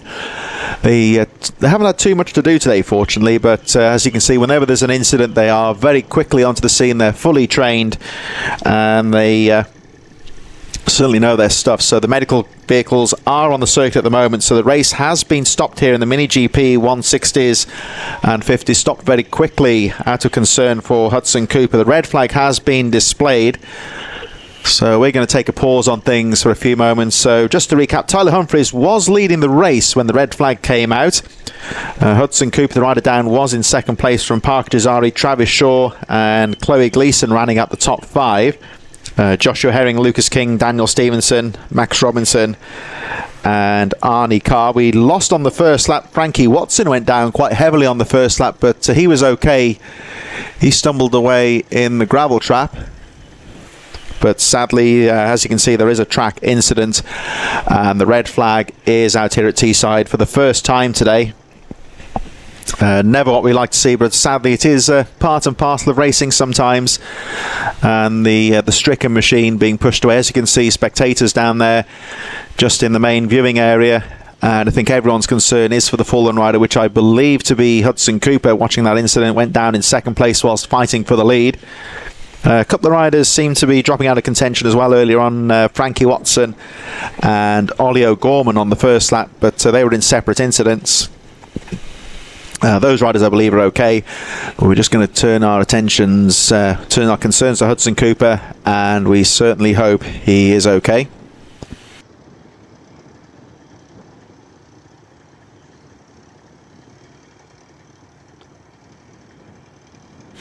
So sadly, we're underway with the Mini GP 160s and 50s, which has been brought to a close temporarily for a red flag. Heavy accidents, which I believe was Hudson Cooper in second place.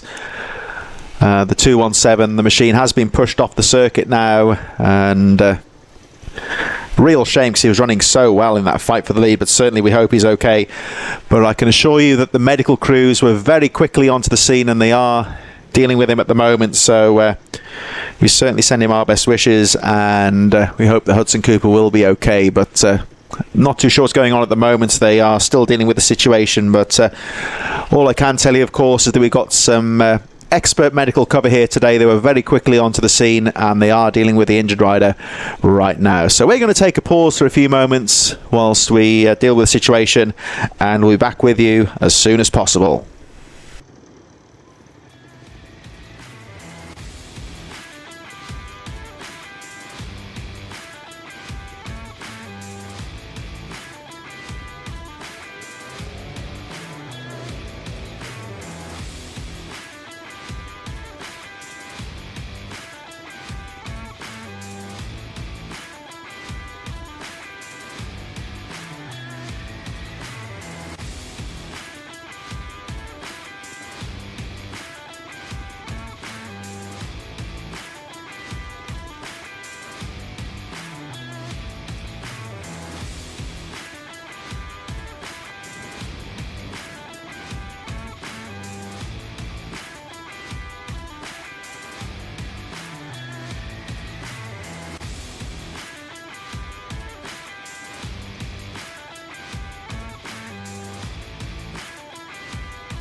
So here we are then at the first round of the British mini bikes here at the Teesside Autodrome. As you can see from your graphic, we had a track incident, a heavy accident in the 160s mini GP race with Hudson Cooper, who was charging in second place, but went down quite heavily. The medical crews very quickly on the scene to attend to him while he was chasing the race leader Tyler Humphries when he went down. Not really a collision at all, he just went down on his own. Pleased to say, of course, that the medics, as always, Medics UK here, covering the events, and as you can see, the medical vehicle just making its way off the circuit. They were very quickly on the scene to attend to the incident, and the red flag very promptly displayed. I have been told the race will be restarting shortly with a full rerun. You can see the riders on the right hand side of your screen there, just in the waiting zone. They'll be just gathering their thoughts, getting themselves psyched up to go back out onto the circuit and race once again, just as soon as we get the all clear from the clerk of the course and the medics are safely back in position. So of course, rider safety always their priority, so it's just a case now of just making sure that the track is safe. We certainly send our wishes to Hudson Cooper, went down very heavily. We hope he's okay, because it was quite a nasty high-speed tumble. Whether that means a reprieve, of course, for some of the riders who dropped out of contention on the first lap, I don't know yet. We shall wait and see, because we did see a couple of riders dropping out of contention on the first lap as well. But I am told that this mini GP 160 and 750 race will be restarted in full just as soon as we get the all clear from the clerk of the course and the medics. Here we are then, of course, at round number 1 of the British mini bikes. Great to be back here commentating on the series once again for 2024. Some date clashes mean they won't be able to cover all the rounds, but I certainly hope to be to as many as possible. Just to recap, of course, that we've got a full season coming up for you here on TNL Sports here with the British mini bikes. Next round is the 12th of May over in Cumbria at Rerun, famous old karting circuit. Some of our spectators say hello to the cameras. And a few minutes on camera there, of course. So Rerun is round number 2 of the series. We move to the very fast and famous Pembrey circuit in South Wales, not too far from Llanelli, on the 30th of June. I remember a couple of years ago, actually, that Pembrey came onto the calendar, and it was a bit of a different departure, you might say. A lot of the circuits here, of course, that we use on the British mini bikes, generally speaking, more the karting venues. This, of course, here, Teesside Karting, the Teesside Autodrome, home of the British 24-hour karting race, and so most of the circuits very much from a karting background, but Pembrey very much a circuit steeped in motorsport history. It's a former venue for the British Touring Car Championship, and back in the 1980s, even the McLaren Formula 1 team used to use it. The likes of Alain Prost and Ayrton Senna testing at the track. It was a bit of a quiet track, a bit out of the way for them to test. So great that we've got such a famous circuit on the calendar. Pembrey on the 30th of June. And the 10th of August, we move to another very fast circuit, and one which does tend to throw up some great racing. Three Sisters on the outskirts of Wigan in Lancashire on the 10th of August. And I've commentated on quite a few races there in the past with the British mini bikes, and the layout of that circuit, it's a slow start to the lap, and it just gets faster and faster and faster, and you tend to get some real slipstreaming races there. So Three Sisters, another one on the calendar. And the track that most people on this series know like the back of their hand, Wilton Mill in Northamptonshire on the 30th and the 1st of September later in the season. Double header around there later in the season. We've talked about this in the past, of course, with the series promoter Alan Lord, and Wilton Mill. A lot of the riders go there on bike nights. They go testing there. And most riders tend to know that circuit very well, so it does tend to throw up some very competitive racing. And of course, we were talking about the faster circuits, the likes of Pembrey, Three Sisters, but our series finale is arguably the most technical track on the calendar, Red Lodge. It's probably the slowest track on the calendar, but I can assure you it certainly throws up some great racing, and it's a tough circuit to master. And that circuit not too far from Bury St Edmunds down in Suffolk. That will be the series finale a bit later in the year on the 29th of September.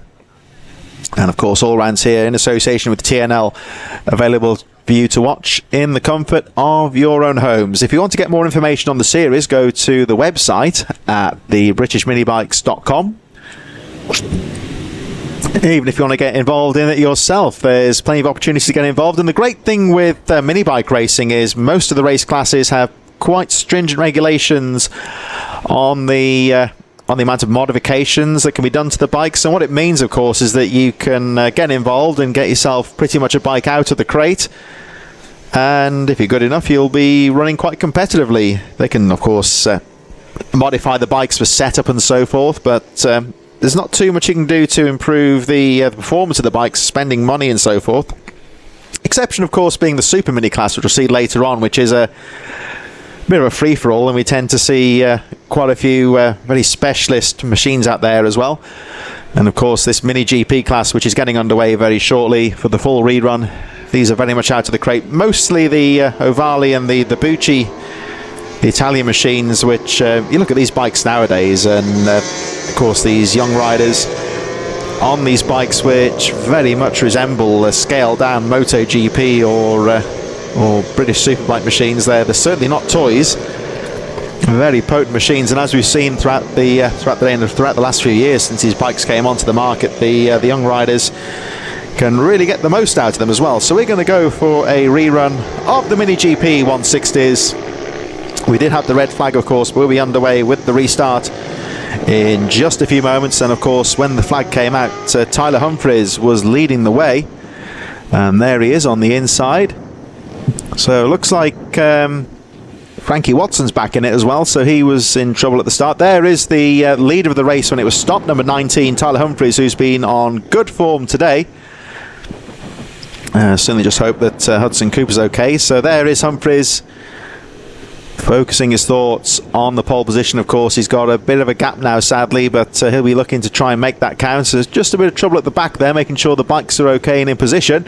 And we should be okay for the rerun of the Mini GP 160s in just a few moments. Riders are ready, in position.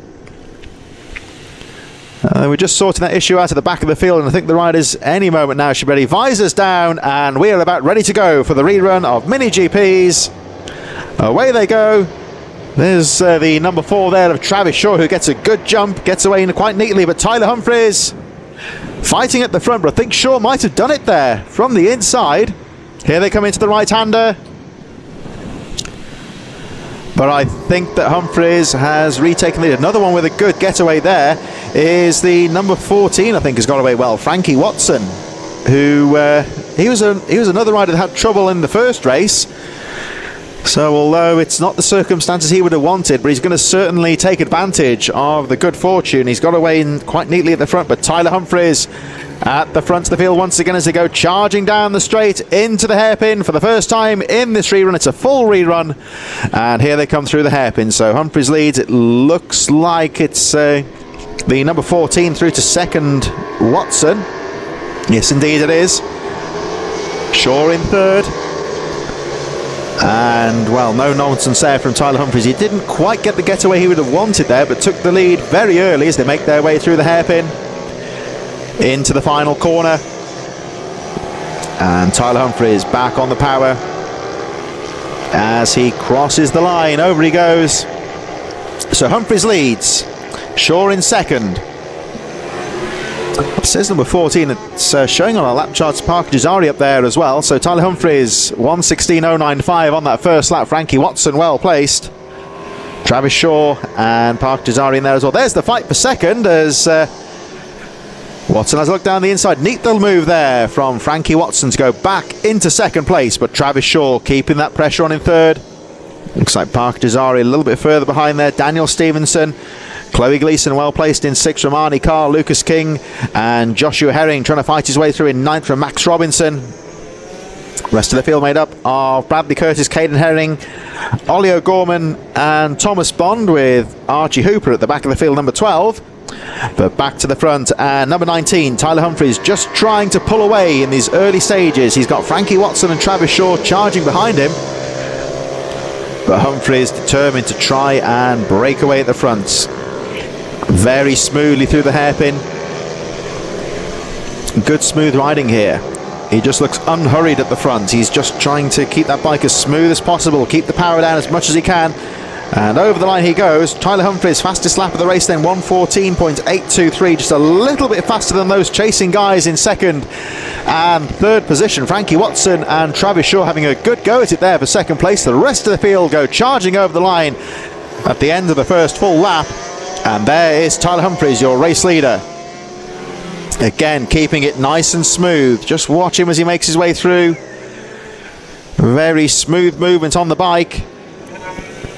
All about keeping the power as smooth as possible, not really losing much speed in the slower corners. And there he goes back down onto the straight, but still second and third, not too far behind. And certainly Tyler Humphries can't afford any mistakes here, because second and third certainly within fighting distance, one might say. There's Frankie Watson in second, closely followed by the number 4 of Travis Shaw. So Watson fighting his way back through to second place, but Shaw is right in there in third. So Watson back on the track, of course, in this full rerun, looking smooth as he holds on to that second place. Shaw having a peek on the inside, can't find an opening on the inside so far, as Humphries gets on the power, charges over the line. As they go over the line, we'll have a look at the pace differential between the first and second place. So Humphries 1:14.582. So Humphries about 1 second faster than these guys who are fighting for second and third place, and the gap goes up to 2.6 seconds. Rest of the top 10 made up of Daniel Stevenson still there in fourth place, Arnie Carr and Chloe Gleason fighting for fifth. Joshua Herring's on the move. He's gone up to 7th position now on the number 912 from Bradley Curtis, Max Robinson and Lucas King in 10th position. Further back then is Caden Herring, Ollie O'Gorman, Thomas Bond, Archie Hooper, and I think Park Jazari hitting some trouble on the first lap, down in 15th position. So Tyler Humphries just starting to break away as we watch this fight for second place. Again, you see Travis Shaw just having a look down the inside, but nothing going. He falls back into position, and let's see what he can do as he goes in towards the right-hander.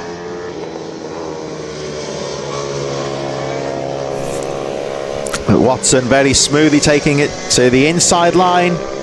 There's a bit of a banking there. Oh, look at that though, down the inside for the number 4 Travis Shaw. The nice little move there from Travis into second place.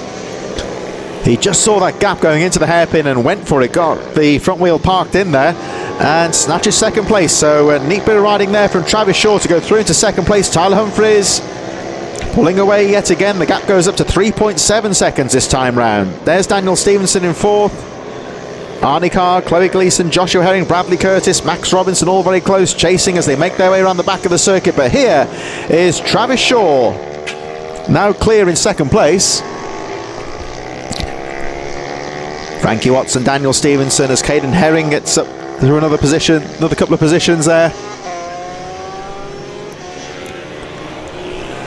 And that fight for second place now, down the back straight they go. And this is where Frankie Watson might be wanting to look for some lines here, see what Travis Shaw's doing, and see if there's anywhere he can just find an opening to go back through to second place. Very close battle here for second position at the moment as they make their way through towards that bowl right-hand corner. Of course, the riders potentially have the advantage of on the outside line, a little bit of banking there, so they can carry some speed through that corner, but they are sacrificing that tighter racing line on the inside as well. Here they come out to the final corner. Humphries already over the line, and there he goes. So he's 1:15 at the moment. Here comes the fight for second place, and the gap remaining around 3.6 seconds, so they're not really losing much ground on the race leader Tyler Humphries, who disappears around the back of the circuit, still very close for second place. There's that chasing group just going over the finish line now. You can see them just charging through there. Arnie Carr still in fifth place, Daniel Stevenson alone somewhat now in fourth. He's pulling away slightly. Chloe Gleason, Joshua Herring, Bradley Curtis, Max Robinson all in there, but as Tyler Humphries just disappears out of view, Travis Shaw and Frankie Watson charging down the back straight. There's the leader Humphries, not really pulling away anymore, so whether he's controlling his pace I don't know, or if these two are just pushing each other along a bit now and starting to close up on the leader.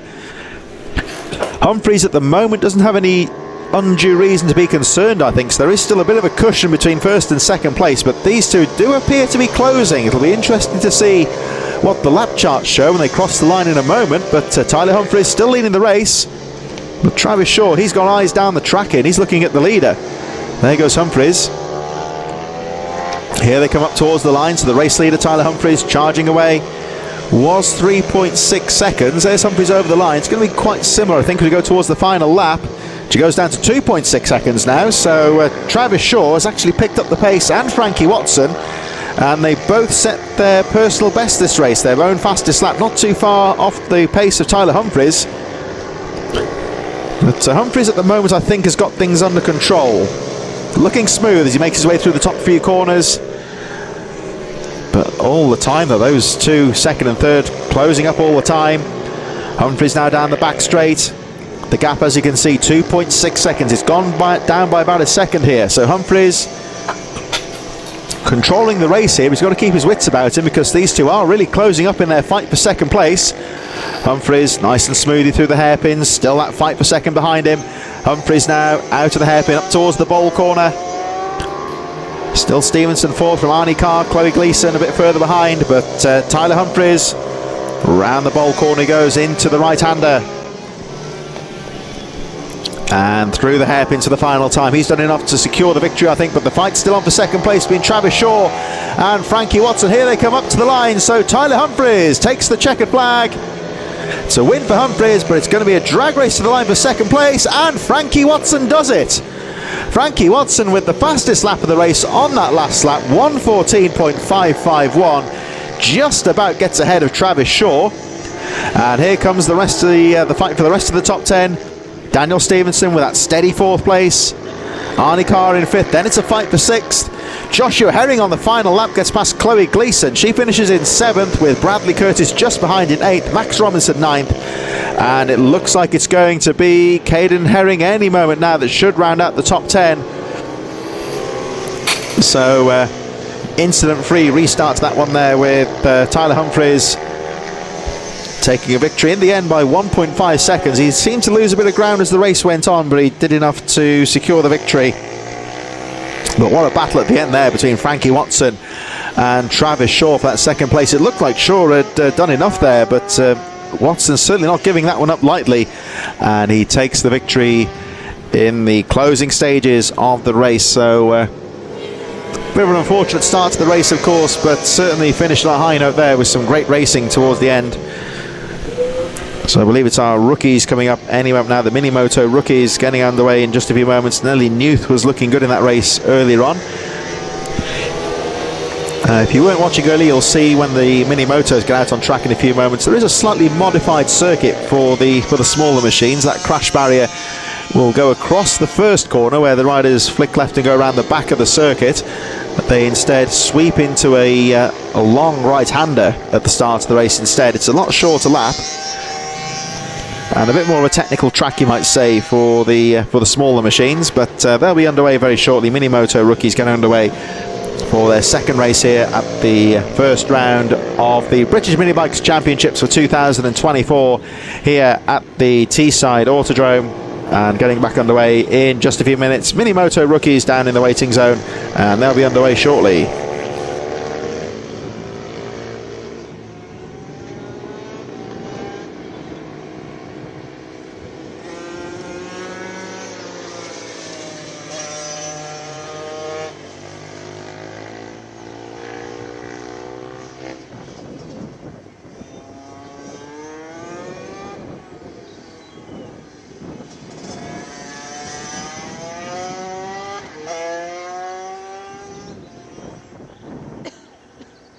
Thanks, of course, for tuning in to see us at the first round of the championships here at Teesside with British Mini Bikes. Mini Moto rookies, race number 2 getting underway very shortly in association with M4 Mini Moto. Of course, the Mini Motos back on the championship calendar nowadays.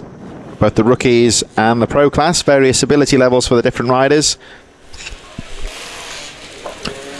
Certainly delighted to be back commentating here for the British Mini Bikes for 2024 after a 1-year hiatus of the live stream. Great to have it back, and certainly pleased to be invited back to come and commentate on it as one of our non-finishers from the previous race just making their way back to the paddock there. So we get the see the rider is in question, but appears to be okay. Just some bike trouble there Well, we'll be underway very shortly with the Mini Moto rookies, but as I say, certainly great to see the live stream back for the mini bikes in 2024, and certainly pleased to be back here in the commentary booth. Fortunately, I'm having to miss one or two of the rounds, I think, Raura, with the date clashes with some other commentating commitments previously, but I hope to be back for most of the rounds here in 2024. But rest assured, even without me, the live stream most definitely is here, as well as we wait for our mini motos to make their way out onto the circuit. As I said earlier, of course, busy day here at Teesside, as we've not only got the first round of the British mini bikes, but we've seen a few spectators poking their heads over the grass bank at the far end of the circuit. There is quite a big club and motocross meeting taking place next door at the Ironworks facility. There's quite a lot going on in this little corner of Middlesbrough. There's, of course, the Teesside Autodrome where we are today. There's the Ironworks motocross track next door, and next to that is the home of the Redcar Bears Speedway team. Redcar, or Redcar, I don't know. I was in Redcar last year when I was commentating for the mini bikes. I think it was 2 years ago. I was up, and they said it doesn't really matter. Well, I'm from Shrewsbury originally, and there's the old Shrewsbury kind of thing. But Redcar Bears, in any case, they're next door the Speedway track, and they're sometimes here when there's other meetings on. It's very busy down here. Still as popular as ever in these parts of the Speedway team. Drifting here in the past, and of course well known for the karting exploits here with Teesside Karting. You see there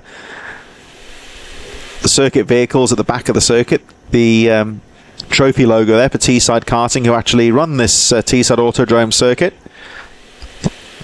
Famous for the 24-hour events, both here and actually at the Le Mans circuit in France. I've actually competed in those myself in the past, and really is a great experience as well. It's quite a big venue here at Teesside as well, so certainly well suited to running the big events. But out onto the circuit go the rookies. And of course this rookie class really does allow some of the newcomer riders to get some experience out there on the track on these little mini moto machines, and hopefully progress to the pro class later on. Mini motos, of course, they've been around quite a long time, and no end of pro riders nowadays started their careers racing mini motos. They're of course a lot slower than the full-size machines, goes without saying, of course, but especially for young riders, they're pretty well suited to their size and gives them the opportunity to learn some good racecraft in their early years. And I always think the thing that surprises people with both bikes and with karting as well is when you see how young some of these riders are, but how advanced they are on the track. They've got good racecraft, they get the principles of the racing lines, of defending positions fairly, things like that, and yeah, the racecraft even for these young riders is very advanced indeed. So the riders now lining up in position for the rookies, their second race today. As they line up, there's the number 57 machine. We'll have a look at some of these riders any moment now. So they're just lining up in position now. So that was a few moments ago, the number 57, Reed Saxelby, 67 down there as well. That's Joey Arthur-Sitch, who looked very good in the first race earlier on. And right at the back of the field, I was trying to get the number of that one. I think it might be Jensen Brown at the back there. We'll look from Jensen's point of view at the back of the grid here as we wait for the red lights. Here we go. So, he was a bit eager off the start there, but away they go. So the mini motos, of course, they charge into the right-hander this time, and it looks a bit of a sweep on the outside. Is that Pereira that got the jump on the field, possibly? The winner of the first race was Nelly Newth, and Nelly looked very quick indeed in that first race, but I think it was Reed Saxelby actually that got the jump on the outside, getting the lead early on. So Nelly Newth, who was the runaway winner of the first race earlier on today, but having a bit of work to do here as Nelly down the inside of the race leader Reed Saxelby, who shuts the door. Saxelby, we saw, look very focused at the start of the race and had a good start round the outside to take the lead. And let's see what Saxelby can do. Nelly Newth won the first race, of course, quite comfortably as the rider goes down on the right-hander just on that first lap in the midfield. I think the rider's okay, but most probably out of the race. We'll have a look at who that is when they cross the line in a few moments, but Saxelby leading then. Newth drops to second, Pereira third, Finley Styles in fourth place, and I think it may have been Tommy Keats that went down. The rider, I think, saw the rider get up, so presume they're okay, but the unfortunate Tommy Keats appears to be out of the race, but the race goes on, of course, with Saxelby leading and Nelly Newth dropping to third place now as Emilio Pereira goes into second position. Saxelby just started to clear away slightly at the front here as Newth fights back down the inside, going into the right-hander. Oh, brave move on the inside, but of course Pereira might get the drive on the outside of the back corner, but no, I think Newth's got that one covered back into second place. So Nelly Newth will be determined to fight back and try and challenge for the lead as we see Reid Saxelby take a sweeping line into the final corner, but Newth's found a bit of drive on that final corner and is charging back to try and take the lead here as they make their way through to the right-hander. Saxelby's got a nice line into the first few corners. They'll go right now into that long sweeping right-hander. It's a tricky little corner though. The can't be too aggressive through there and lose the machine. But look at third place now, Emilio Pereira, who lost second position but has set the fastest lap of the race, and again down the inside, has a look down the inside of Newth. So I think any one of these three riders could potentially take the victory. It's looking a little bit closer in Moto 2 than it did in Moto number 1 earlier on today. But Reid Saxelby, number 57 on the red machine, continues to lead the way. Newth on the outside this time, using the banking. A bit more speed on the corner on the wider outside line, switches to the inside, tries to have a look down the inside. But Reid Saxelby has that line and holds on to the lead. Newth again having a peek down the inside, using the tighter inside line, but won't get the drive out of the hairpin that Saxelby does, who pulls away down the straight. So Reid Saxelby leading, Nelly Newth in second, Emilio Pereira in third. And not too far behind in fourth, and setting the fastest lap of the race, you'll see in your graphic there, 57.878 is Finlay Styles. There he is, look out for Finlay in fourth.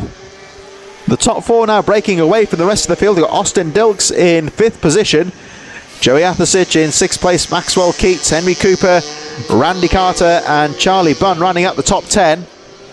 Freddie Taylor, Jensen Brown and Oscar Rowland running up the field with Tommy Keats out of the race. Saxelby continues to lead the way, Newth in second, Pereira third, three riders fighting for the lead, and potentially Finlay Styles trying to get involved in this one as well. Now if these two start scrapping at the front here, this could allow Pereira and Styles into the race as well. And Finlay Styles really found some good lines here, really closing up in fourth position.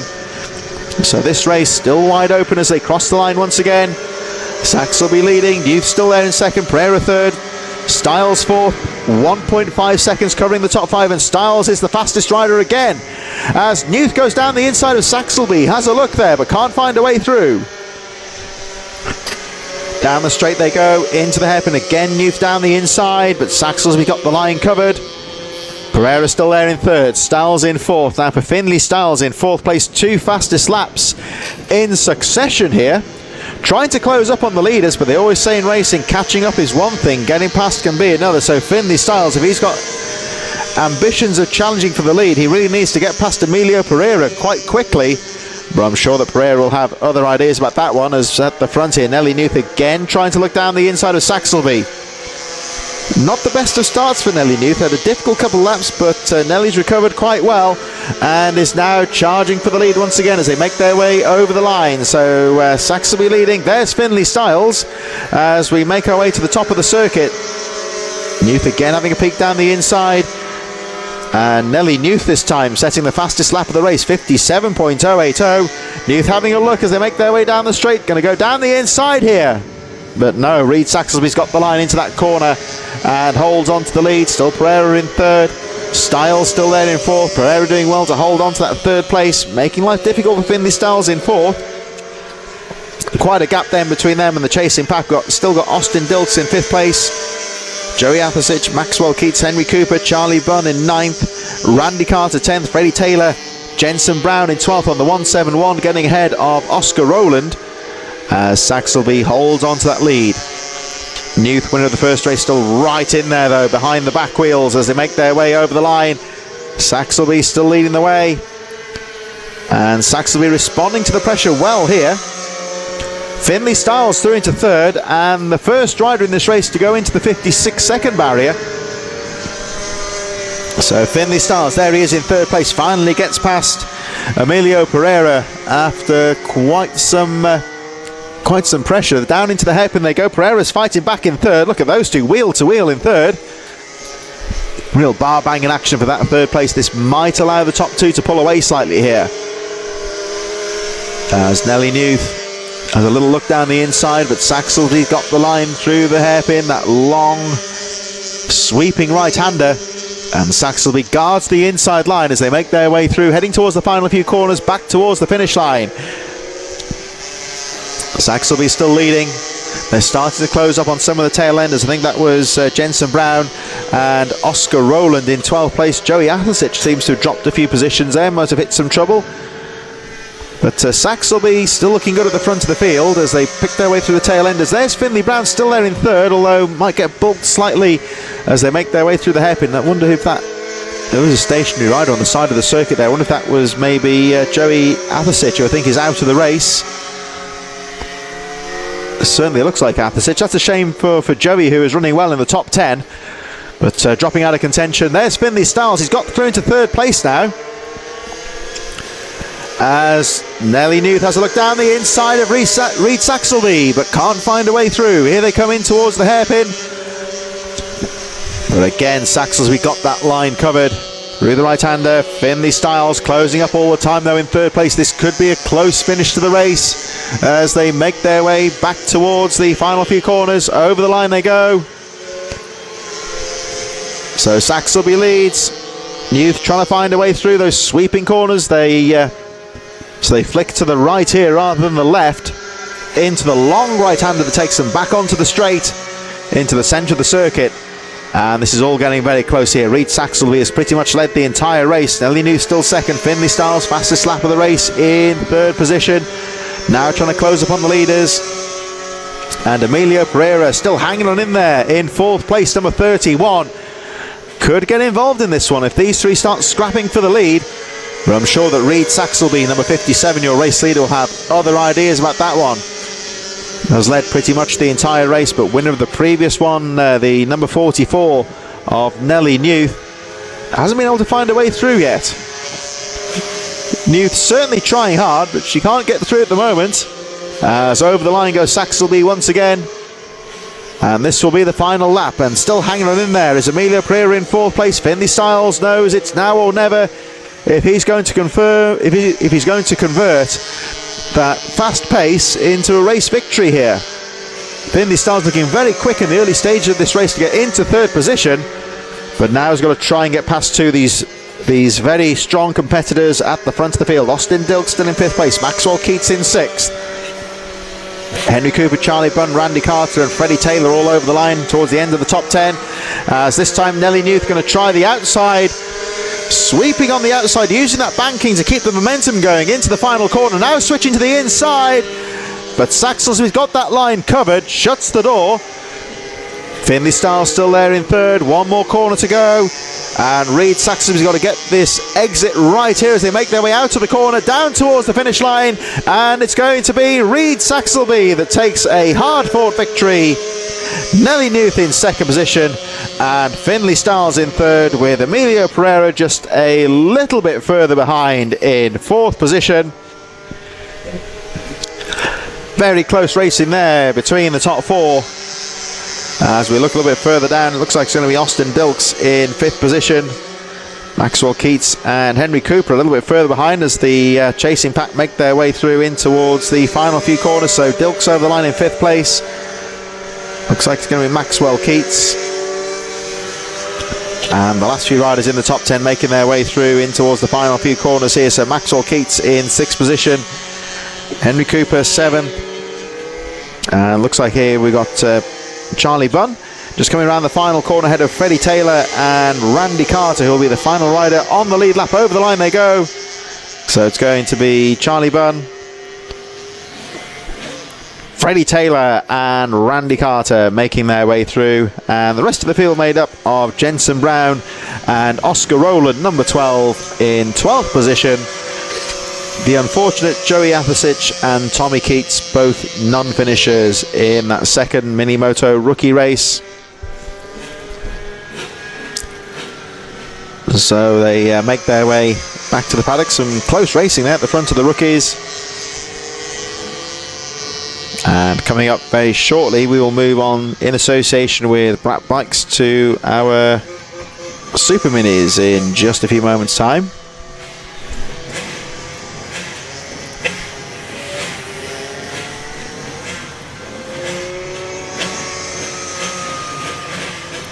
Super Minis race number 2 getting underway very shortly. That will be followed by the Mini GP 110, Mini Bike 160 and the Vets.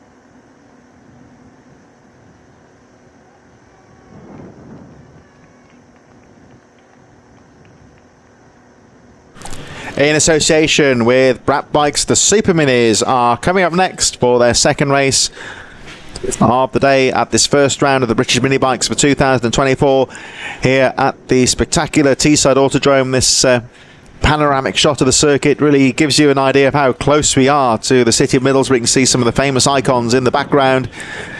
The Middlesbrough Transporter Bridge poking over the woodlands at the right-hand side of the circuit there. And just hidden in the centre of the track a little bit more there is the Riverside Stadium, the home of Middlesbrough Football Club, two of the main city landmarks. And we are very close here on South Bank in Middlesbrough, here at Teesside for this first round of the championship. Always a great way to start off the season here at Teesside. And once again, we've been treated to some great racing as we wait for the Super Minis to get underway for their second race of the day, which will be getting underway in just a few moments. Just to recap, in the first race earlier on today, Jack Bednarek taking the win from Lawrence Wardle, who was really putting up quite a fight from Louis Smith. Bjorn Esmond charged through the field to take 4th position. Leo Caulfield and James Sidebottom just a little bit further behind, but Super Minis always, of course, very fast and spectacular here at the Teesside circuit.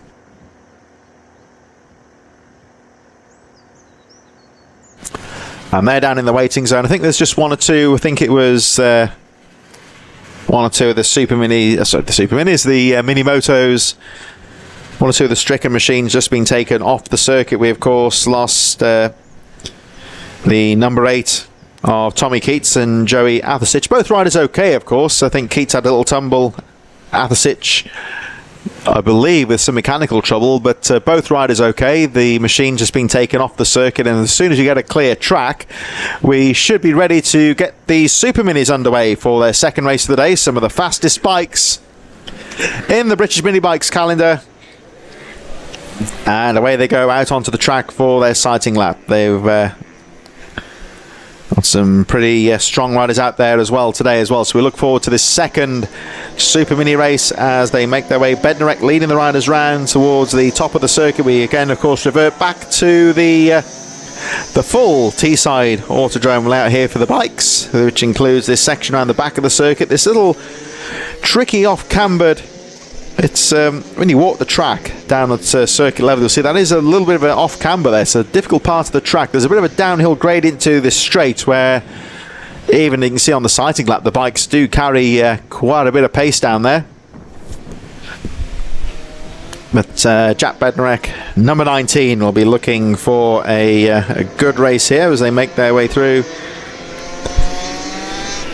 Bjorn Esmond qualified second from Lawrence Wardle, but Wardle hung on to take a very strong second place in race number 1. But the rider to beat today really has been this guy here, number 19, Jack Bednarek, as he looks to try and make it 2 wins out of 2 today in the Super Minis. The riders now making their way back towards the grid for this second race of the day for the Super Minis.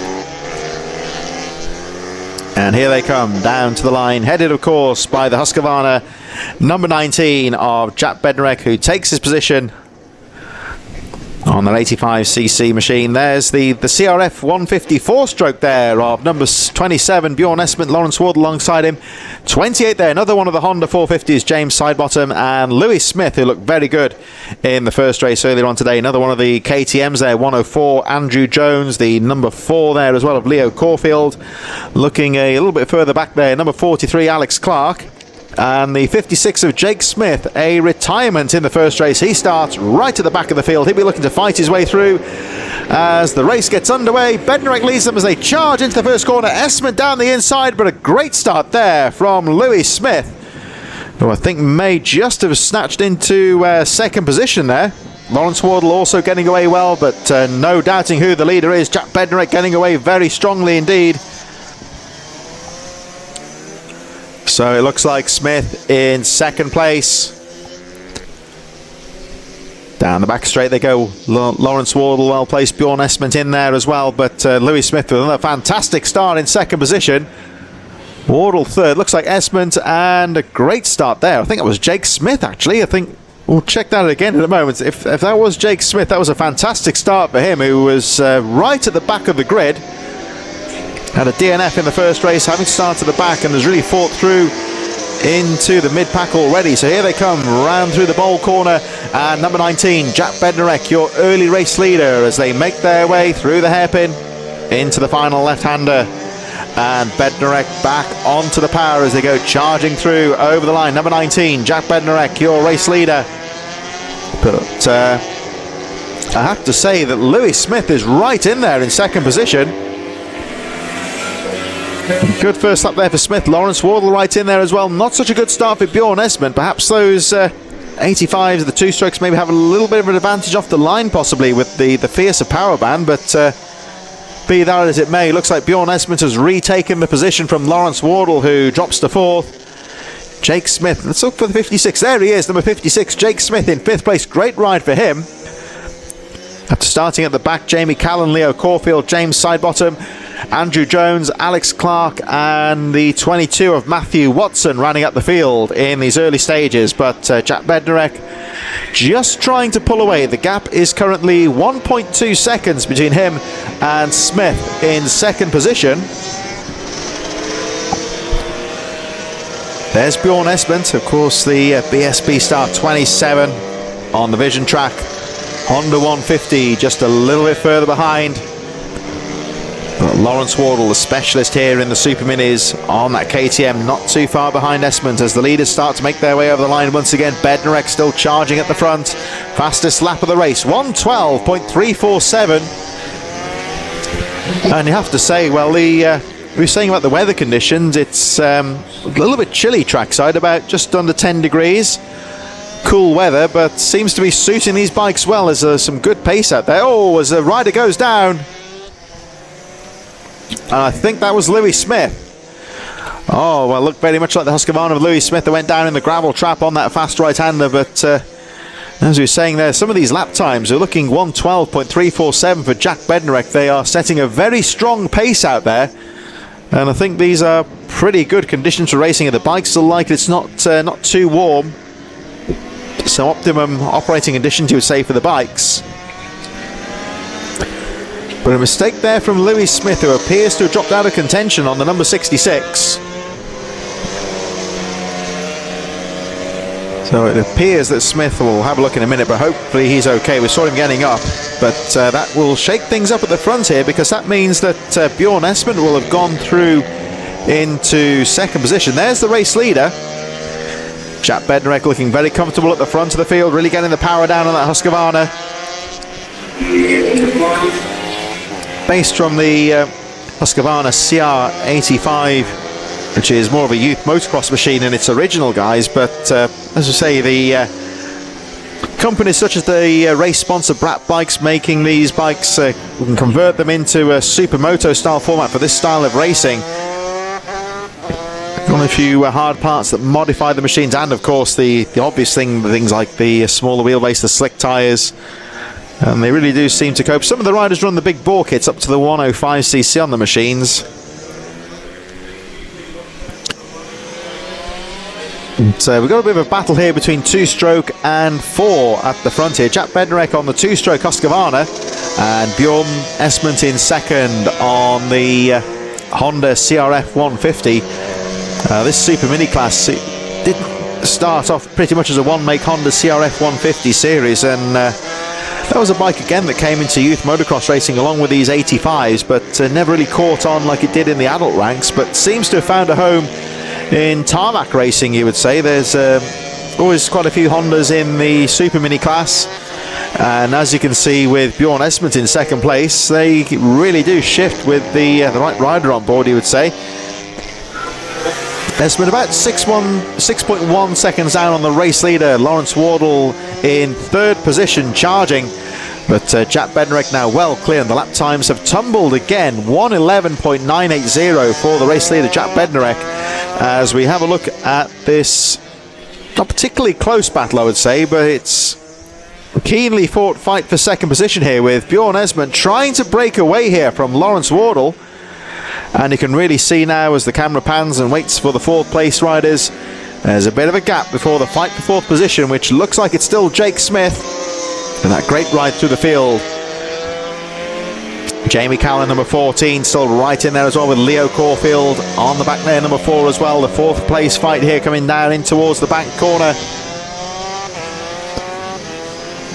And through that long sweeping right-hander they go. All riders opting to use the tighter inside line here. It's line astern here as they go through into the hairpin. Race leader Bednarek already over the line there. You see at the top of your screen the second and third place riders, and then this fight for fourth as Callan takes a slightly tighter turn out of the final corner, trying to close up on the 56 of Jake Smith here. But Smith having a superb race here. DNF the first moto, retired from the race with, I presume, with mechanical trouble, and has fought back, but down the inside goes the machine of Jamie Callan, and Callan has made the move stick. Still watching there is the number 4 of Leo Caulfield, trying to get involved in this fight, in this battle for fourth place. A little bit further down, the rest of the field made up of James Sidebottom on number 28, Andrew Jones, Matthew Watson, Alex Clark and Lewis Smith, who despite going off into the gravel I think has recovered and is now back in the race, albeit in last position right now on the number 66. But Jack Bednarek looking good at the front of the field. The fight for fourth continues though here with Jake Smith guarding that inside line.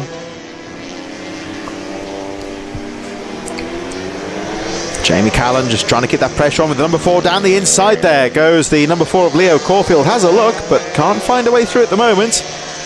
Bednarek again setting the fastest lap of the race, 1:11.788.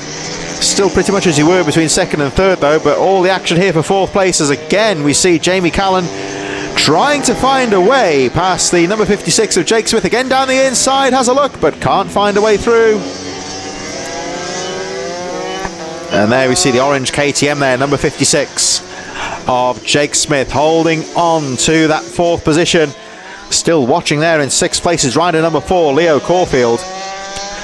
So at the front, Jack Bednarek, as I say, 1:11.788 last time round. Really does show what a great pace there is out here today at Teesside.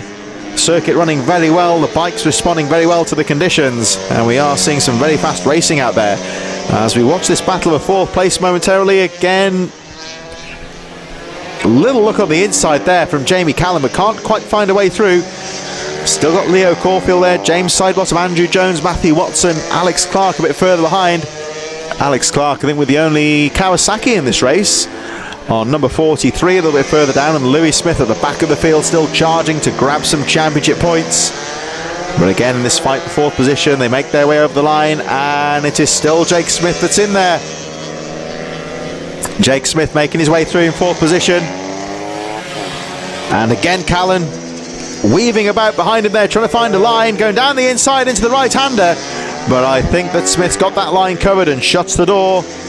Leo Caulfield still in there, but he can't quite get close enough to go for a pass here, number 4. So Caulfield, I'm sure, will be poised and ready to fight if there's any kind of tussle between these two riders. He'll be looking to try and take advantage of that one. A bit further behind, Andrew Jones and the 22 of Matthew Watson having a close battle behind these riders as well, with Louis Smith getting past Alex Clark. So Louis Smith now into the top 10, as again we see Jamie Callan having a look as we move back to Jack Bednarek going through to complete another lap. So Bednarek looking very strong at the front. Still that fight for fourth goes on. Bjorn Esmond still comfortable in second place. Lawrence Wardle chasing in third, keeping a close eye, just about 2 seconds down in third place. But here is the race leader, Jack Bednarek, fastest lap of the race earlier on, 1:11.788, and still lapping very strong, 1:12.588 last time round. And Bednarek making his way down the back straight once again, gets the power down on that Husqvarna 85, charging down the straight into the hairpin once again. And so far, at least, it's been another superb race here for Bednarek. Got the jump on the field very early and comfortably ahead of Bjorn Esmond. As you can see for yourself, the gap nearly 11 seconds between first and second place. But Bednarek always goes very well in the Super Mini class, looking in good control of this race so far as he makes his way down towards the final corner. Round the hairpin he goes and charges back down towards the finish line once again to take the last lap board. So 1 lap to go here for number 19, Jack Bednarek. And you just see how much speed he's carrying, flicking the bike there from left to right through the fast corners. And of course he's got the cushion here to be able to run his own race, use his own lines as he coasts through those corners nice and smoothly. So Bednarek looking good at the front of the field. Esmond still there in second place. Still that fight for fourth place, I should say, though, between Jamie Callan, I think, has made his way through into fourth place, but it's all very close as Bednarek comes down the back straight for the final time in towards the centre of the circuit. Through the hairpin he goes.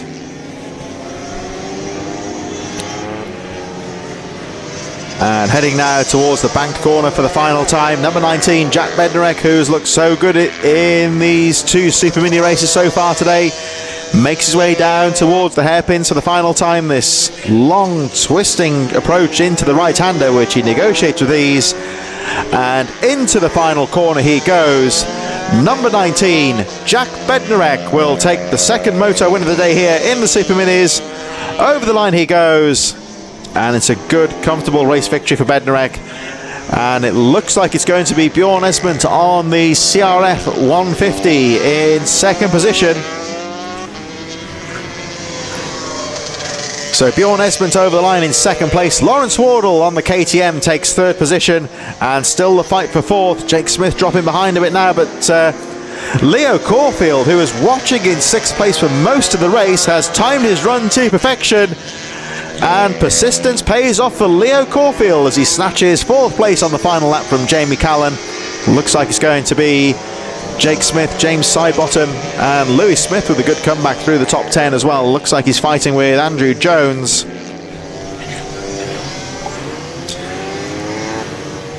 And I think may have got past Jones actually. There is the 104 of Andrew Jones, who's just been overtaken by Louis Smith, James Sidebottom, Matthew Watson just behind him there, number 22. So Louis Smith salvaging 8th position on the final lap. Andrew Jones, Matthew Watson and Alex Clark rounding out the field. And there's Clark just going over the line now on the Kawasaki. Over the line he goes. So Mini GP 110s down in the waiting zone and will be underway in just a few moments time here at the first round of British Mini Bikes 2024 at Teesside, back on track with the BMB 110s and the Ovale Cup in just a few moments.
How many minutes does 8 races equate to?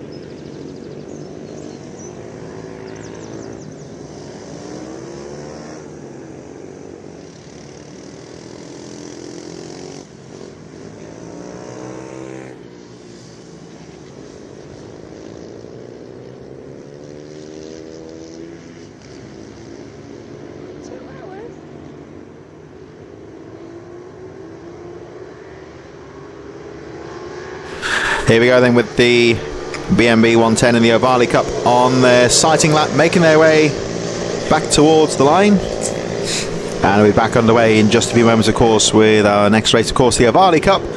Always a hotly contested race class. We'll have a look at some of the riders in just a few moments as they line up on the grid for their second race of the day. And here they come back into position, headed by the number 99 of Max Robinson, who takes his position on the grid. Leo Solio alongside him there, number 36. Park Jazari, another one to look out for as well. The 914 of Caden Herring right in there as well. Number 85, Leon Simpson. Gives a thumbs up. Keon Daly, who ran very well in the junior supermotos earlier on today. And looking strong in his class as well. We've got Ella Musgrove, Austin Wilson. There is Austin Wilson right on cue. Jasper O'Neill White, number 178. The number 12 of Thomas Med. And that looks like the number 7 of Mason Hams at the back of the grid. And we'll sit with these guys at the back as we wait for the lights. Look for the red lights on the gantry on the left-hand side of your screen. They'll go red. And once those lights are out, the race will be underway. So final moments here. We're going to clear the grid. And I think the starter's happy, so watch out for the red lights on the left-hand side. All eyes on the red lights. And away we go. Oh, one rider there got a bit of a front wheel popped up to say hello there, but they'll get away well. Looks like a good start there, though, for Park Jazari down the inside. And takes the lead in the early stage from Max Robinson, but Robinson still right in there as they make their way up towards the top of the circuit. But a fantastic start there from Park Jazari. And not in the Ovali Cup according to the timing sheets here, but Max Robinson certainly is. So they make their way through to the top of the circuit for the first time. Good clean start there, no real incidents on the first few corners, but a great start there for Jazari, number 93, as he makes his way down towards the centre of the circuit. But Robinson still right in there in second position. Leo Solio and Caden Herring also well placed. Leon Simpson, Keon Daly also in there in about 6th position at the end of that first lap.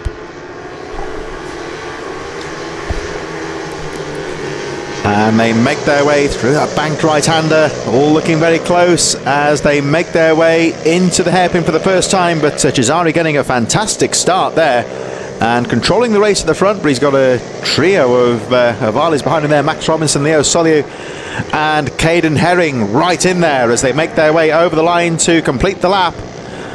So Jazari leads, Robinson second, Solio third, Herring in fourth. Then there's a gap, Leon Simpson, Keon Daly close behind. Rest of the top 10 made up of Austin Wilton, Jasper O'Neill White and Ella Musgrove 9th, Mason Hams, and Daniel Tanton with Thomas Medge a little bit further behind. So they're all through cleanly at the end of the first lap, but Park Jazari looking to hold on to that lead.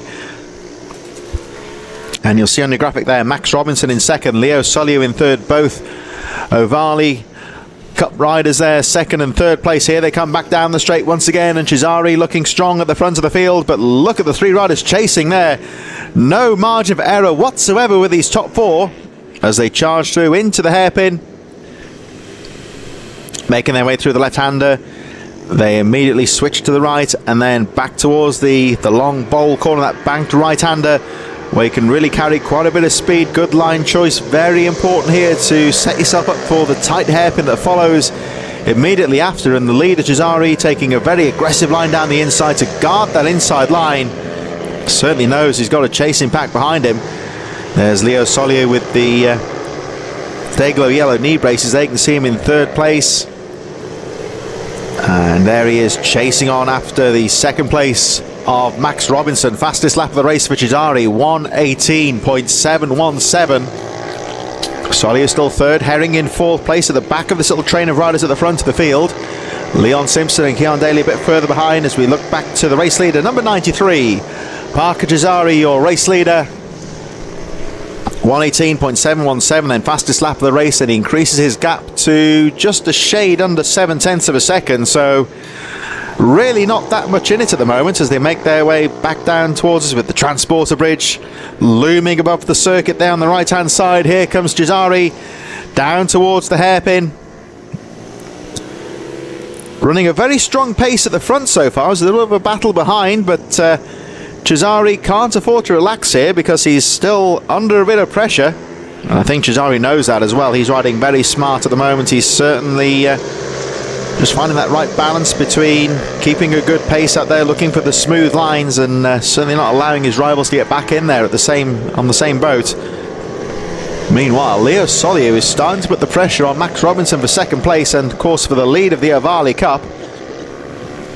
Here they come over the line, and Cesare leads, but it's very close now for second place as Max Robinson, number 99 in second place, starts to come under a bit of pressure as we fall back and look at the battle.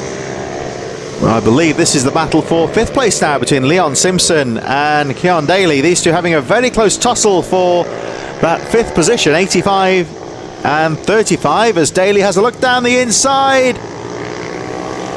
And he did very well there to make that move stick into the corner, because I think now you are right on cue. You'll see Simpson get the switch back though, coming out to the corner, but Daly's not giving this one up. Oh, nice little move there. He's certainly having a look as they make their way through that technical little section there at the top of the circuit. And Daly, any opportunity, he's looking for a pass here as they make there's the leaders just at the bottom of your screen having their little tussle at the front, and then this fight for fifth place. Charging down the straight now into the hairpin, and for the time being at least here, Leon Simpson just holding on to that fifth place from Keon Daly. Rest of the top 10 made up of Austin Wilton, Jasper O'Neill White, Mason Hams, Ella Musgrove in 10th place, Daniel Tanton and Thomas Med running out the field, but Daly trying to have a look here at Simpson as they make their way through to the right-hander. Oh, and look at Daly down the inside. Oh, he tried to have a go there. He's not giving up. Oh, a fantastic move there from Keon Daly. Just kept the power into the final corner, but again we're looking at Leon Simpson fighting back as they make their way over the line. Very close fight for fifth place here, but Daly's done it for the time being at least. And let's see, what can Simpson do? Can he fight back now? Simpson just keeping an eye on Daly in front of him as they make their way through towards the right-hander. Cesare still leads the gap, 1.125 seconds at the front. But we're focusing for the time being on this fight for fifth position between Keon Daly and Leon Simpson as they make their way down through the right-hander. Downhill run onto the straight where they carry a lot of speed. There's the leaders going through the right-hander at the bottom of your screen as we watch the fifth place fight here. And Simpson ran the outside. What a great move there from the number 85. Oh, and Daly goes down on the straight. Daly taking quite a hefty tumble. He's getting up. Let's hope he's all right. But what a shame for him, because he was running so well. And there on his own now is Leon Simpson. Well, they certainly didn't appear to tangle there, but just seemed to lose a bit of grip there, Daly. The race continues as we cut back to our leaders going over the line. There in the background is the Wave Yellows, with Daly receiving assistance from the Marshals. As we look at the fight towards the front of the field here, and it looks like Max Robinson and Leo Solier fighting away, but the red flag has been displayed. You can see the race leader Cesare putting his hand up there. Riders slowing down. The race has been halted here with the red flag because of the the rather hefty tumble there that happened to Keon Daly, the number 35, who's had 2 race wins earlier on in the Junior Supermoto 90, was having a fantastic tussle there with Leon Simpson for 5th place, and as Simpson went back to retake that 5th position, Daly just seemed to the front end just seemed to wash out on him a bit there, and he took quite a hefty high-speed tumble, the red flags being waved. And you'll see that the medical vehicle just on the move down to Daly now. I'm not going to say anything, but he is up on his feet, and he is standing up, I can tell you, off camera shot. So Daly appears to be not seriously injured. I think the medics are going to go and check him out, because that is a very high speed tumble that he had. So I think protocol would be that the medics will certainly check that Keon Daly's okay, purely because of the speed of that tumble, I think, as well. But medics are on the scene now, but I can tell you that Daly walked away to the tyre barriers under his own steam, and just from my vantage point I can see that he is talking okay, but he's on a very fast part of the circuit there. So quite understandably, I think, in the interest of safety, we need to get the marshals and the medics onto the circuit to check him out. So understandably, you would say the red flag has come out to stop the Mini GP 110 and the Ovali Cup race, just so we can check out that Keon Daly's okay. And as I say, he did get up on his feet quite quickly, and he has walked off to the side of the track under his own steam. So the medics are down there at the moment, so we're going to take a brief pause on the on-track action. I'm going to wait and see if that race will be restarted. Let's have a look on the timing charts where we were in the race. We're around about halfway through, so I'm not too sure if that race will be called or if there will be a rerun for that one. But in the meantime, we're just going to wait and see what the situation is here with Daly. He is still receiving some medical treatment, but he did get up onto his feet and walked over to the tyre barriers, where he is sat down at the moment. So hopefully it's nothing too serious. I can't tell you that, of course, but let's hope so anyway. But yeah, just on the side of the track now, receiving a bit of attention from the medics, who once again very quickly down there on the scene when it was safe for them to get down there. Always a good moment, I think, was to shout out the efforts of the Orange Army, the marshals, who station themselves out on the track all day, making sure the riders are safe, and of course our medics.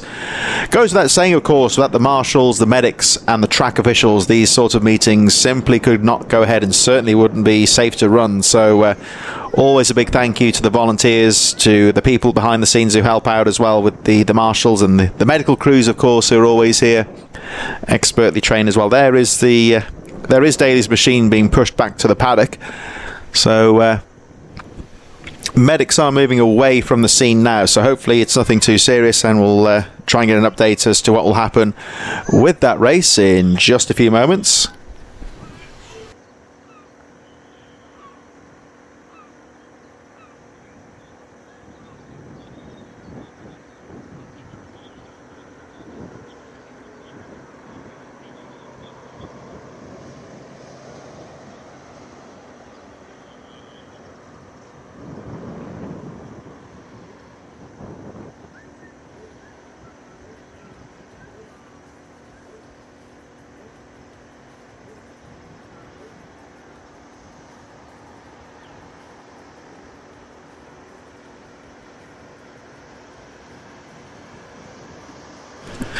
So we're here then at the first round of the British mini bikes here at Teesside.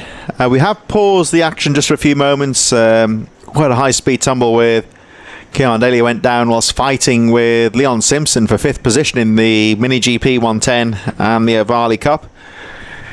Daly up on his feet after the accident, but he was on a very high speed part of the track where he went off, and obviously in the interest of safety the race halted to allow the medics to deal safely with the incident. So let's hope he's okay. As always, our medical crews very quickly onto the scene when they're needed. We always hope they have a quiet day, of course, but when the worst does happen, they're always on scene very quickly to make sure our riders are safe and any injuries are safely dealt with. So just waiting for confirmation to determine if that race has been called or if there's going to be a rerun. Although Just looking down in the waiting zone, actually, just trying to see. We've got the vets down there, of course, they're waiting for their race.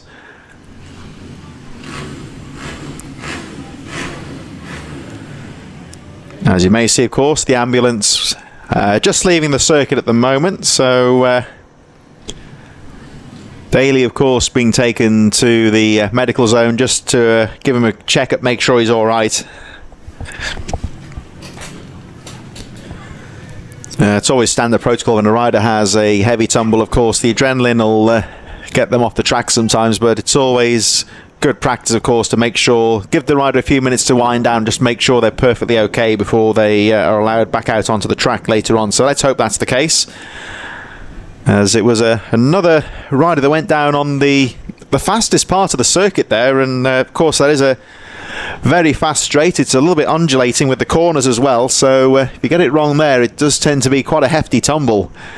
Goes without saying, of course, that the riders' safety very important here with the British mini bikes. As you can see for yourself, when the riders are out on the track, they've got the proper race grade leathers, and scrutineering, of course, with the helmets as well, boots and kit. Of course, they got the right gear on. It goes without saying, of course, in a series like this, they have to be properly equipped, as they do, as you can see for yourself, of course, out on the track, they do cover quite some speed out there. So riders now making their way back out onto the circuit and looking to get the racing back underway just as soon as possible. It looks like the oval is going back out again, so it appears that we're going to have a rerun of the Mini GP 110s. There is Jazari, so minus Daly, of course, will be getting the race back underway very shortly with a restart in just a few moments' time. As I say, of course, big shout out to the medics for promptly dealing with the situation, and to our marshals for all their hard work as well. We never like to see incidents like that happen, of course, but when they do, we've got the right people on hand to make sure that it's dealt with as safely and as professionally as possible. So we're going to get the racing back underway very shortly, as the Mini GP 110s incorporating the Ovali Cup make their way back to the start line to start once again with a very impressive number 93. And of course, as you can see for yourself on the close-up, on the Bucci moto machine, so by definition, of course, not in the Ovali Cup. That's the one make series incorporated into this Mini GP 110 class. But the great thing with these, both the Ovali and the Bucci machines, is that there isn't a great deal of modification allowed or money being spent on the bikes on top of the standard specification, really. So anyone can go out and get one of these bikes, either brand new. There's a bit of a second-hand market now starting to develop as the bikes get a little bit older, and anyone who wants to get involved in this type of racing can get a bike and at a modest cost get themselves onto the grid without having to worry about no worries about the engine costs, having to tune the bikes up to keep up with the rest of the field, that sort of thing. It is a lot more down to the rider ability. And as you can see, there's always some very close competitive racing throughout the field. We're just looking for Jasper O'Neill White. Just seems to have lost the engine there, number 178, but nothing to worry about too much. Got the bike restarted. Cesare, I think, is ready as well. So a quick glance over the shoulder, ready to go. And let's watch the riders that make their way. One rider left behind at the back of the field there, but off they go. So looking at the timing chart, it appears this is a continuation of the race that was halted just a few minutes ago. So Parker Jazari continues in the lead. So it looks like we're going to have a start and just continue the rest of the race here by the looks of things. So Jazari leading, Robinson up there in second place, Soliu third, Herring in fourth, pretty much as we left off as they make their way down the straight once again. One rider left behind at the back there. I think it might have been the number 12 of Thomas Meadows. The leaders make their way down the back straight. All very close at the front. It's may have had a change of a leader here. Looks like Max Robinson has fought through into the lead now. So the final part of this race looks set to be a close fight here as Robinson takes advantage here and gets himself into the lead. So Avali leading, Bucci in second. Cesare having a peek down the inside, but Robinson's got the line and shuts the door. And again, Cesare peeling away tightly out of the hairpin, just looking for a different line, trying to get the drive out of the corner. The bikes are fairly evenly matched in terms of power here, so sometimes the good line choice to get the momentum down the straight is what's required, and that's what Cesare is trying to do here. I think he's just jinking around the back wheel here a little bit of the race leader Robinson, just trying to get a better line out of the corner. So Robinson now in the lead.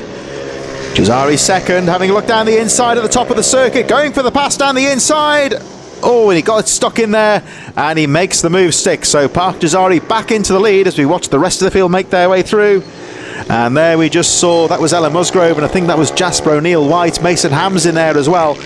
A little bit further down in the top 10. The lead is now coming back into view down the straight. It's a drag race down the straight here as Cesare fights with Robinson for the lead. Here they come into the hairpin. And Cesare has made that pass at the back of the circuit stick and holds onto the lead through the hairpins. The speed goes right down as they negotiate the hairpins.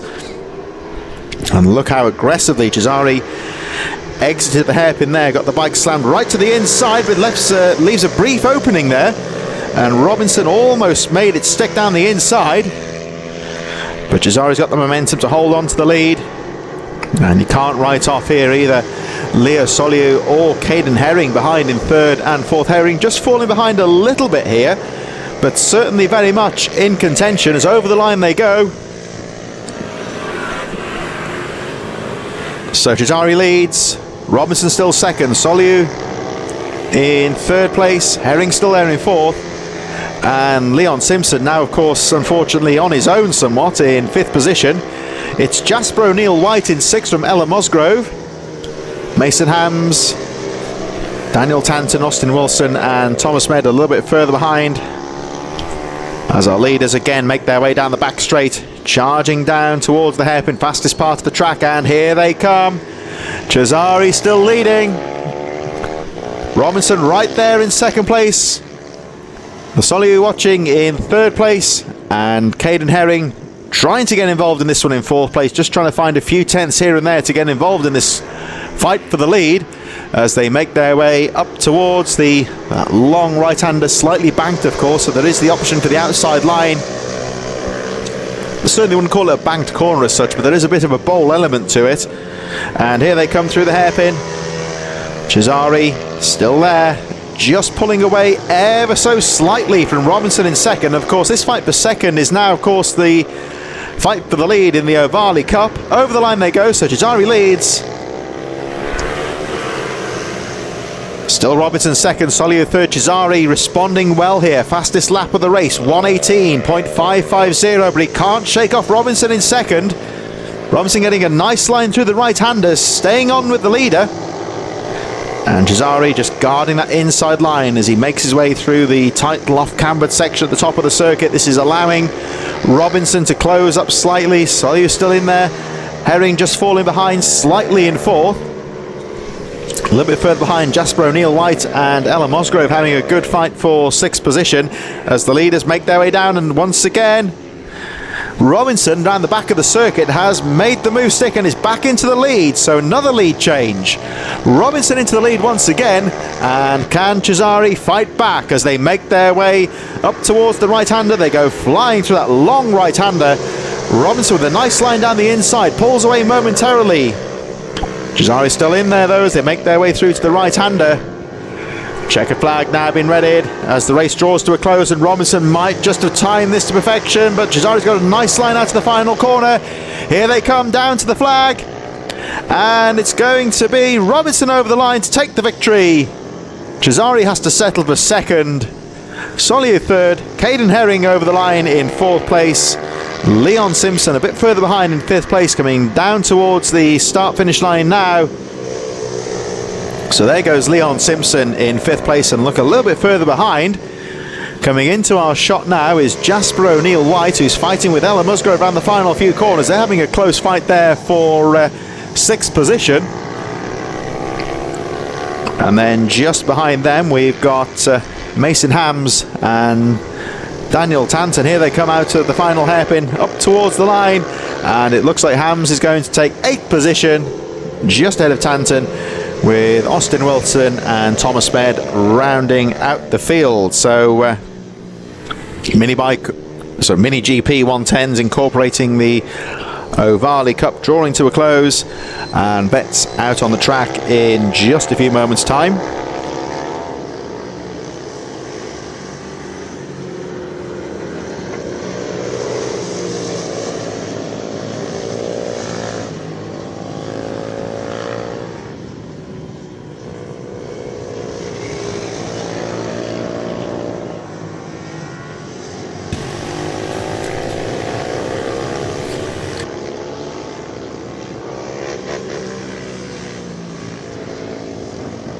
So in association with pitbikeRacing.co.uk, the mini bike 160 class incorporating the vets is about to get underway. Riders are in the waiting zone for their second race of the day, as the last of the Mini GP 110s make their way off the circuit. The vets underway in just a few moments' time at this first round of the championship here at the Teesside Autodrome. Drawing towards our last 5 or 6 races of the day, of course, in the afternoon here, and delighted, of course, with when you consider how iffy the weather has been recently, that we've had a good consistent day of not particularly warm weather, I would say, but at least it's been sunny and dry, and the track certainly looking in prime condition for this first round of the championship. Certainly plenty of good track time for the riders as well. So a mini bike 160 and vets race getting underway in just a few moments as the remaining few Mini GP riders make their way back to the paddock. 160 and the vets are in the waiting zone right now, and they'll be getting underway in just a few moments' time. Rider to look out for, of course, Jack Bednarek. James Mostiker also looking good as well. Liam Booth and Tim Patterson having their battles as well during the day. Over in the vets, of course, Dean Bednarek has been on good form today from Robert Med and Richard Rice, Michael Judkins, Barry Clark, Gary Robinson, other riders including there to look out for.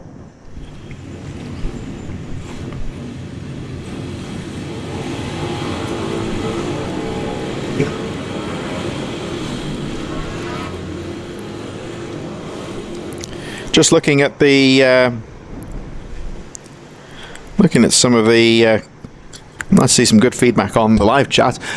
There's a message actually from Hudson Kai Cooper, says, "Hi everyone, I'm okay." So that's good news. So of course he had a nasty tumble earlier on today, but just looking on the live chat on the YouTube channel for this broadcast, there is a message in there from Hudson Kai Cooper where he says he's okay. So pleased to relay that one back to you.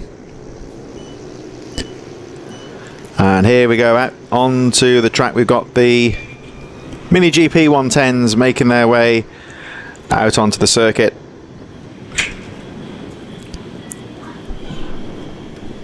Well, they've just come off the circuit, haven't they? Of course, my apologies. It's the 160s and the vets, of course, going out onto the track now for their sighting lap, which has been a very closely fought class throughout the afternoon so far. In both the 160s and the vets, plenty of action throughout the field. Give a shout out actually to a former name that was very well known in the paddock a few years ago, Matt Pierce, who's been watching today. And if you're listening, Matt, great to hear from you. Hope you're enjoying the broadcast. In the meantime, back on track, the riders now making their way back towards the line as we get back underway. There's Bednarek at the front there, number 19. He's been on top form today, hasn't he, here at Teesside, and he'll be looking for another race victory. You can never say that for granted, of course, but he'll be keeping his focus on the front. James Mostiker, Liam Booth looks ready to go. And there's the number 69 machine there of Dean Bednarek, who's been looking good in the vets so far. 21 there, Richard Rice. He fell off in the opening race but recovered well, and he'll be looking for another good race to round things off in the later part of the schedule here today. The riders now on the line. Last few riders making their way onto the grid right now. Tony Revley, of course, who crashed out at the start in the previous race. Had a good first race, but crashing out of moto number 2. He'll be looking for better luck in this one as he lines up at the back there with the very distinctive Castrol Honda leathers. Away they go. So Minibike 160 and vets charging into the first corner. Not quite the start this time, I think, for Bednarek. He didn't seem to get away so well. We'll have a look as they make their way towards the top of the circuit.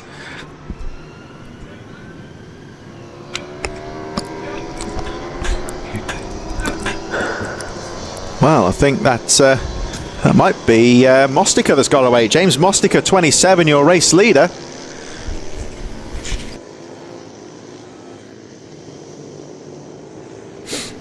So it looks like Mostica getting the jump on the field. So Bednarek, we were saying there that he was the favourite for victory, but as we know in racing, it's never quite as straightforward as that. So Bednarek already back through to second place. He didn't get a very good start.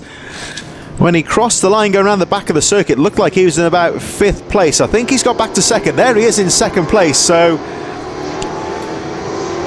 for about the first time today, it looks like Jack Bednarek is having to play catch-up here, because Mostica's got the jump on the field, got a nice lead. Bednarek in second, Liam Booth with a good start in 3rd position, and Dean Bednarek in 4th, leading the vets. Tim Patterson, Dave Cook looking good in 6th place, Richard Rice in 7th, Robert Med and Michael Judkins running out the top 10. Here they come over the line, so Mostica leading. The gap is about 1.5 seconds at the front then. So Jack Bednarek, there he is in second place. Dean Bednarek behind him in 3rd, leading the vets right now. But let's see what Bednarek can do here. Jack Bednarek trying to close up on the leader. James Mostica has a quick glance over the shoulder. He can see Dean behind him. And here they come up towards the top of the circuit. That technical little chicane section. It's a little bit off camber there, of course. You see the riders treating that part of the track with a bit of respect here, as the leaders now make their way down the back straight. They can really get the power down on this central part of the circuit, and Bednarek trying to close up on Mostica.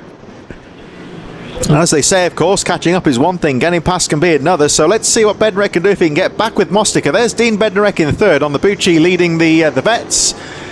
Looks like Dave Cook behind him in 4th place, Liam Booth, Richard Rice in 6th place.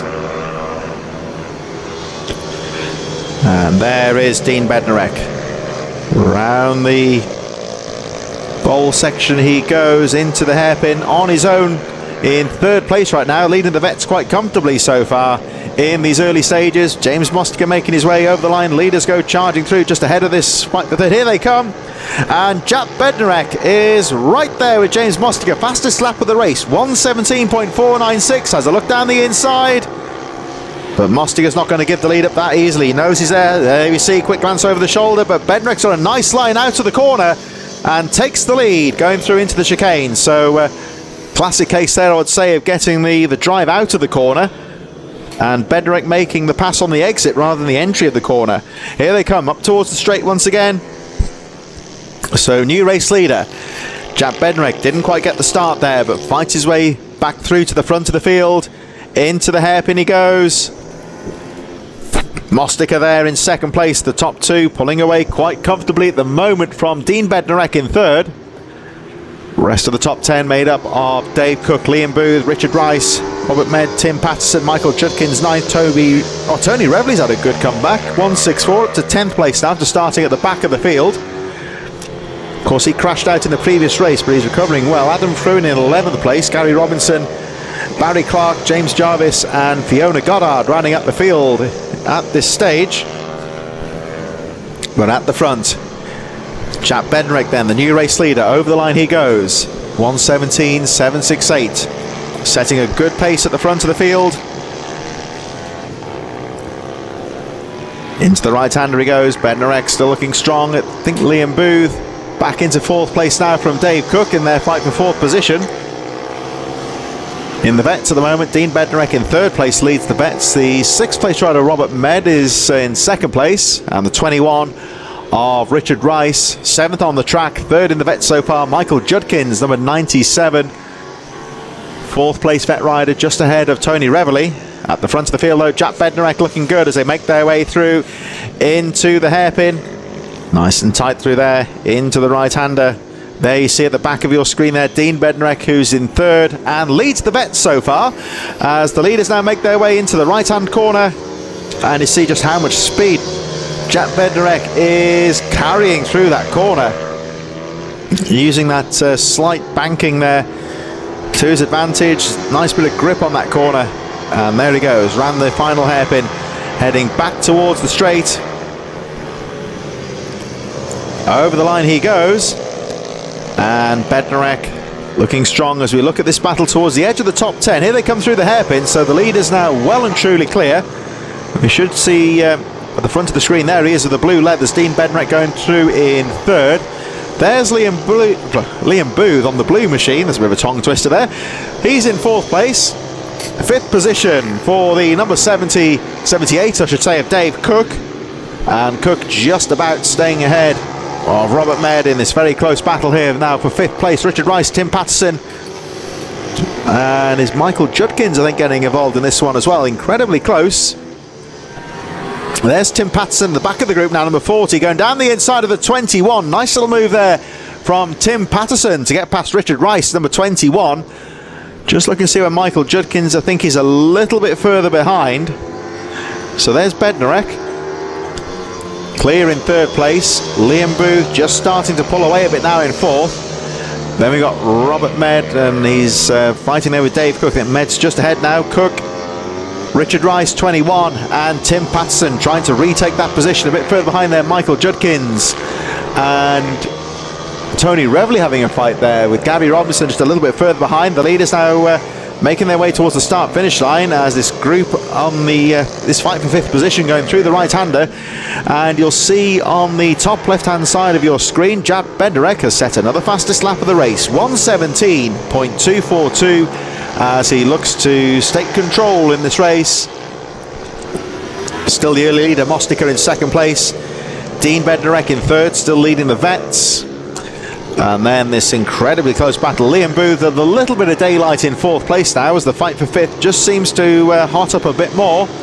Richard Rice having a look on the white machine, number 21, sweeping around the outside going into the top corner. And it looks like number 40, Tim Patterson, has moved back into the to the fifth place. Robert Med in there as well. There's the number 78 of Dave Cook. And down the back straight they go. Dean Bednarek possibly coming under pressure from Liam Booth, who set his own fastest lap of the race last time round, 1:21.171. I think is starting to close up on the third place rider, although Bednarek of course still leading the vets quite comfortably. That wouldn't affect things. Oh, trouble for number 40. Very slow out of the corner there for Tim Patterson. I'm going to watch number 4. Oh, and a bit of an unfortunate moment there for number 21. Just caught the back wheel of the number 45. Nearly dropped the machine there. Fiona Goddard. I think it was just a little bit unfortunate there from Richard Rice. Just misjudged the speed in the corner. Just touched the back wheel of Goddard, but was able to stay on the bike. But Tim Patterson really seems to have dropped the pace there. It seemed to be sort of bouncing on the bike a bit there, trying to get the machine picked up. He seems to have recovered his pace now, but he's got Tony Reveley behind him. As we look at the number 8 of Liam Booth, so Tim Patterson still in 8th place, but apparently has some kind of mechanical troubles there earlier on. He does seem to have picked up the pace again, though. There's Dean Bednarek we're looking at now with the blue leathers in third position. And still charging behind him there, the number 8 of Liam Booth into the left-hander at the end of that long straight, fastest part of the circuit, making his way back around towards the final few corners. Still at the front. Heading towards the last lap now. You'll see on your graphic on the top left-hand corner 1:16.963 for Jack Bednarek, who increases the gap to 7.6 seconds as we watch the number 8 of Liam Booth still charging in fourth place and trying to close up on Dean Bednarek in third. Let's have a look at the gap between third and fourth. Dean Bednarek, of course, that is, just going over the line now. There he is, just out of your shot. Pursued hotly now by Liam Booth, who again has set his own fastest lap of the race, 1:20.965, brings the gap down to just a shade over 2 seconds. One lap to go, so I think time might not be on Liam Booth's side here. It's looking good for Dean Bednarek, who leads the vets. There he is. Now, of course, if Liam Booth were to get past him, it wouldn't bother him in terms of the vets, because he is still the lead vet rider. But I'm sure he'll want to hang on to that third place, because there you see Liam Booth, he is still charging. Robert Med a little bit further behind there, number 73 in 5th place. And well, we're saying about Tim Patterson, I think he's dropped some more positions. He goes right the way down towards the back of the field as we watch the number 8 of Booth still charging there. Meanwhile, Jaap Bednarek didn't quite get the start, but he more than made up for it by taking a comprehensive victory. James Mostiger put up a fight at the start of the race. He will bring it home in 2nd place. Over the line he goes. So Mostiger 2nd place. Dean Bednarek still in 3rd, just ahead of this rider. Now we're looking at Liam Booth, who's still charging. There was Bednarek just ahead of him. And what's Booth going to do here? Can he? I think he might just run out of time here. Dean Bednarek going over the line in 3rd place and will take the win in the vets. But what a charge there from Liam Booth. I think he'll be a bit disappointed to finish in 4th, but certainly didn't give up. Interesting. I think Dean Bednarek must have been aware he was coming, because he actually set his own fastest lap on the final lap of the race. Robert Med in 5th place. Richard Rice, Dave Cook going over the line in 7th position. Good recovery from Tony Reveley after that fall in the last race. He finishes in 8th position. Michael Judkins over the line in 9th position. And in the closing stages of the race, a good fight back there. Over the line he goes, number 88, Barry Clark, finishing in 10th position, just ahead of Gary Robinson, Adam Fruin, James Jarvis over the line, and I think Tim Patterson. There's James Jarvis. Just looking to see where Tim Patterson, if he's still in the race. He really dropped the... He really dropped his pace in the last few stages, and whether he's still in the race, I think that might be Fiona Goddard over the line. Yes, it is. So she's just behind Tim Patterson, who ends up having to settle for 14th position. Shame for Tim Patterson, who ran well in the first part of the race, but another good victory for Jaap Bednarek, and full credit to this guy here, number 8, Liam Booth. Didn't know he was beaten, did he? Kept on going right the way to the checkered flag. Had to settle for 4th place, but nonetheless a very good ride from him.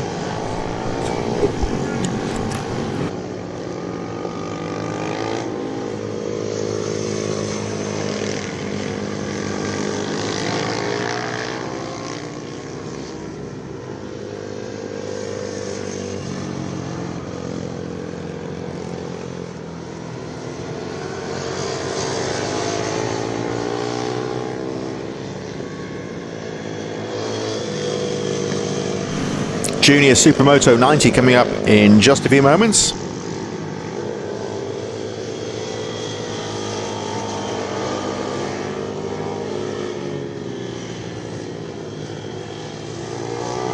So the Junior Supermoto 90 in association with Cymoto is getting underway very shortly indeed. Looks, just looking in the waiting zone out of my vantage point, I think Keon Daly's back on the bike, which is a good sign. You'll remember the earlier Ovali race was brought to a halt. He had quite a nasty crash on the main straight. He took a very hefty tumble fighting towards the front of the field and had some medical attention. We saw him walk away, so we were hopeful that it wasn't anything serious, and I can see the number 35 actually on his bike and just going out onto the circuit now, so that's good news. It appears that he's walking wounded perhaps, but he's okay as he gets back underway.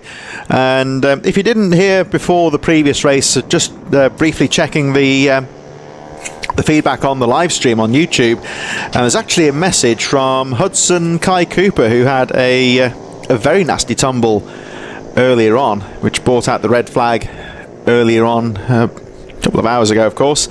He's put a message out on the live stream to say that he's okay. So number 217 Hudson Kai Cooper, well, if that's true, then that's good news, because it did look quite a nasty tumble for him early and he was down for quite some time. So if he's okay, that goes without saying, of course. That's excellent news indeed. Here we go then with the Junior Supermoto 90 and the recovering Keon Daly, who well, let's see what happens here, because he's taken 2 very strong victories earlier on today, but then he's also had that nasty tumble earlier on, so it's good to see him back out on the track, and he'll be looking to, whether he needs to regain his confidence, I don't know, of course, but he'll be looking to get back into the rhythm nonetheless. and try and make it another race victory. Oh, trouble here for Spinks. Oh no. Oh, it's not been his day, of course, has it? So there's the Junior Supermoto 90s making their way to the line. We just saw a very quick glimpse there of Carter Spinks, number 296, who was having a good day on the track, but luck hasn't been on his side. The bike failed in some kind of mechanical trouble, I think, in the final lap of the previous race. We just saw a very quick glance on the camera there of Carter Spinks stationary on the track. So the rest of the field making their way up to the line. There's Cody Brennan, waves to the camera, number 79. And he's had some good starts today, so we're looking to try and get another hole shot and get up to the front. And the rest of the field lining up in position. I can tell you that you may see just behind your screen there, as you look at number 13, Dylan Cook, the number 15 of CJ Maguire down there as well. Another newcomer coming through the ranks there, Maguire, who's been having a good afternoon so far. So in the background, as we look at Ryan Merrin taking his place on the grid, the unfortunate Carter Spinks, the bike being pushed away. I'm not sure if he's going to take the start here. And if that's the case, that'll be a real shame for him. Just waiting to see what the marshal says. Look at the back here, number 58 of Ryan Merrin, his view of the grid. The marshal's still on the grid. The start being halted because Carter Spinks' bike is just to the right of the screen here, just on the side of the track. So they'll need to move that machine off. If he's not going to take the start, they'll be, look, there he is. Oh, and yeah, that looks pretty race-ending stuff here. And, well, you got to feel for poor old Carter Spinks. Head goes down to the knees, and he looks pretty dejected. And who can blame him, because he was looking good today, but for whatever reason, that bike's not playing ball today. It's been pushed off the track. Well, what a shame for him. That's how racing goes sometimes. Just not your day sometimes, no matter what you do any differently, because he was riding well as well, so he'll be pretty disappointed with that one. Although there we see Alan Lord and one of the other officials just going down. I wonder if that bike of Carter Spinks has dropped some oil, so he might have a pause here before the race gets underway. The rider's being held on line. There we see, this is the hairpin at the end of the main straight, centre of the track. There's Alan Lord and the rest of the BMB officials. So I can only speculate here that we saw Carter Spinks' bike expire at that part of the circuit, and I don't know what's happened there, but it seems to have dropped some kind of oil or fluid onto the track. And, well, it really goes without saying with mini bike racing, motorcycles, of course, we really can't have any kind of oil on the track. So any risk of oil on track, then no nonsense, the races are halted, and the marshal's very quick to get the cement down, get that absorbed and taken off the track, because it goes without saying, we say about like on the public roads, diesel spillage. Same thing on the racetrack, of course. Any kind of oil or fuel on the track, it could be potentially very dangerous for the riders. So luckily, of course, it's right next to where the start is, so the riders here on the grid will see what's going on. They're not they can just be at ease for a few moments here, because they'll see that the race has been paused momentarily. And the marshals, there we see, very quickly on track with the brooms and the cement dust, just to get that oil mopped up. I can only assume that's the oil from the machine of Carter Spinks' machine that expired on the sighting lap. And then you see the cement dust going down just to absorb that oil. So I can only assume that's, like I say, from Carter Spinks' machine. Fluid on the track there. Yeah, the bike, they had a quick look at it, but they couldn't really do much to get the bike going again, sadly. So looks like Carter Spinks' day, unfortunately, is done. That's a real shame for him, though, because he was riding so well. It all went wrong at the end of that second race, and now it looks like he's not even going to take the start here. So the officials out on the track still just getting that spillage mopped up. As I'm sure you can appreciate, of course, this will take as long as it takes. They'll be obviously looking to get the race underway as quickly as possible. The riders are being held on the grid, so whether they'll get sent out onto the track for another sighting lap, I don't know. Maybe the case where they've been held there for a few minutes now, so they may possibly send them back out onto the track. We shall wait and see. That's down to the clerk of the course, of course, whether it's required or not. In the meantime, poor old Carter Spinks has strolled back to the paddock. Not looking particularly happy, and who can blame him, of course, but hopefully we'll see him back in action at the next round at Rowra. Still the officials hard at work with the brooms and the cement dust, getting that oil mopped up on the hairpin. And of course, I don't want to oil in any part of the track, but at the hairpin at the end of the fastest part of the circuit, it goes without saying that they'll be very keen to make sure that's mopped up as efficiently as possible. The marshals very quickly on to the scene. I think a few of the riders have now halted the engines momentarily whilst the last bit of work taking place down there on the track to get that cement mopped up the oil, and they're still there waiting on the line. Now, if this goes on for too much longer, I think the clerk of the course may consider sending the riders out for another sighting lap. We shall wait and see. But of course, for the riders on the start line, this only adds to the tension. The start getting longer and longer for them. They're all lined up and ready to go. Whether they'll start the race, they may want to send them out again to get some more warmth into the tyres. Depends how long it takes to get this spillage mopped up. What this camera angle does, though, it just gives you an idea of what that final bowl corner looks like. We generally look above the track when we watch the riders negotiating that corner.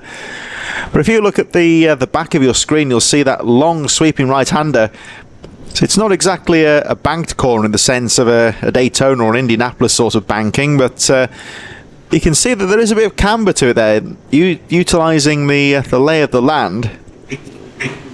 And you'll often see riders that use that outside line into the hairpin. They can carry a bit of speed on that outside line and just get a bit of pace going into there.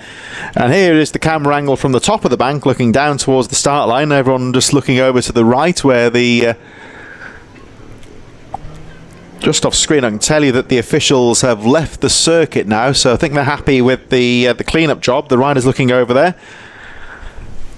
We'll just keep an eye on the officials here, whether we'll get the race started now or if we'll need to send them round again. We shall wait and see. That's down, of course, to the clerk of the course. If they determine that the race is safe to start, they'll get them underway. If not, they may just wave them round. We shall wait and see. Yeah, you can tell the hand gestures there. I think they're going to send around for another sighting lap by the looks of things, which they've been down there for quite a few minutes now, and of course losing temperature in the tyres, and there has been, of course, a bit of track work taking place. So well, you can see 2 laps is the gesticulation there to the riders. So it looks to me like we're going to have 2 sighting laps here before the race gets underway. This will serve a couple of purposes. Not only will it give the riders a chance just to look at the part of the track where the oil spillage occurred, just so they're aware of it, but it'll also get them a chance to get the machines warmed up and crucially get the temperature back into the tyres.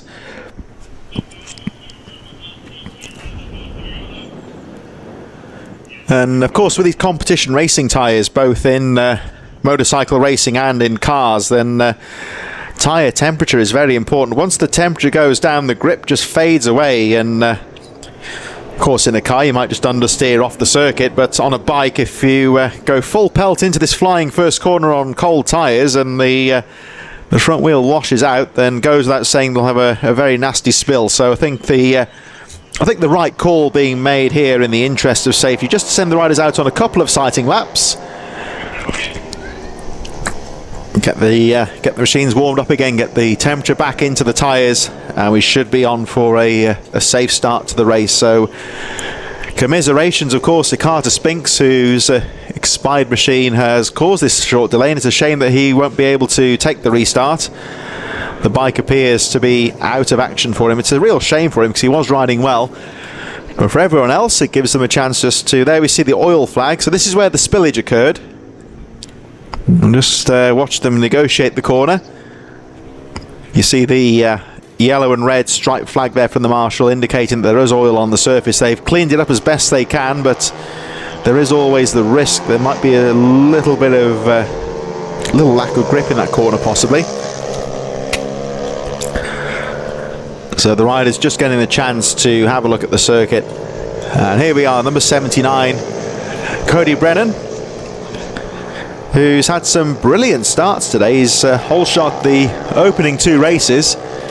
Keon Daly has really fought his way through. He's been the rider to beat so far in this Junior Supermoto 90 class. Good to see him back on the track. He had a very nasty tumble earlier on this afternoon, so it'll be interesting to see how he recovers and gets back underway. A few other riders in this one. Taylor Davis out there as well, and shout out as well to the number 28 of JJ Manchester, who's been having a good afternoon so far. He's had his moments battling towards the front of the field. Daniel Tanton, Dylan Cook out there as well, making their way through now for the second of their sighting laps.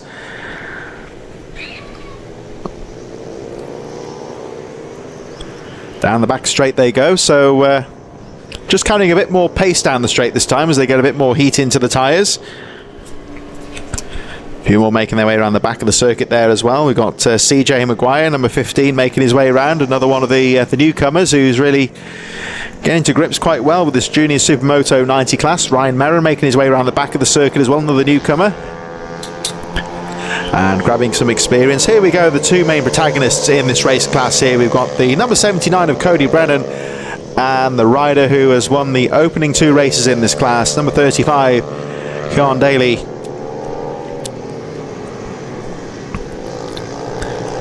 Who I'm sure is showing no ill effects from his nasty crash earlier on, but he's back on his Supermoto now, looking to grab another victory. Here they come up to the line, so riders now familiar with the circuit. They've got some warmth back into the tyres, so these 2 are quite far ahead at the front here, so they're going to have a few minutes waiting whilst the rest of the field catch up with them. There's the number 11 of Taylor Davis, just a little bit further behind as the grid officials get the riders into the correct place. You'll see that the riders are fairly spread out on the grid, and that is of course a safety measure. There were a couple of incidents in the past where stationary riders at the front of the field were struck by oncoming riders, so in the interest of safety, the grid has been spread out somewhat nowadays. The riders go a lot further back on the grid. You see they've got a lot more space in front of them, so they've got more chance to avoid any stationary riders, so it's a bit of a safety measure as the series evolves over the years. There's CJ Maguire towards the back there, number 15 on the right hand side, and up alongside him number 13 Dylan Cook. JJ Manchester, I think, just out of shot on the right hand side with the number 5 of Daniel Tanton on the 5 machine there, as we wait now for the final rider, number 58 Ryan Merrin, to take his place at the back of the grid, and we should be ready any moment now for this Junior Supermoto 90 race to get underway. Riders ready, all eyes on the lights as we watch the riders get ready to go. Green flag goes up, so we're under starts orders, all eyes on the lights, and away they go. Another lively start there from 79 Cody Brennan. Has he done enough though? The front wheel popped up to say hello for him though, so that allows Daly into the lead. JJ Manchester with a good start there, number 28. He gets up into around 3rd position, but Cody Brennan a little bit too enthusiastic on the start there. The front wheel popped up, that's the thing, if you're a bit too aggressive, it's getting that fine margin, and there was a bit too much there for him, and Daly got a much smoother start there and gets through into the lead. So let's see what Cody Brennan can do. As we look a bit further back, there's the number 21 of Rex Olmond chasing the field round. He's got the 73 of Oliver Med and Ryan Merrin just behind him, but the perfect start here for Keon Daly, charging down the straight and past the part of the circuit that claimed him earlier on, but certainly showing no ill effects from that fall earlier on. Daly back on the track and looking strong, as once again Brennan trying to chase him along and trying to get a pull here to keep up with the race leader, but Daly looking smooth as he makes his way around that right-hander in towards the final corner. Good work from the marshals there. Everyone seems to have got through that area where the oil spillage occurred with that incident on the first lap, so certainly a good clean-up job appears to have taken place there. Out to the final corner they go, so Daly leads the way. Brennan still charging in 2nd place, and over the line they go. So a good first lap there from Daly, keeping it nice and smooth on that Supermoto machine. Brennan not too far behind in 2nd place, and up into the top corner. The number 35, Daly, about 1.1 seconds ahead as they make their way through the right-hander. Up towards the top of the circuit they go, and in towards the little chicane. We've seen a few riders come to grief on this chicane over the years, actually. Especially when they're racing for position. It looks quite a straightforward part of the track, but it does demand a bit of respect there. It's quite technical. On the whole, this Teesside circuit is fairly fast and flowing. That's about one of the only parts that's really nasty little technical section that can catch riders out. Here they come round the hairpin. So leading the way is the number 35 of Cian Daly, and still Brennan charging in second place. JJ Manchester's gone through into third position now, getting past Daniel Tanton and Dylan Cook. Taylor Davis and CJ Maguire just a little bit further behind, still charging. There's Cody Brennan in second place, number 79. Didn't quite get the start this time, of course. He had 2 hole shots today, but still chasing in second place. It's about a couple of seconds down now, I think, on the race leader. And here they come back towards the finish line. Heading the way then is the number 35 Daly over the line. Brennan still charging in second. Let's have a look at the difference between the lap times. Not a great deal, about 0.8 of a second between Daly and Brennan. So certainly if Cody Brennan, if he can just keep the momentum and just try and stick with Daly, he might be able just to keep the pressure on going into the second part of the race. Daniel Tanton's moved into the third place now, that very close fight for third position. Taylor Davis in fourth, JJ Manchester in fifth, Dylan Cook, CJ Maguire in seventh position, and here is the fight for third. It's the number 5 of Daniel Tanton now into third position. Through the chicane he goes, up towards the top corner. Daly starting to pull away slightly, 128.964 last time round, but Brennan not too far off the pace in second. There he goes, just out of shot. There's a brief pause between him and the next rider. Number 5, Daniel Tanton going through. Taylor Davis, number 11. JJ Manchester and Dylan Cook in 6th place. And here they come into the hairpin. Taylor Davis staying ahead of JJ Manchester, who in turn is getting a bit of pressure from Dylan Cook, but Cook at the moment can't find a way through. CJ Maguire just a little bit further behind, number 15. And you may just see Maguire in a few moments coming out of up towards the hairpin. Into the long right-hander they go. There's the number 28 of Manchester, staying ahead of Dylan Cook. Into the hairpin they go. You see just how this is a fairly technical part of the circuit now, just tightens in on itself. You've got to get a good line to negotiate that hairpin quickly. And JJ Manchester, number 28, just guarding the apex on the inside line, making sure that Dylan Cook can't nip down the inside as we move on towards the final lap. Daly looking strong once again, and there he is, number 35, your race leader. So certainly showing no ill effects from that accident earlier on today, as he returns back to the front and increases the gap now to 4.2 seconds from the hard charging Cody Brennan in second place. These two really now pulling away from the rest of the field as they make their way down the back straight for the final time. And Daly just approaching there, the number 58 of Ryan Merrin. Got bulked slightly on the chicane, so Daly just using his head there, taking his time and getting past Merrin when he gets through into the hairpin. Merrin obviously a bit more of an inexperienced rider there, so not quite as quick through that straight section. It's a bit of a chicane section there, which he's maybe not quite got the confidence to take quite as quickly. So Daly just using his head, letting the rider find his own way around the circuit, and when he gets the opportunity, picking his way through. So Daly now with a clear track in front of him. Round the final corner he goes, and looks like he's going to make it 3 wins out of 3. So Daly with the win once again. Number 35, Cian Daly, over the line he goes to take the checkered flag. Good recovery for him. It's going to be Cody Brennan in second place on the number 79. Ryan Merrin making his way out of the final corner. He will finish in 10th position in the final race, and it's going to be Daniel Tanton in third position from Taylor Davis in 4th place. JJ Manchester in 5th position from Dylan Cook. CJ Maguire 7th. Rex Ormond in 8th position. The final rider on the lead lap is the number 73 of Oliver Med, who will cross the line in 9th position on number 73. So great day out then for our junior supermoto riders, especially for Kean Daly, who takes a hat-trick of victories. We're going to move on very shortly then to the Mini GP riders in just a few moments' time. 5 more races, including the one that is about to start. And the Mini GP machines down in the waiting zone, getting underway in just a few moments here at the first round of the championship here at the Teesside Autodrome. Action throughout the season here in association with TNL Sports. And the next round, just over a month's time, taking place at Rerun, which is another very popular circuit with the riders. Last few riders of the junior supermotos now making their way off the circuit. Will be underway with the Mini GP 190s in just a few moments' time.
Mini GP 190 getting underway very shortly then for the next race, and this is of course the first day of the British summertime. Clocks went forward last night, so it was a bit of a dark, murky start this morning compared to recent weeks, but now we're getting towards the later part of the afternoon, 4:30 now, and it's certainly pleasantly bright out there, which is always a nice part of the year, I have to say. And after a long winter hiatus, the bikes of course are back out on track, and our championship adventures starting once again.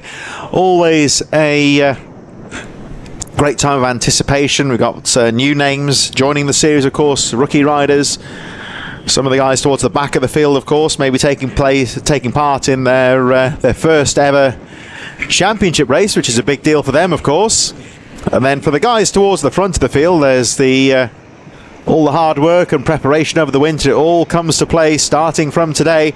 And talking about motorsport sayings, of course, when you look at a championship, you can't win the championship at the first round of the series, but you can go a very long way towards losing it. That's what they always say. So for the riders in championship contention, looking for, or even if they're not looking to win the championship necessarily, looking to place well, what they want to do at this first round of the series is make sure they get some decent points out there. They don't want to have particularly have any DNFs or crashes out there today and lose points and be forced to play catch-up. There's, of course, 7 rounds of the championship, but still a very long way to go.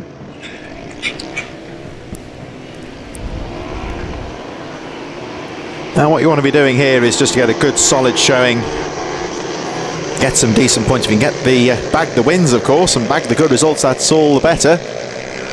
But above all, make sure you get a good haul, stay fit, keep the bike in one piece, and move on to the next round, of course. So, like we say, always a great part of the season when the season gets underway after that long, dark break over the winter. So here we go, the Mini GP 190s lining up, and down onto the grid we go. Incorporating, of course, the BMB 190 and the 70 Cup. They'll be underway in just a few moments. We saw Blake Wilson down there, number 11, Jensen Bishop. Sid Marshall making final preparations with the number 46 of Izzy Carter down there.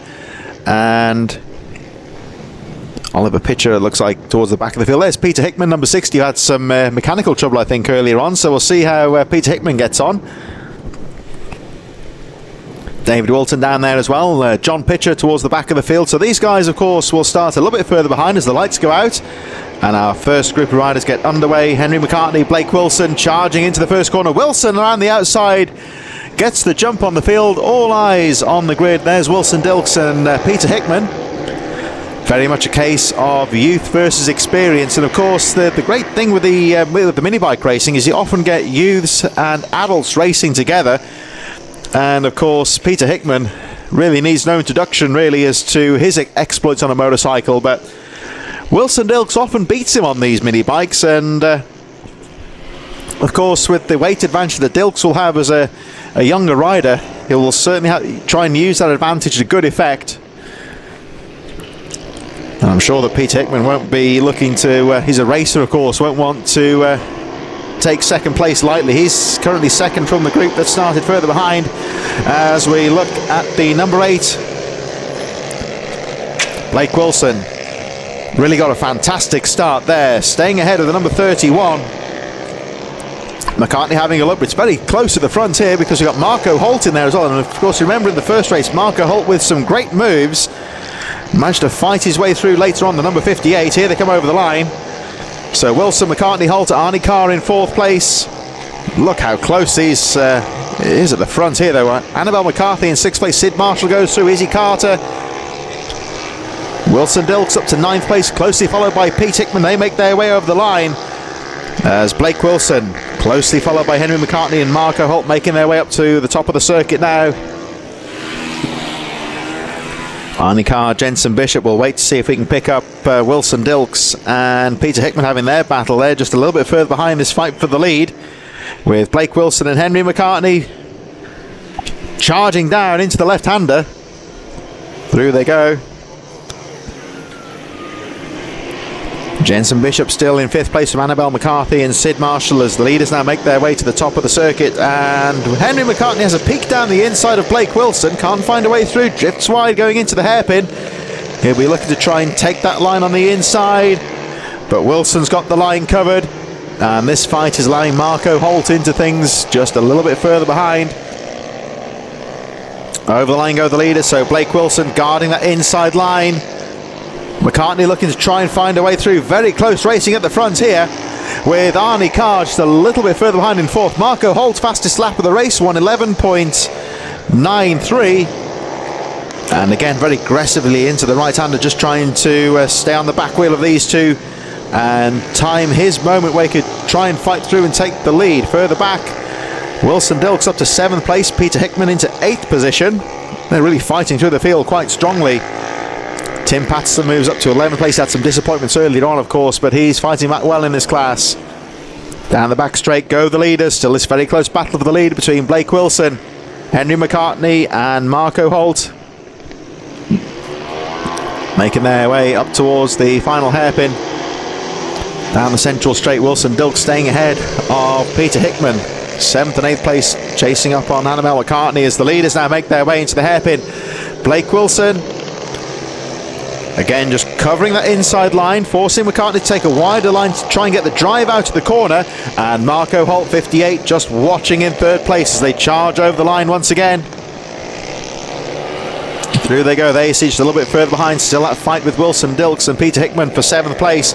But over the line goes Blake Wilson, and down the inside goes McCartney, has a peek into the right-hander, can't get through. And there again we see McCartney just trying to find a way through. Marco Holt still there in 3rd place. Holt, of course, timed his moment to perfection earlier on today as they make their way down the back straight once again. And here we go, Blake Wilson, your race leader, fending off Henry McCartney, number 31, still there in 2nd place, Holt in 3rd.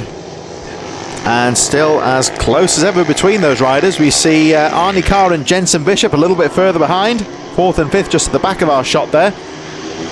Wilson Dilks up to 6th place, closely followed by Pete Hickman as the leaders charge through the right-hander. Look how close they are here. No margin for error whatsoever now between Blake Wilson, still the race leader, McCartney desperately jinking the bike to try and find a line and get away through. but he still stays in second place, and Marco Holt still watching in third place. They charge over the line once again.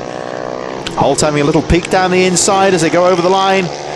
Line astern as they make their way round the first chicane towards the first real overtaking opportunity into the right-hander, but too close to call there. They all stay in position. Pretty much identical pace at the front here, and Wilson still leading the way.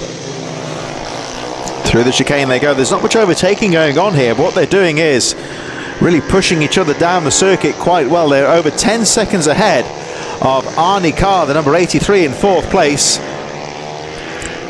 And they're just running such a good pace at the front here. They're just going faster and faster and really pulling away now from the rest of the field. If they start trading positions, there we see that's fourth and fifth at the back of your screen, just going into the straight now. That's how far these leaders are ahead of the rest of the field. But you can see, of course, not much overtaking here, but if they start banging bars, so to speak, then they'll potentially slow each other down. But everyone just riding such a strong pace between these top three at the front. They're just really clearing away from the rest of the field. Arnie Carr still in fourth place, Jensen Bishop in fifth, Wilson Dilks in sixth, Pete Hickman seventh. Those riders started on the second wave, making their way through the field. Annabelle McCarthy, Sid Marshall and Tim Patterson rounding out the top 10. Izzy Carter 11th as again McCartney looks down the inside. So Izzy Carter 11th, David Wilson from John Pitcher, Oliver Pitcher in 14th, and Rupert White on number 77 rounding out the field. And Blake Wilson, fastest lap of the race, 1:11.46, and I think the tail enders, there they are, may possibly come into contact with the leaders very shortly as we look at this battle between fourth and fifth there. That's Jensen Bishop and Arnie Carr being closed on now by Wilson Dilks and Pete Hickman. Here they come towards the back straight. So this is the fight for fourth position. Bishop, number 11, staying ahead of the number 83 of Arnie Carr. There's Wilson Dilks and Pete Hickman just behind him there. Hickman trying to close up, currently in seventh place. Wilson Dilks staying ahead of him. Here they come up towards the right-hander, number 11, Jensen Bishop. Arnie Carr right in there, number 83. Through the hairpin they go. Then we've got Wilson Dilks and Pete Hickman just a little bit further behind. There's Hickman at the back of that little train of riders. There's still Wilson that leads the way from McCartney, Holt in third, and then this battle for fourth place just starting to hot up a bit now. There we see Wilson Dilks starting to close the gap on Arnie Carr, and Dilks at the moment pulling away from Peter Hickman. There's Dilks having a look down the inside on the fast right-hander, starting to close the gap on the number 83 of Arnie Carr. There's Peter Hickman just watching, currently in seventh place. Here they come into the top corner. So it's Bishop still there in fourth place, and what can Dilks do down the back straight? Gets on the power, and here they come. Oh, Wilson Dilks having a peek down the inside, closing up on the tail enders who see them coming. Oh, cheeky little move there from Wilson Dilks to snatch the position from Arnie Carr, and Peter Hickman starting to close up. So it's still the number 11, Jensen Bishop, who goes through the right-hander. Bishop still in fourth place. No change at the front between Blake Wilson, Henry McCartney, Marco Holt, but it's still as close as ever. The top three really clearing away from the rest of the field, and you'll see on your graphic there that Marco Holt has set the fastest lap of the race, 1:11.37. There's Peter Hickman starting to close up a little bit now on Arnie Carr. As they go over the line, there's Hickman, sweeps around the outside of, I think that was the number 77 that Hickman just passed there, Rupert White, who's currently in 14th place. So Marco Holt with the fastest lap of the race, 1:11.37. And there is the number 11 of Jensen Bishop, coming under some pressure now from Wilson Dilks on the number 85. Dilks switching to the outside line. There's Peter Hickman closing up on looks like Arnie Carr. Down the back straight they go, but Dilks has got a nice line coming down the straight and has taken fourth place. So Wilson Dilks into fourth position, getting past Jensen Bishop, and it looks like Peter Hickman has got past Arnie Carr. So Hickman now into sixth position, and Wilson Dilks charging away in fourth. The top three still battling very closely. Blake Wilson, Henry McCartney, Marco Holt still as close as ever. Wilson Dilks now into fourth place, number 85. Then we have Jensen Bishop dropping to 5th. Looking for Peter Hickman in 6th place. So Hickman, of course, fastest man on the Isle of Man TT. One of the top names in British Superbike racing, and certainly mixing it on the little O'Reilly machines. There he goes, just disappearing out of view. He's managed to get past Arnie Carr and left him behind a bit now as we look at the number 12. Momentarily there, that's the 13th position of John Pitcher,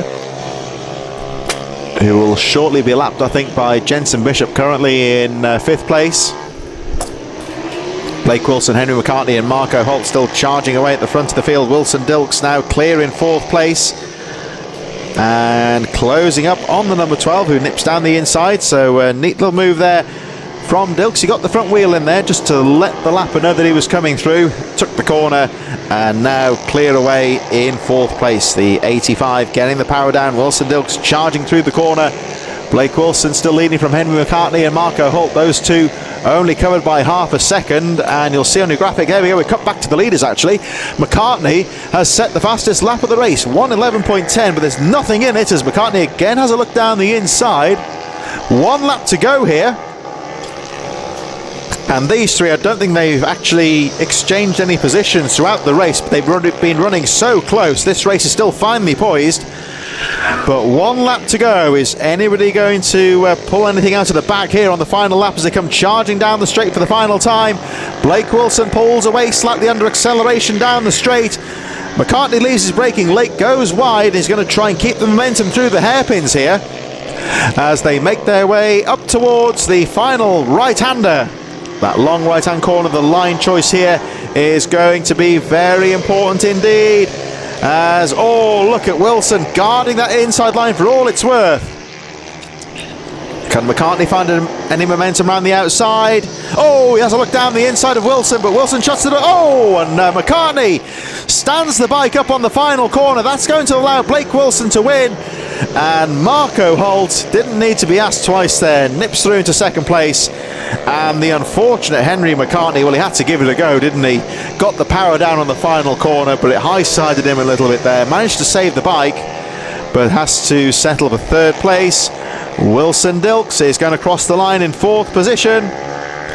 So Dilks with a good fight through in the Mini GP class into 4th. Jensen Bishop in 5th place. Peter Hickman 2nd in the Mini GP class, finishes in 6th on the track.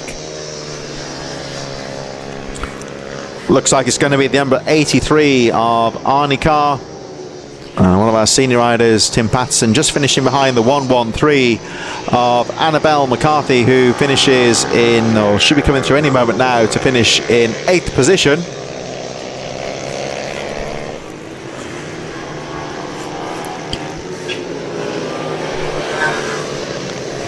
There goes the, looks like the number 77 going over the line there, the machine of Rupert White, finishing in 14th place, just ahead of the number 47 of, I think Oliver Pitcher actually may have pulled the bike from the track possibly on the final lap.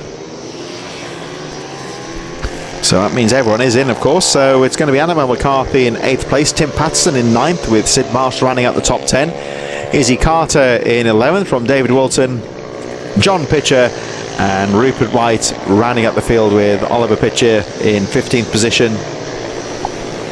Just withdrawing there on the final lap, but will be credited as the final finisher.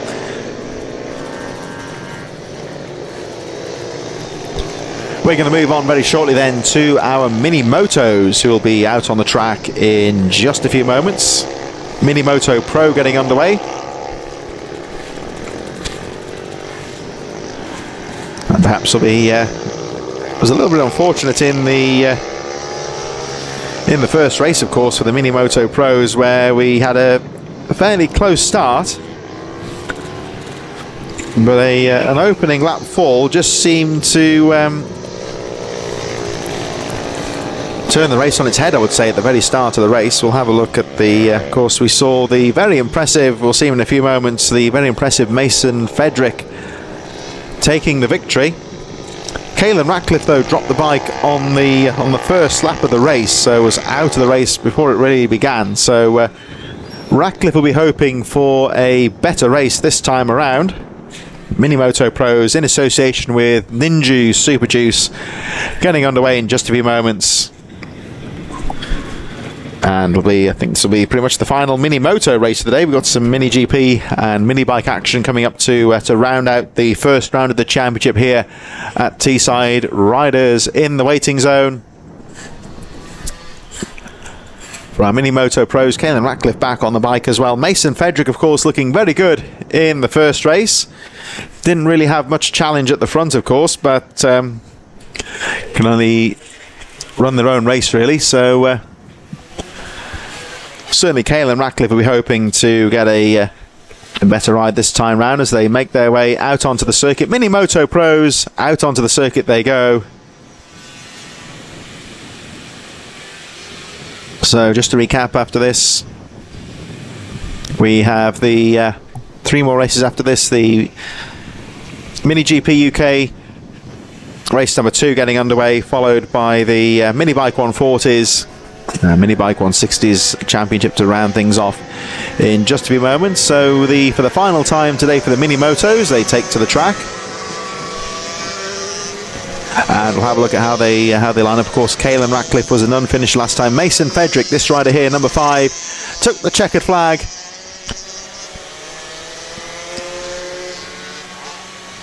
Without any real challenge in the first race earlier on today, with Max Johnson, of course, Joseph Cooper and William Round finishing 2nd, 3rd and 4th respectively. Caelan Ratcliffe was a non-finisher. So here they come down to the line for the final time today, the Mini Moto Pros, and there is the number 5, the first race winner, number 5, Mason Fedrick, taking his position on the grid. There's the number 141 of Max Johnson, number 20, Joseph Cooper in 3rd position, number 20 looking good in the first moto. There's William Round, number 66, and joining us at the back of the field, number 96, Caelan Ratcliffe, who will be hoping to get to the front early on and try and challenge Mason Fedrick. Forward in the first race is away they go. So Fedrick gets away. Good strong start to the race, but look at that start there from number 96, Caelan Ratcliffe. Fantastic getaway from the back of the field, and Ratcliffe immediately up to 2nd place. Had to get a good start there to stay with the race leader. So let's see what Ratcliffe can do this time. We'll be hoping, of course, drop the machine in the first race. We'll need a good result here. And following on from that, we'll certainly be hoping to try and put Mason Fedrick under a bit of pressure. Here they come through the right-hander for the first time. So it's Fedrick leading, Ratcliffe in 2nd. And Caelan Ratcliffe will be certainly looking to, like we say, show what he can do here as they make their way around the final hairpin. Fedrick leading, Ratcliffe 2nd. Looks like Johnson 3rd from Cooper. William Round completing the field as they make their way over the line. Oh, and not again. Whoa, a nasty little tumble there for Caelan Ratcliffe. Not being his day at all. Got into a bit of a tank slapper there going over the line whilst chasing for the lead. Oh, when it's not your day, it's not your day. Let's hope he's all right. That was quite a nasty little tank slapper over the line there for the number 96. The race still goes ahead.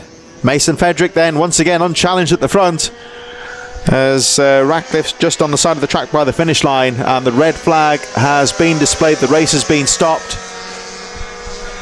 What a shame there for number 96, Caelan Ratcliffe, who was trying to challenge the race leader, Mason Fedrick, but just seemed to get into a bit of a tank slapper as he went over the line and hit the ground fairly hard there. Red flag understandably coming out because the rider is still on the track. Just looking to see, I think he is standing up though, so that's a good sign. Just waiting to see if the medics are going to be dispatched to the finish line possibly, but it was quite a nasty high-speed tumble there for the 2nd place Caelan Ratcliffe, who well, it's not been his day, has it? What a shame, because he crashed in the first race and trying to put things better at a great start, fighting through the field on the first lap, but as you saw for yourself there just a few moments ago, he got into a very nasty little tank slapper on the finish line, couldn't control the bike and went down pretty hard. The bike speared off into the tyre barriers. Fortunately, the rider didn't. And, well, just purely from my own vantage point here, I can see that he is stood up at least. So, not going to say anything just yet, but the rider at first glance appears to be up and about, so understandably the medics very quickly onto the scene to check him out and make sure he's okay. So Caelan Ratcliffe, it appears, is out of the race. The race has been stopped, and hopefully we'll be able to get the race back underway. Whether this will be a full rerun, I don't know. If we're just going to get the riders back onto the grid to continue the race, we shall wait and see. So once again, the red flag has been displayed due to an accident, sadly. In the meantime, we've just had the track call for the Mini GP. The next race coming up is the Mini GP 160s that we're getting down to the line very shortly. And so one would presume this race will... we'll wait and see, of course. I assume this race will be continued, one might think. Of course, there's only the 4 competitors left in the race now, so one would say it might be a sensible idea just to continue the race where they left off once they got the tyres warm. But of course, that's entirely down to the clerk of the course in the interest of safety, so we'll wait and see what happens here. But goes without saying, our primary thoughts, of course, are with the fallen rider, the number 96 of Caelan Ratcliffe. A real shame that Ratcliffe has gone off the bike. He was looking to try and improve on his fall in the first race, but went down even harder in race number 2. So our primary concern is that the rider's okay. He's just been escorted into the, I believe he's being escorted into the ambulance at the moment. So let's hope that's just purely as a precautionary measure. He was up and about after the fall, but really did hit the ground quite hard. But as always in racing, it's if there's any hint of a nasty knock that a rider's taken, they'll take the rider away, just get them checked out. So let's hope that's the case. In the meantime, though, the Mini Moto riders paused on the final couple of corners here. Following on from this Mini Moto race, I assume that it will only happen on the first lap, so we may well see a rerun of that race in a few moments. Well, the timing chart's still going. They haven't stopped the clock for this race, actually, so it may be the case they continue this race once the riders have warmed the machines up. They'll perhaps look to continue the race very shortly. After this race, we have the Mini GP 110s, Mini Bike 160s, Mini GP 160, of course, coming up next for the FIM Mini GP UK, Mini Bike 140s, and the Mini GP 116 SM50s to round out the action. The medical vehicles are leaving the circuit as I speak, so just looking at the timing sheets, actually, the race has been officially stopped now. The red flag, the clock has stopped, so one would presume they'll be looking to restart this race very shortly for the Mini Motos. Medical vehicles have left the circuit.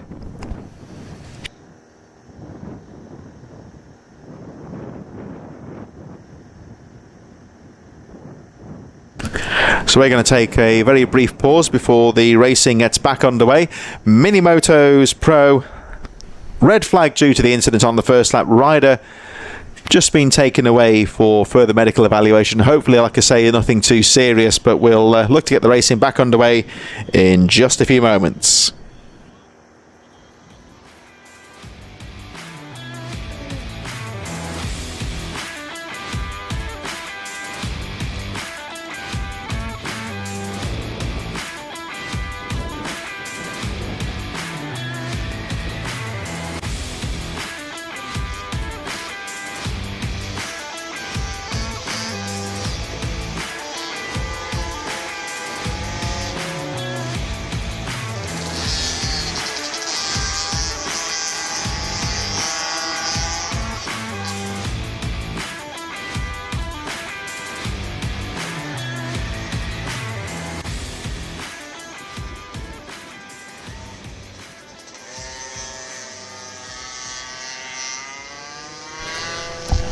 So the Mini Motos are back on track. We're not racing at the moment. It looks like we're just having a wave round here. The riders getting a couple of laps here just to get the machines back warmed up again, get the tyres warmed up.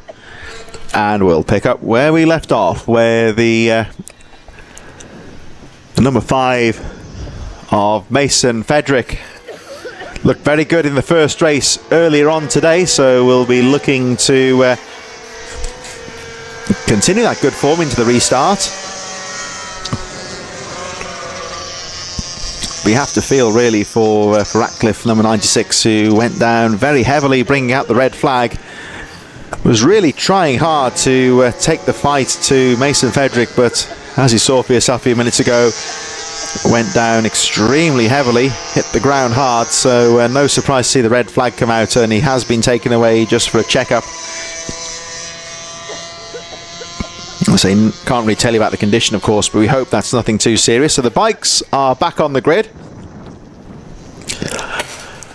William Round just making his way around the final corner as Mason Frederick just gets some last-minute instructions.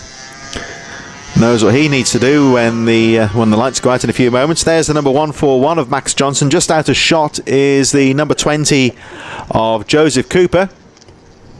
And coming back towards us any moment now, there's the number 66 of William Round. So the remaining riders are back on the line and ready to go. Green flag goes up. We're under starters orders, and away they go. Oh, a bit of a moment there for William Round, but he saves the bike, and away they go. And Max Johnson having a go there into the first corner, but couldn't quite make it.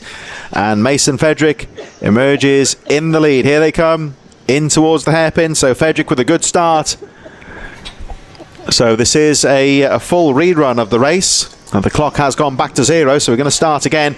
And Mason Frederick cleared away at the front in these early stages. Max Johnson trying to keep up in second place as Frederick sweeps through the right-hander for the first time. Joseph Cooper third, William Round in fourth position.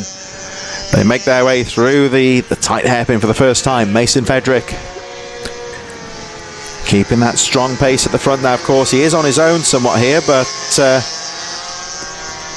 as we saw a few moments ago, we can see just how easy it is to get things wrong. So we certainly got to try and keep the momentum going, keep it nice and smooth, and avoid any mistakes.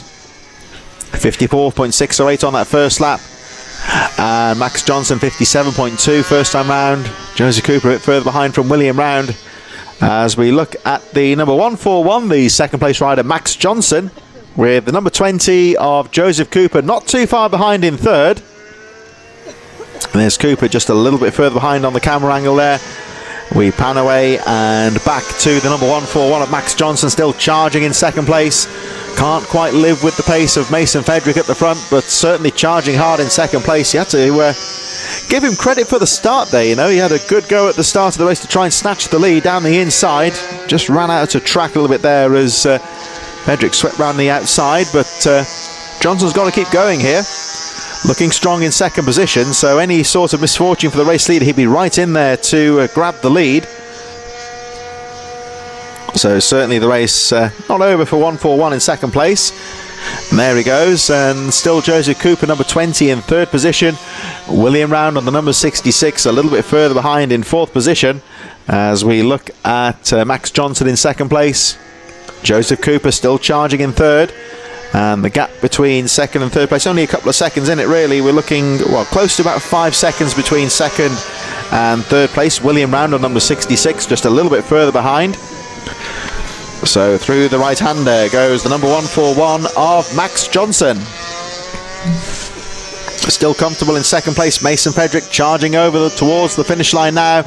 And we'll have a look at the lap times. There he goes, over the line, right on cue. And Mason Frederick with a 55.1 that time, so lapping within about half a second of his fastest lap pace. And like we were saying in the first race, of course, if you the temptation is to slow down and avoid taking risks, but sometimes when you do that, it's a bit of an oxymoron almost, because that's when the mistakes potentially can creep in. We move our attentions now to the third place rider, number 20, Joseph Cooper, who's fallen behind Max Johnson a little bit now, but still, I would say, maintaining that 5-second gap between second and third. So just trying not to fall any further back here, just staying in third place. Gets back on the power and up towards the right-hander. Here he goes, number 20, your third place rider on the little mini moto machines. And of course, you could say that mini motos over the past 20 years or so been the breeding ground for many of the top riders nowadays.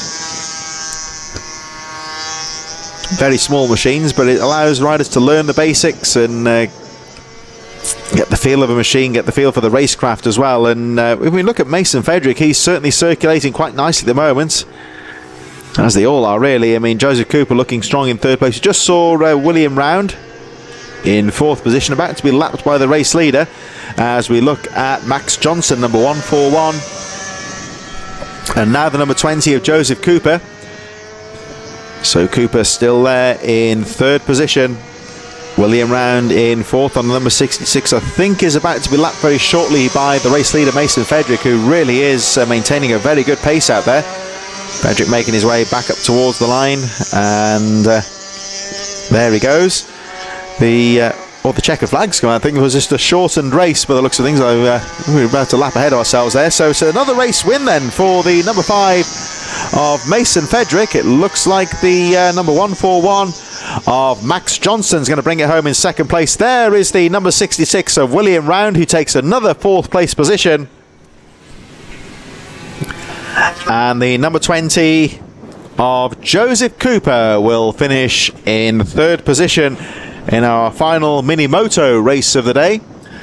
Down in the waiting zone, we've got one or two of the tyre warmers on for the next race of the day, which will be getting underway very shortly.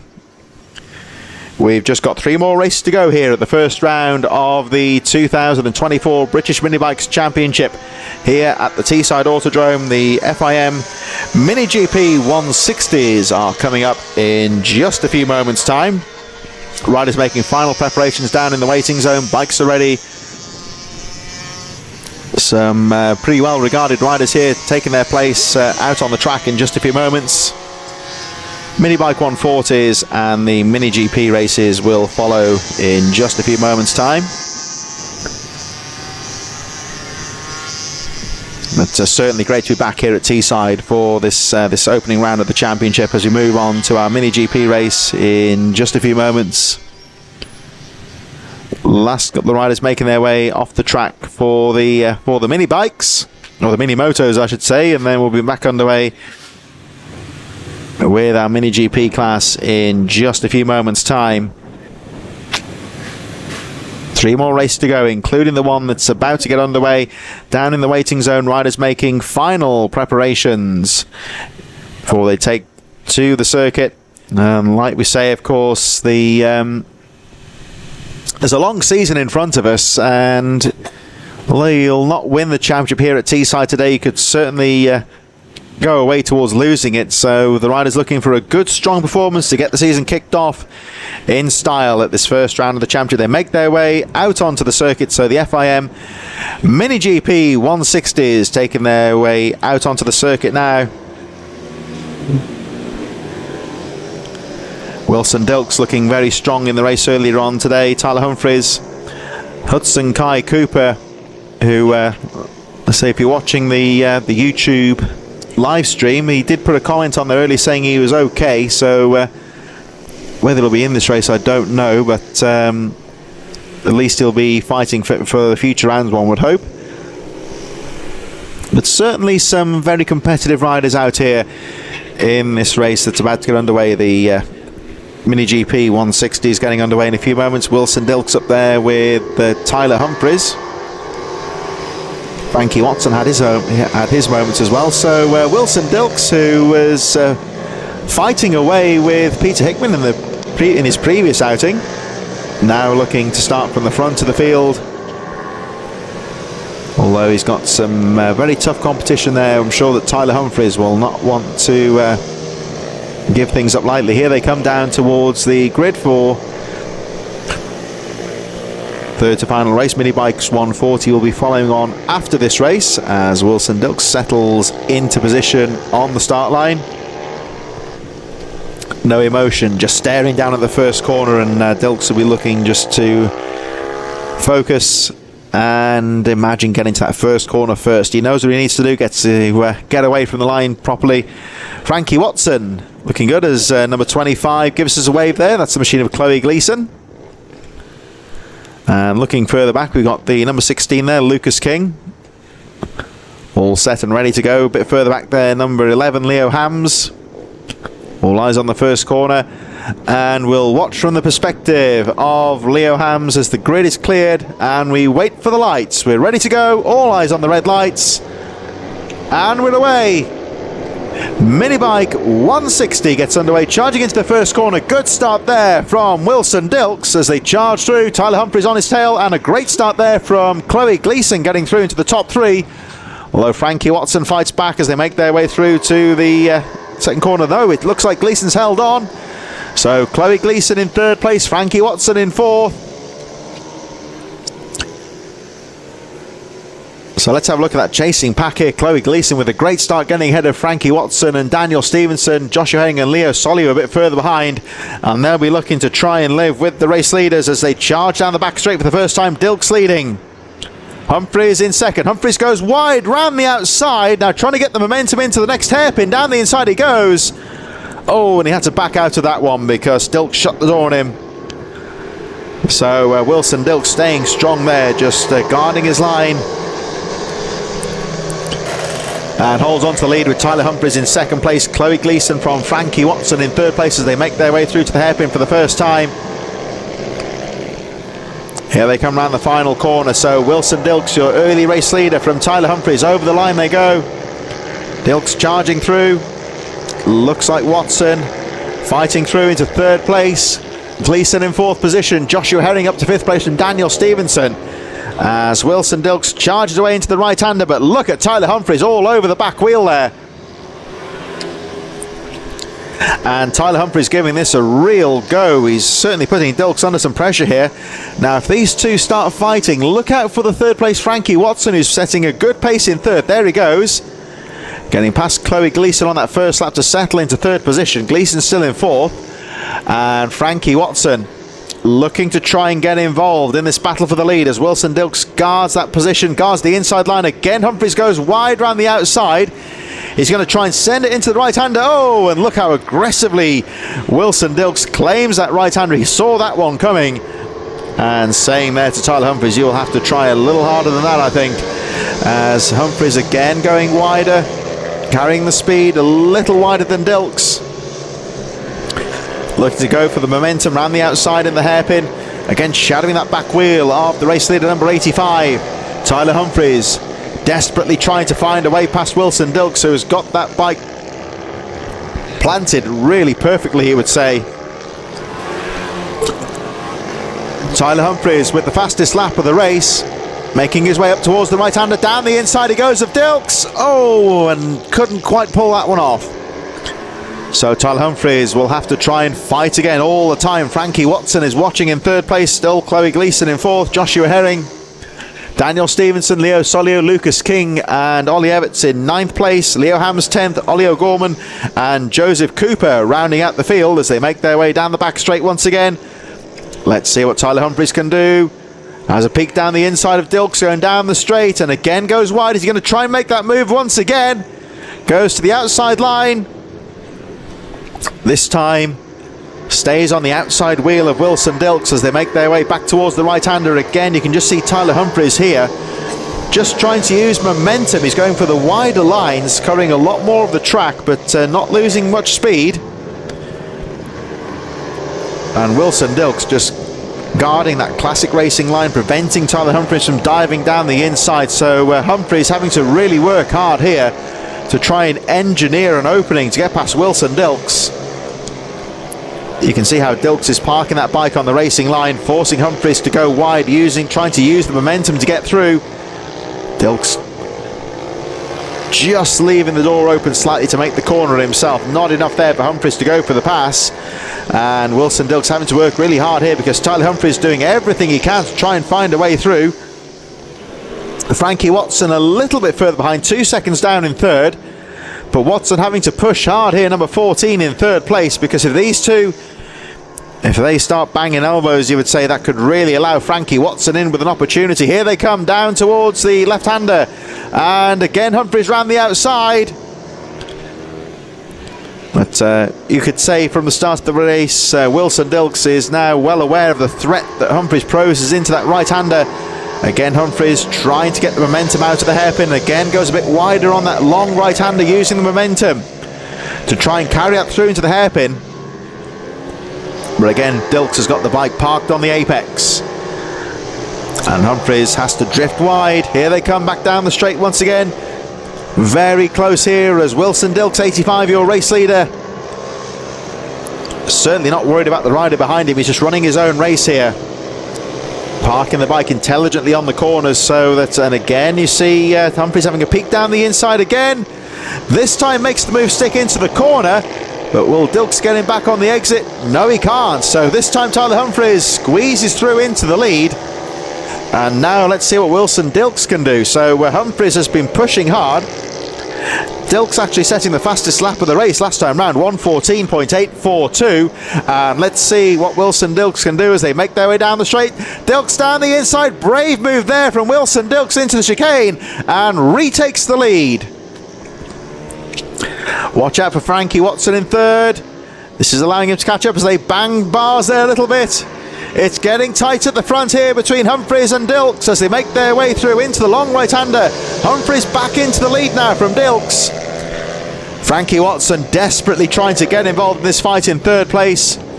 Chloe Gleeson still in fourth from Daniel Stevenson, Joshua Herring, Leo Soliu, Lucas King and Ollie Evans. Here come the leaders back up towards the finish line. So this time, of course, it's Tyler Humphries that leads the way over the line. Humphries with the fastest lap of the race there in this battle, 1:14.756, so they're not really slowing each other up, one would say. Frankie Watson not too far off the pace. He's 2.5 seconds down on these leaders and kind of matching the race pace. You can just see him there watching in third place. Still Chloe Gleeson in fourth, Daniel Stevenson in fifth, Joshua Herring in sixth, Leo Soliu, Lucas King, Ollie Everts just a little bit further behind as the leaders now make their way back down the straight once again. Oh, and again Dilks having a look on the straight. He's not afraid to have a go. It's a difficult place to go for a pass there. Oh, and it looks to me like Humphries has left his braking very late indeed. That could allow Dilks back into it. And Dilks getting the drive out of the corner there, side by side into the right-hander. Dilks has got the line into the outside line and retakes the lead. Humphries having a look down the inside. They're trading positions here almost on every corner. Great finale here to the Mini GP 160s for this first round of the championship. And, well, this is almost too close to call. Wilson Dilks is now back into the lead. And Dilks setting the fastest lap of the race, 1:14.395. So some very fast-paced racing here as Dilks guards the inside line. He knows he's in for a fight here because Tyler Humphries will be determined to retake that position. Has a peek down the inside going into the chicane. So it's still Watson third, Gleeson fourth, Stevenson, Herring, Soliu, Lucas King eighth, Leo Hams, Ollie Evans, Ollie O'Gorman and Joseph Cooper rounding out the field as the leaders now make their way back down the straight once again. Dilks just about holding on to the lead. What can Humphries do now? Again, he's going to that tactic of drifting onto the outside of the hairpin, going for the switch back, but look how aggressively, look how aggressively Dilks guards that inside line, but Humphries finds something and retakes the lead. Thrilling race at the front here, some great racecraft between these two. They got very close at times. I think they may have touched handlebars, but certainly haven't taken each other off the track. Some very close, respectful racing so far between these two, and it's turning into a captivating battle here at the front as Tyler Humphries holds on to the lead. Wilson Dilks still charging in second place. Watson still there in third. Can't really close up because these two aren't really holding each other up in their fight for the lead. But Frankie Watson on his own in third. Still Chloe Gleeson in fourth. Daniel Stevenson fifth. Joshua Herring rounding out the top six. And here they come through the chicane and towards the top corner. Tyler Humphries still leading the way from Wilson Dilks. Nothing at all between these two riders. And back down the straight they go. As they come back into view, Dilks drifts to the outside, going for the pass down the straight. He's going to try and do it under braking into the hairpin. But Tyler Humphries with a very fast line into that hairpin bend. And Dilks hasn't got a reply for that one so far, but stays on the back wheel of Humphries. Here they come back towards the right-hander. Humphries opting for that outside sweeping line. Dilks taking a tighter line, then drifts wide on the exit, looking to carry the momentum through the hairpins. Tyler Humphries just seems to have found a couple of tenths here, not very much at all. The race still far from over here, but for the very first time in this race there is a little bit of a cushion between first and second, but you can see for yourself how close this one is. The gap 0.4 of a second between Tyler Humphries and Wilson Dilks, and Tyler Humphries 1:13.993. Incredible pace at the front here between these two riders. They really are pushing each other along. They're pulling away now from Frankie Watson, running a very fast-paced race here. Still got Chloe Gleeson in 4th place, Daniel Stevenson 5th, but those two haven't even crossed the line. Such is the pace of the front runners. They really are setting a fast pace at the front here as Wilson Dilks regroups and going to try for another pass here. Just started to try and close the gap back on Tyler Humphries. Here they come into the right-hander. Time running out here for Wilson Dilks as Tyler Humphries looks to try and secure this race victory. Round the right-hander he goes. So heading towards the closing couple of laps now of this race. Tyler Humphries just about doing enough to maintain that gap at the front, but Wilson Dilks is not letting him relax at all here as they make their way out of the final corner. Heading back over the line they go. So Tyler Humphries continues to lead the way. 1 lap to go here, and what can Wilson Dilks do? The gap remains at just under half a second. Frankie Watson now alone, running a strong 3rd place, but no answer to the top 2 riders as Tyler Humphries again sets another fastest lap of the race, but Wilson Dilks setting his own best lap and almost identical on the pace. There are some slower riders in front. Well, it'd be a bit of an insult to call them slower really, but such is the pace of these two. They're already starting to potentially looking at potential lappers. I think they'll all get through on the same lead lap, however. Although I think that is Joseph Cooper a little bit further behind. So Cooper, has he seen them coming? They've got to try and squeeze past him, and Cooper, oh, just fell between Wilson Dilks. That could be the advantage that Tyler Humphries needs as they lap Joseph Cooper. Tyler Humphries holds on to the lead, and I think a little bit unfortunate there for Wilson Dilks. Couldn't quite make the corner, and that could be all the advantage that Tyler Humphries needs. Dilks still charging in 2nd place, but Tyler Humphries round the final corner he goes, making his way back up towards the finish line now. Number 19, Tyler Humphries, goes over the line and takes the checkered flag. Wilson Dilks charges home just behind his second, only half a second down.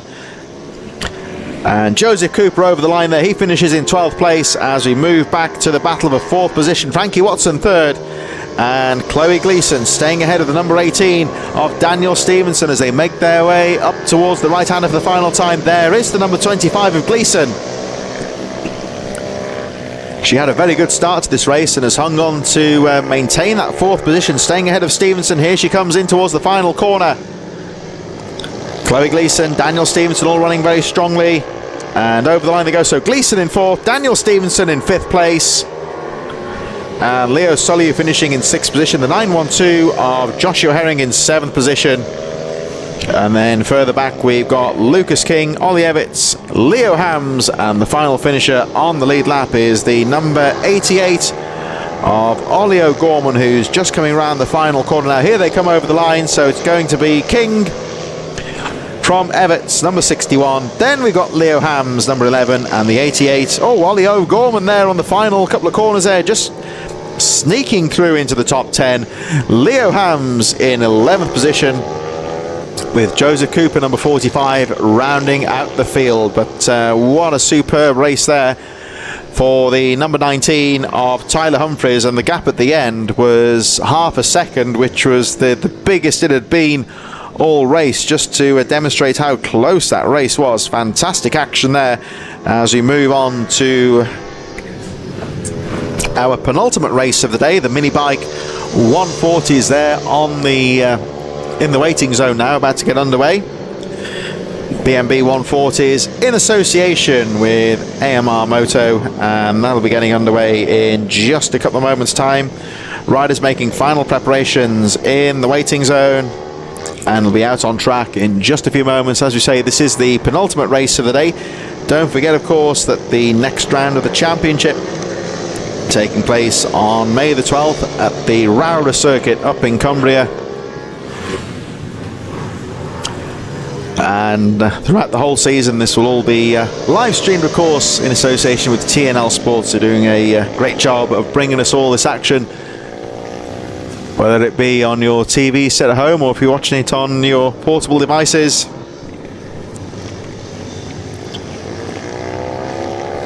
So BMB 140 getting underway in just a few moments' time. Last few riders now making their way off the circuit. And a penultimate race of the day, the BMB 140 is getting underway in just a few moments as the last of the Mini GP riders make their way back to the paddock. We'll see them again, of course, at round number 2 at Rerun. The Mini Bike 140 is now on the line and looking to get things underway very shortly. Rhys Stevenson has been the rider to beat in this class today, but Michael Med has had his moments as well. And if the number 1 can, if he can get out of the gate and get a good start, then perhaps he could take the challenge to Stevenson in this final race of the day. And he can never discount the likes of Tommy Ullman, Ben Lord, as one rider goes down on the sighting lap there. Quite heavily, back on his feet. Well, a bit of concern there, but we'll try and see who that rider was that went down on the right-hander on the warm-up lap. That's the last thing you want, and well, the rider appears to be okay. I'm not sure if they'll be able to take part in the race. The front end just seemed to wash out going into the right-hander. But that, I think, was one of our front-running riders as well. Well, certainly not the likes of Rhys Stevenson or Michael Med. We can see them. Let's try and grab the number. Just a little bit too far away to obscure the view, so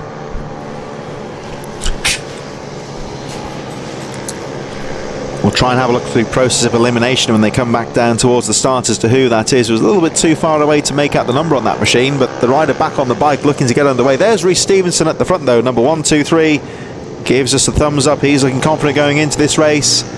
And there is Michael Med, another rider, giving the thumbs up, visor down, and he is ready to go. Tommy Ullman makes his preparations there. The treble 8 of Dan Merrin there. There's the number 48 of Ben Lord. Number 80, Charlie Hopkins there. Number 15, the machine of Joe Milnes. As they all start assembling their positions on the grid. Tom Wise making his final preparations. He gets himself into position. There's the 184 of Dean Carver. Number 96, Harry Swan, who had some trouble in the previous race. He's back and ready to go here.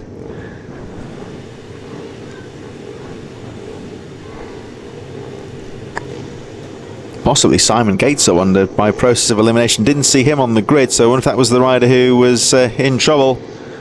As we wait for the race to go, the race starts anyway. Red lights are out and away they go. Oh, and trouble there at the start for Med, I think. Mike didn't get away at all. Well, it was possibly Lindsay Yates as well as they make their way up towards the first corner. So Rhys Stevenson with the start from Michael Med. Tommy Ullman gets away well also. So around the first corner they go and back towards with Rhys Stevenson looking very strong at the front of the field.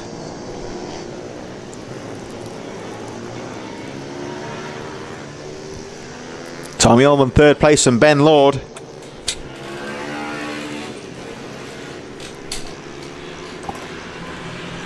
So it's Ullman in third place, Lord in fourth, Dan Merrin, Daniel Cliff and Charlie Hopkins seventh place. But a great start there from Rhys Stevenson, but Michael Med is staying on the back wheel in these opening stages. And they'll be looking to try and get a front wheel in there and get ahead on the opening lap here. Look at third and fourth though, not too far behind there. Tommy Ullman and Ben Lord in close quarters there as the leaders now make their way through towards the right-hander. And Rhys Stevenson looking strong at the front of the field. Michael Med keeping that pressure on in second place. And here they come back over the line at the end of the first race. First lap, I should say. And Stevenson coming under a lot of pressure from Michael Med, who really has taken the fight to him at the start of this race. But Stevenson's not too concerned about that. He's worrying about his own race here, getting his lines as Med goes down the inside, has a look. Oh, couldn't quite make the move stick. Stevenson holds on, got the confidence to take his lines, makes his way through. Tommy Ullman in third position, Ben Lord not too far behind in fourth. Up to the top of the circuit they go in their fight for third, and they're looking to try and get involved in the leaders there. Dan Merrin in fifth place, Daniel Cliff, Charlie Hopkins seventh, Joe Milnes in eighth position, ninth for Jordan Merriweather, and Tom Wise running up the top 10. Liam Trinder 11th, Dean Carver, Harry Swan, and Lindsay Yates number 19. She got the bike going again, so she rounds up the field in 14th position, as Ben Lord and Dan Merrin having their own fight for third position. Here they come up towards the right-hander, and Lord having a peek down the inside here, but it looks like Ullman's got the sweep on the outside and holds on to the lead, as Rhys Stevenson right to the lead, as we very close there between Ullman and Lord here as they fight for third position. Michael Med still keeping the pressure on the race leader Rhys Stevenson, as the leading group now make their way over the line. First and second very close indeed, as are the third and fourth place riders. Stevenson with the fastest lap of the race from Michael Med. Here's the fight for third though between Tommy Ullman and Ben Lord. They disappear through the right-hander and back towards us once again. So it's still Dan Merrin from Daniel Cliff in sixth position, Charlie Hopkins, Joe Milnes, Jordan Merriweather, and Tom Wise in the number 17 running out the top 10. Liam Trinder, Dean Carver and Lindsay Yates rounding out the field as Rhys Stevenson leads them down the back straight. The fight for third still goes on. We move back to our leaders now, and Stevenson can't quite shake off Med in second position as they disappear out of view momentarily. Look at the fight for third position, and then we see our fight for fifth. So there's little clusters of action throughout the top 10 here, as Daniel Cliff has a look down the inside of Dan Merrin. The pace very fast today, so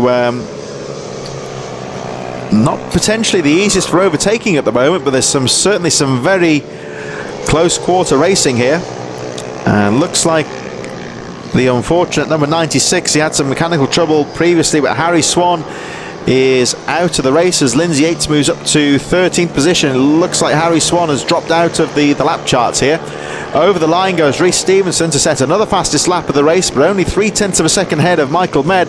And the battle still close to a third place between Tommy Ullman and Ben Lord, Dan Merrin, Daniel Cliff and Charlie Hopkins making their way through, as the leaders now make their way up towards the top of the circuit.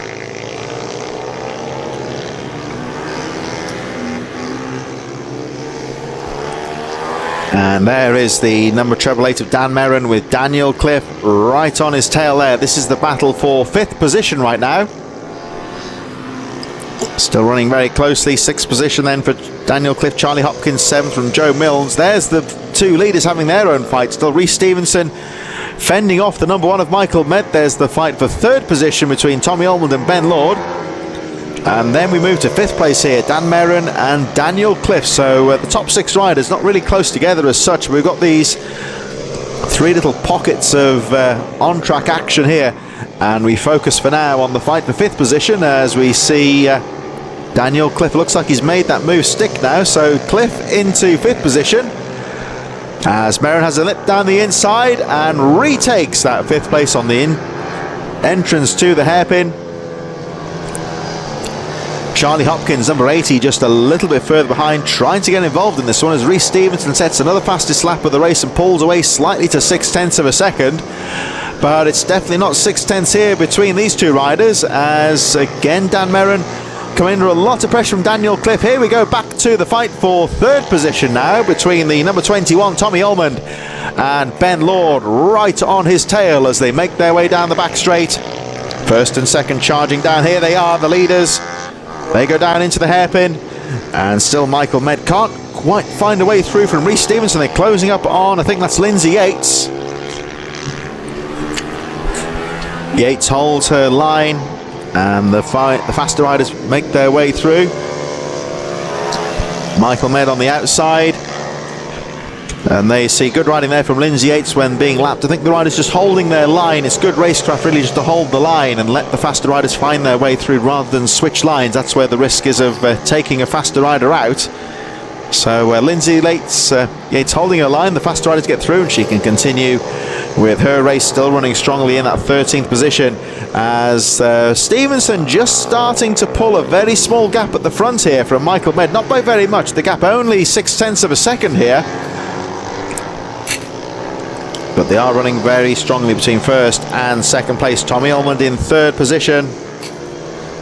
Ben Lord still in fourth. Dan Merrin, Daniel Cliff in sixth place. Charlie Hopkins in seventh from Joe Milnes.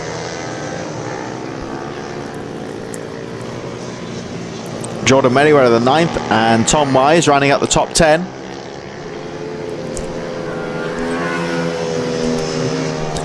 But Reece Stevenson maintaining that just over half-second gap from Michael Med. Tommy Ullman and Ben Lord still fighting for that third place. Here we are back to the leaders though, and Reece Stevenson, number 1, 2, 3, your race leader, making his way round the right-hander.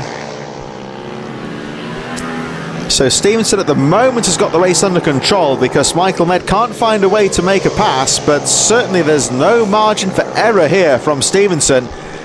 Any kind of a wobble in the corners or losing momentum out of the hairpins, that will allow Michael Med right in there. So this race still finely poised here, and you can see just how close the number 1 is in second place. The gap only 0.7 of a second. They've pulled away quite convincingly now from Tommy Ullman, and Ben Lord are having their own fight for third place. But Reece Stevenson holding on to the lead here as he makes his way through the chicane into the top corner. So they make their way through, back down the back straight they go. Looks like one of the tail enders just in front there, and that would be the number 184 of Dean Carver. And Carver currently sitting in 12th position. Oh, rider in trouble. Just trying to see who that is. That's on the gravel on the top of the circuit, I believe. So could possibly be one of the riders further down in the top 10. So our leaders have already gone through past that part of the circuit as we look at the battle now for third place between Tommy Ullman and Ben Lord. Ullman holding on that inside line, Lord just behind, and Ben Lord drifting to the outside looking for the momentum as he goes through into the right-hander. Ullman guards the inside. Reece Stevenson continues to lead the way. The gap goes up to 1.1 seconds. Dean Carver's gone a lap down, still there in 12th position. So the closest battle at the moment, it appears, this is one for third place between Tommy Ullman and Ben Lord. Over the line they go. Dan Merrin and Daniel Cliff still running quite strongly as well.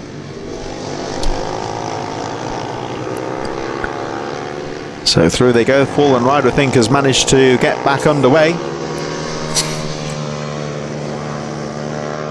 So still Dan Merrin and Daniel Cliff fighting for 5th place. Charlie Hopkins still in 7th place.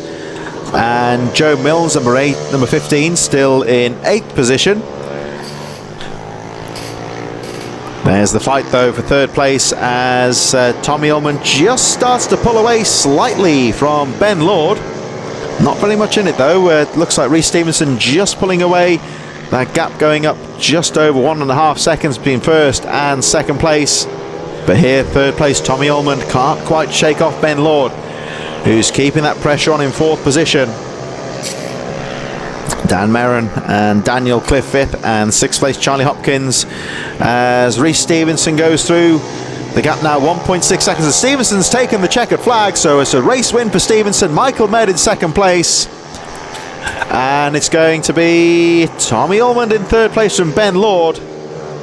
Dan Merrin in 5th place from Daniel Cliff as they make their way around the final couple of corners. This is a very close battle here, and it looks like Merrin just about staying ahead of Cliff. Here they come towards the final hairpin now.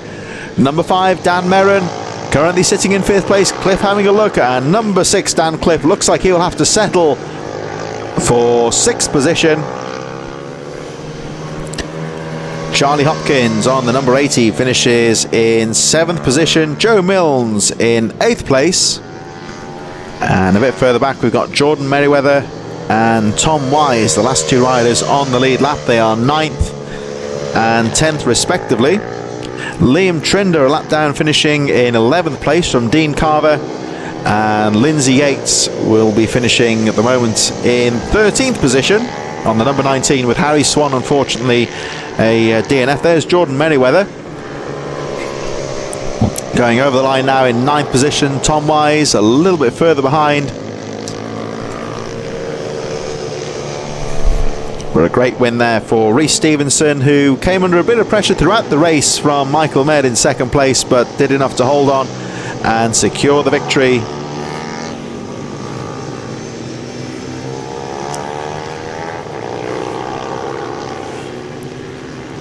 So there is Stevenson making his way off the track. We'll see him, of course, at round number 2 at Rowra on May the 12th. Just one more race to go. Then we've got the Mini GP 160s about to get underway for the final race here of the first round of the championship here of the British Mini Bikes.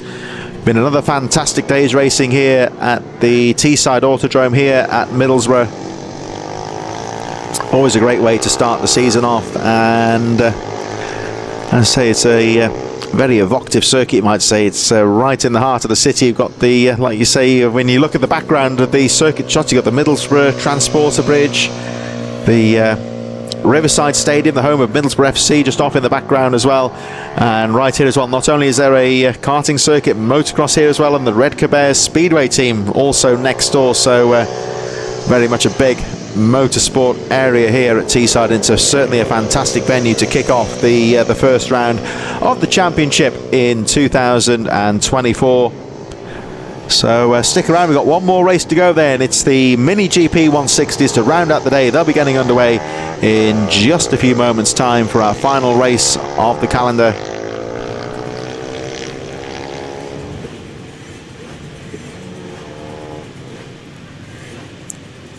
So the riders now making their final preparations in the waiting zone in association with AMR Moto.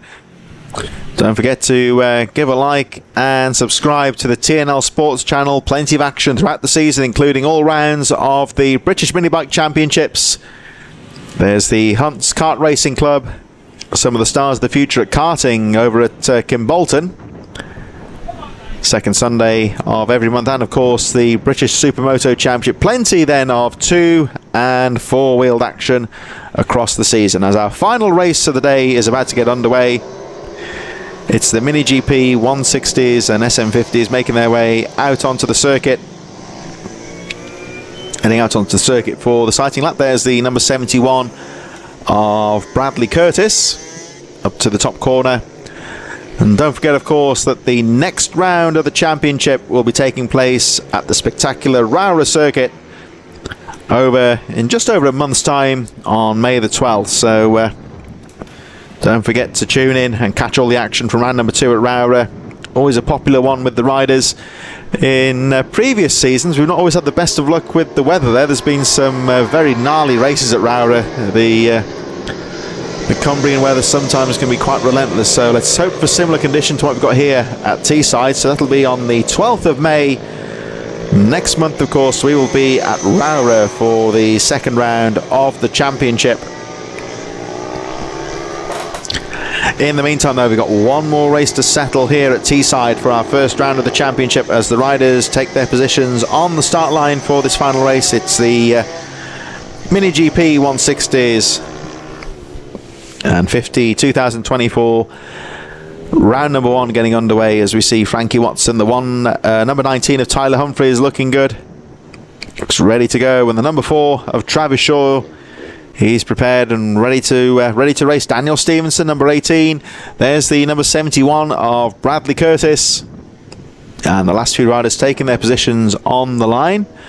A little bit further back there, the number 12 of Archie Hooper. I think that's also Thomas Bond at the back of the field. So a little bit of a race of attrition here. 1 or 2 riders, it appear, might just be completing their sighting lap. We have had, of course, 1 or 2 retirements from the class during the day. But still one more race to go here, and tense moments for the riders as our final race here at the first round of the championship is about to get underway. So Mini GP 160 on the line, And look out for the lights. The grid is about ready to go. I think we're just waiting to... there's a bit of a problem down at the front here. A rider in trouble. May possibly be Frankie Watson or Tyler Humphries. Just lost the engine. Just trying to get that bike restarted. So I think one or two riders losing the engine. Of course, very important that the bikes are running and ready to go before the grid is taken for the start. I think that was number 14, Frankie Watson, in a bit of trouble. It all seems okay. Watch for the starter. The green flag goes up. Rider's eyes on the lights. And away we go. Frankie Watson with a good start. But Tyler Humphries down the middle. But look at Watson, number 14. So kept his composure despite that bike trouble at the start. And Frankie Watson gets underway from Tyler Humphries. Arnie Carr right in there as well. Travis Shaw, Daniel Stevenson and Joshua Herring. Ollie O'Gorman 7th place, Thomas Bond, Archie Hooper rounding out the field as they make their way up to the top of the circuit, and Tyler Humphries starting to put the pressure on the number 14 of Frankie Watson as they make their way down the straight for the first time. Watson trying to break away. Holds that line as Tyler Humphries, a rider who's been putting on some great shows today. And oh, nice little move there from Tyler Humphries. I'm not sure that Frankie Watson was expecting that one, but it was a brave move from Tyler Humphries to snatch the lead. And let's see what Frankie Watson can do now. Can he fight back as they make their way into the right-hander? So Humphries first, Watson second as they make their way through. Arnie Carr not too far behind in third, number 83. Over the line they go.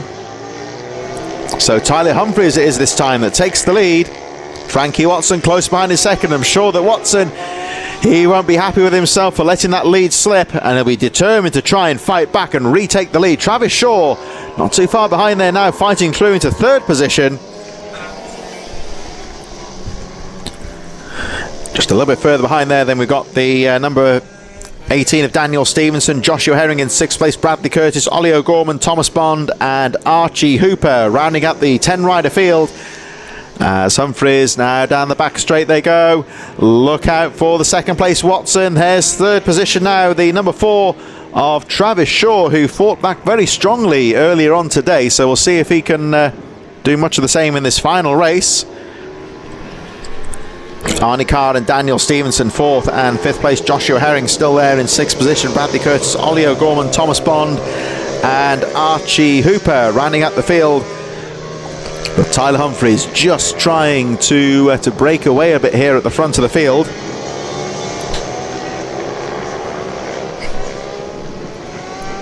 Let's have a look at the gap as they cross the line, as we just see Travis Shaw trying to get involved in this fight for the lead. So Humphries fastest lap of the race there, 1:14.432 to give us an idea of the pace. Watson second, Shaw in third position, Arnie Carr 83 still there in 4th place, Daniel Stevenson, Bradley Curtis, Joshua Herring, Ollie O'Gorman and Thomas Bond running up the field from Archie Hooper on the number 12. Still there in 10th place, but Humphries just trying to break away.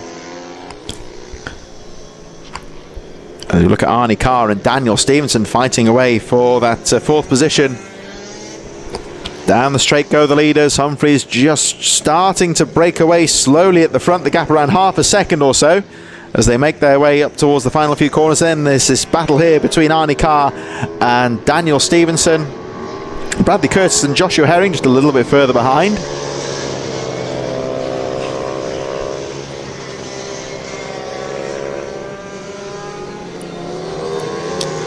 So 83, Arnie Carr making his way around that bowl corner, heading towards the final hairpin. Through he goes. Tyler Humphries though, number 19, still the race leader.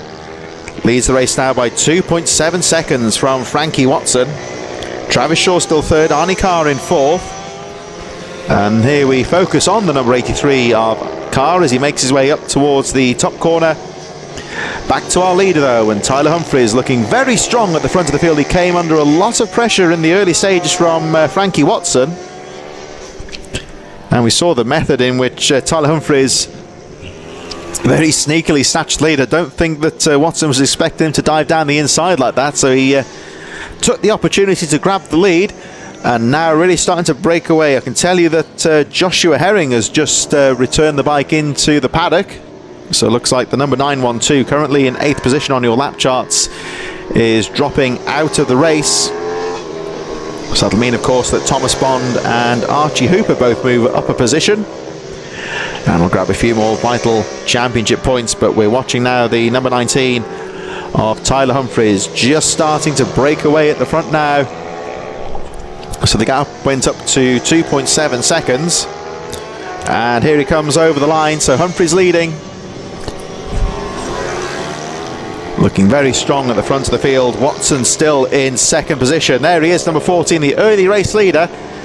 So losing ground on the leader so far. The gap goes up to 3.2 seconds, but Frankie Watson, number 14, in 2nd position, is not giving this one up. But he's going to have to be careful here, because charging hard in 3rd is the machine of Travis Shaw. Look out for the number 4, and there he is. Round the top corner he goes, trying to close up on the 2nd place rider. Here they come back into view. There's Tyler Humphries, the race leader. Watson still in 2nd place, Shaw in 3rd. Travis Shaw just bringing the gap down ever so slightly. There's a bit of a gap then before we see the next 2 riders coming through there. Arnie Carr and Daniel Stevenson still disputing that 4th position, as Travis Shaw, number 4 there, making his way through the hairpin, carrying a lot of speed through there, and into the hairpin he goes.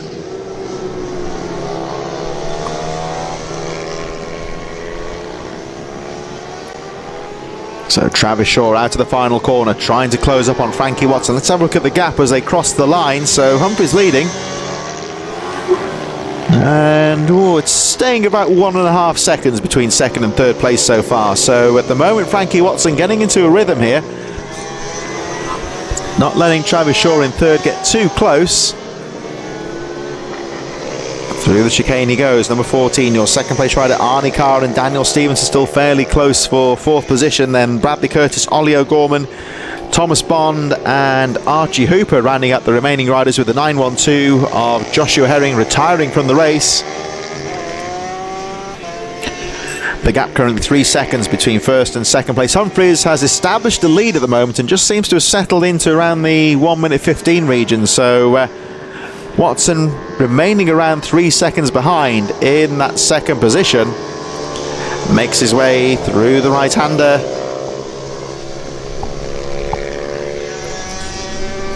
And into the hairpin he goes. So Frankie Watson running strongly in 2nd position, number 14. There he goes in towards the final corner. Tyler Humphries still leading the way at the front of the field. And as they cross the line, so Humphries through with a 1:14.4, so he's picked up the pace again. 1:15.1 last time round. So Frankie Watson just starting to close the gap slightly in 2nd place. Travis Shaw not really able to close up on Frankie Watson. To me it looks like Watson closing up slightly on Tyler Humphries now. Whether that's going to be enough to challenge for the lead, it's going to be tight, but here's that battle still between Carr and Stevenson, just a little bit further behind. The number 83 of Arnie Carr in towards the final couple of corners.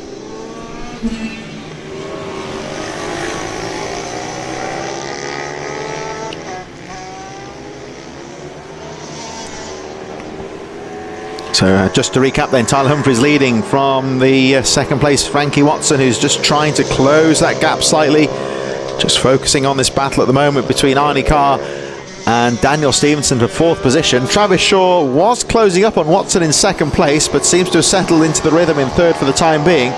But the closest battle so far in this race seems to be between Arnie Carr here, number 83, and the number 18 of Daniel Stevenson, trying to find his way through. Bradley Curtis, number 71, still in 6th position. Ollie O'Gorman, Thomas Bond, Archie Hooper and the retired Joshua Herring making up the rest of the field.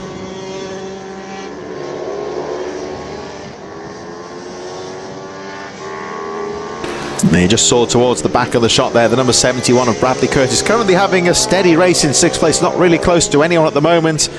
not really under any pressure, so he's just looking to bring the bike home and bag that 6th position. Over the line he goes. But it's not so straightforward here in the fight for 4th place, because Arnie Carr has got Daniel Stevenson all over the back wheel.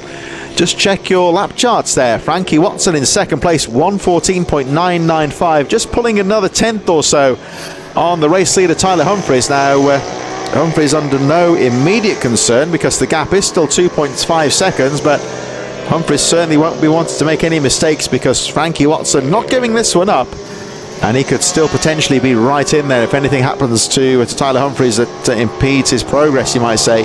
Any kind of a mistake out of a corner or high sides, he gets the bike stood up in the corner, it could allow Watson in there. So he's certainly keeping the fight as Humphries goes over the line. Still that fight between Travis Shaw and Arnie Carr. And Tyler Humphries just picking the pace back up, but Frankie Watson matching him for pace. It remains at 2.5 seconds between 1st and 2nd position. Travis Shaw in 3rd, and still this close fight between Arnie Carr 83 and the number 18 of Daniel Stevenson for the 4th position. So Stevenson still there in 5th and still trying to find a way through.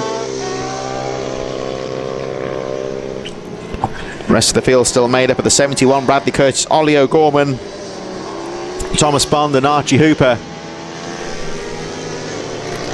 Closing stages now of this final race, with Tyler Humphries leading the race by 2.5 seconds. And the 1 lap board now being readied down on the finish line, as we've still got this very close battle between Arnie Carr and Stevenson. Down the straight they go. Not quite close enough though for Stevenson to make a pass as they go through into the right-hander. Leaders now making their way back towards the final few corners as Humphries, as we speak, goes over the line and takes the 1 lap board. And there he is. You can see Watson just behind him. And looking at the lap charts there, you can see that Tyler Humphries has just picked up the pace to match Frankie Watson in 2nd. You've got to give the 2nd place number 14 Frankie Watson credit here for not giving up the fight. It's remained at about 2.5 seconds.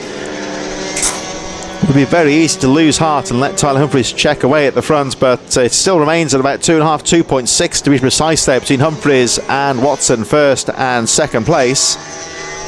And it's that kind of a gap where if Humphries was to make a mistake, he would still say that Watson could be in there. He's still charging. There goes Watson out of view in 2nd position as we focus on the 3rd place rider Travis Shaw, who was putting the fight towards Watson earlier on, but having to settle for 3rd position now. As Tyler Humphries closes in on the checkered flag. Still that fight between Travis Shaw and Arnie Carr a little bit further behind, but the top 3 just seem to have settled into a bit of an order here as the rest of the field make their way through. Ollie O'Gorman, Thomas Bond, Archie Hooper going through as we look at Travis Shaw. Meanwhile, Tyler Humphries making his way up towards the final corner. Checkered flag now been readied, and race win. Last race of the day goes to the number 19, Tyler Humphries. Frankie Watson with the fastest lap of the race on that final lap, 1:14.324. So Watson has to settle for 2nd position, but certainly not giving that one up lightly. Here comes the fight to the line though. Travis Shaw in 3rd, Carr and Stevenson neck and neck as they make their way up towards the finish line. Oh, and look at that. Arnie Carr just about holds off Daniel Stevenson for that 4th place. What a fight there from Daniel Stevenson, but he has to settle for 5th place. Bradley Curtis on the number 71 making his way around the final hairpin, and a good steady race for him. He will finish in 6th position. There he goes, number 71 Bradley Curtis. Last few riders making their way around the 2nd half of the lap now. Ollie O'Gorman on the number 88 coming up towards the final corner, and right on cue there he is. So O'Gorman out of the final hairpin, and he will bring it home in 7th position. Last 2 riders on the lap now are Thomas Bond and Archie Hooper. They're having a bit of a scrap here for the final finishing spot, and there is Bond. Out of the final corner he goes.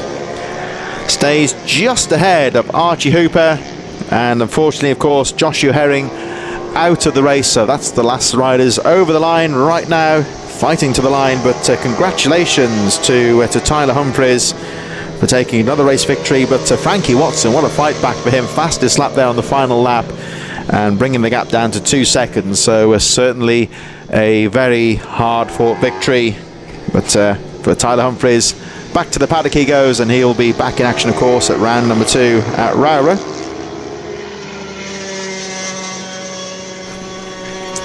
And so thus, with that thrilling Mini GP 160 race, that concludes the first round of the 2024 British Mini Bikes Championships here at the Teesside Autodrome. It's been a fantastic day of racing here. Thanks, of course, to all of the officials, to all of the staff here at Teesside Karting for all their hard work, the marshals, medics, for all their hard work in bringing us a great day's racing. Thanks to all the series sponsors, and of course to all the camera crews and the operators at TNL for bringing us a superb day's racing here from Teesside. Once again, a real pleasure to come up here to Middlesbrough for this first round of the championship, and it's been a real pleasure to take you through the afternoon's race action. We're going to wrap things up here at Teesside, and we will see you very soon. Round number 2 is on May the 12th at Rowra over in Cumbria, and we will see you there.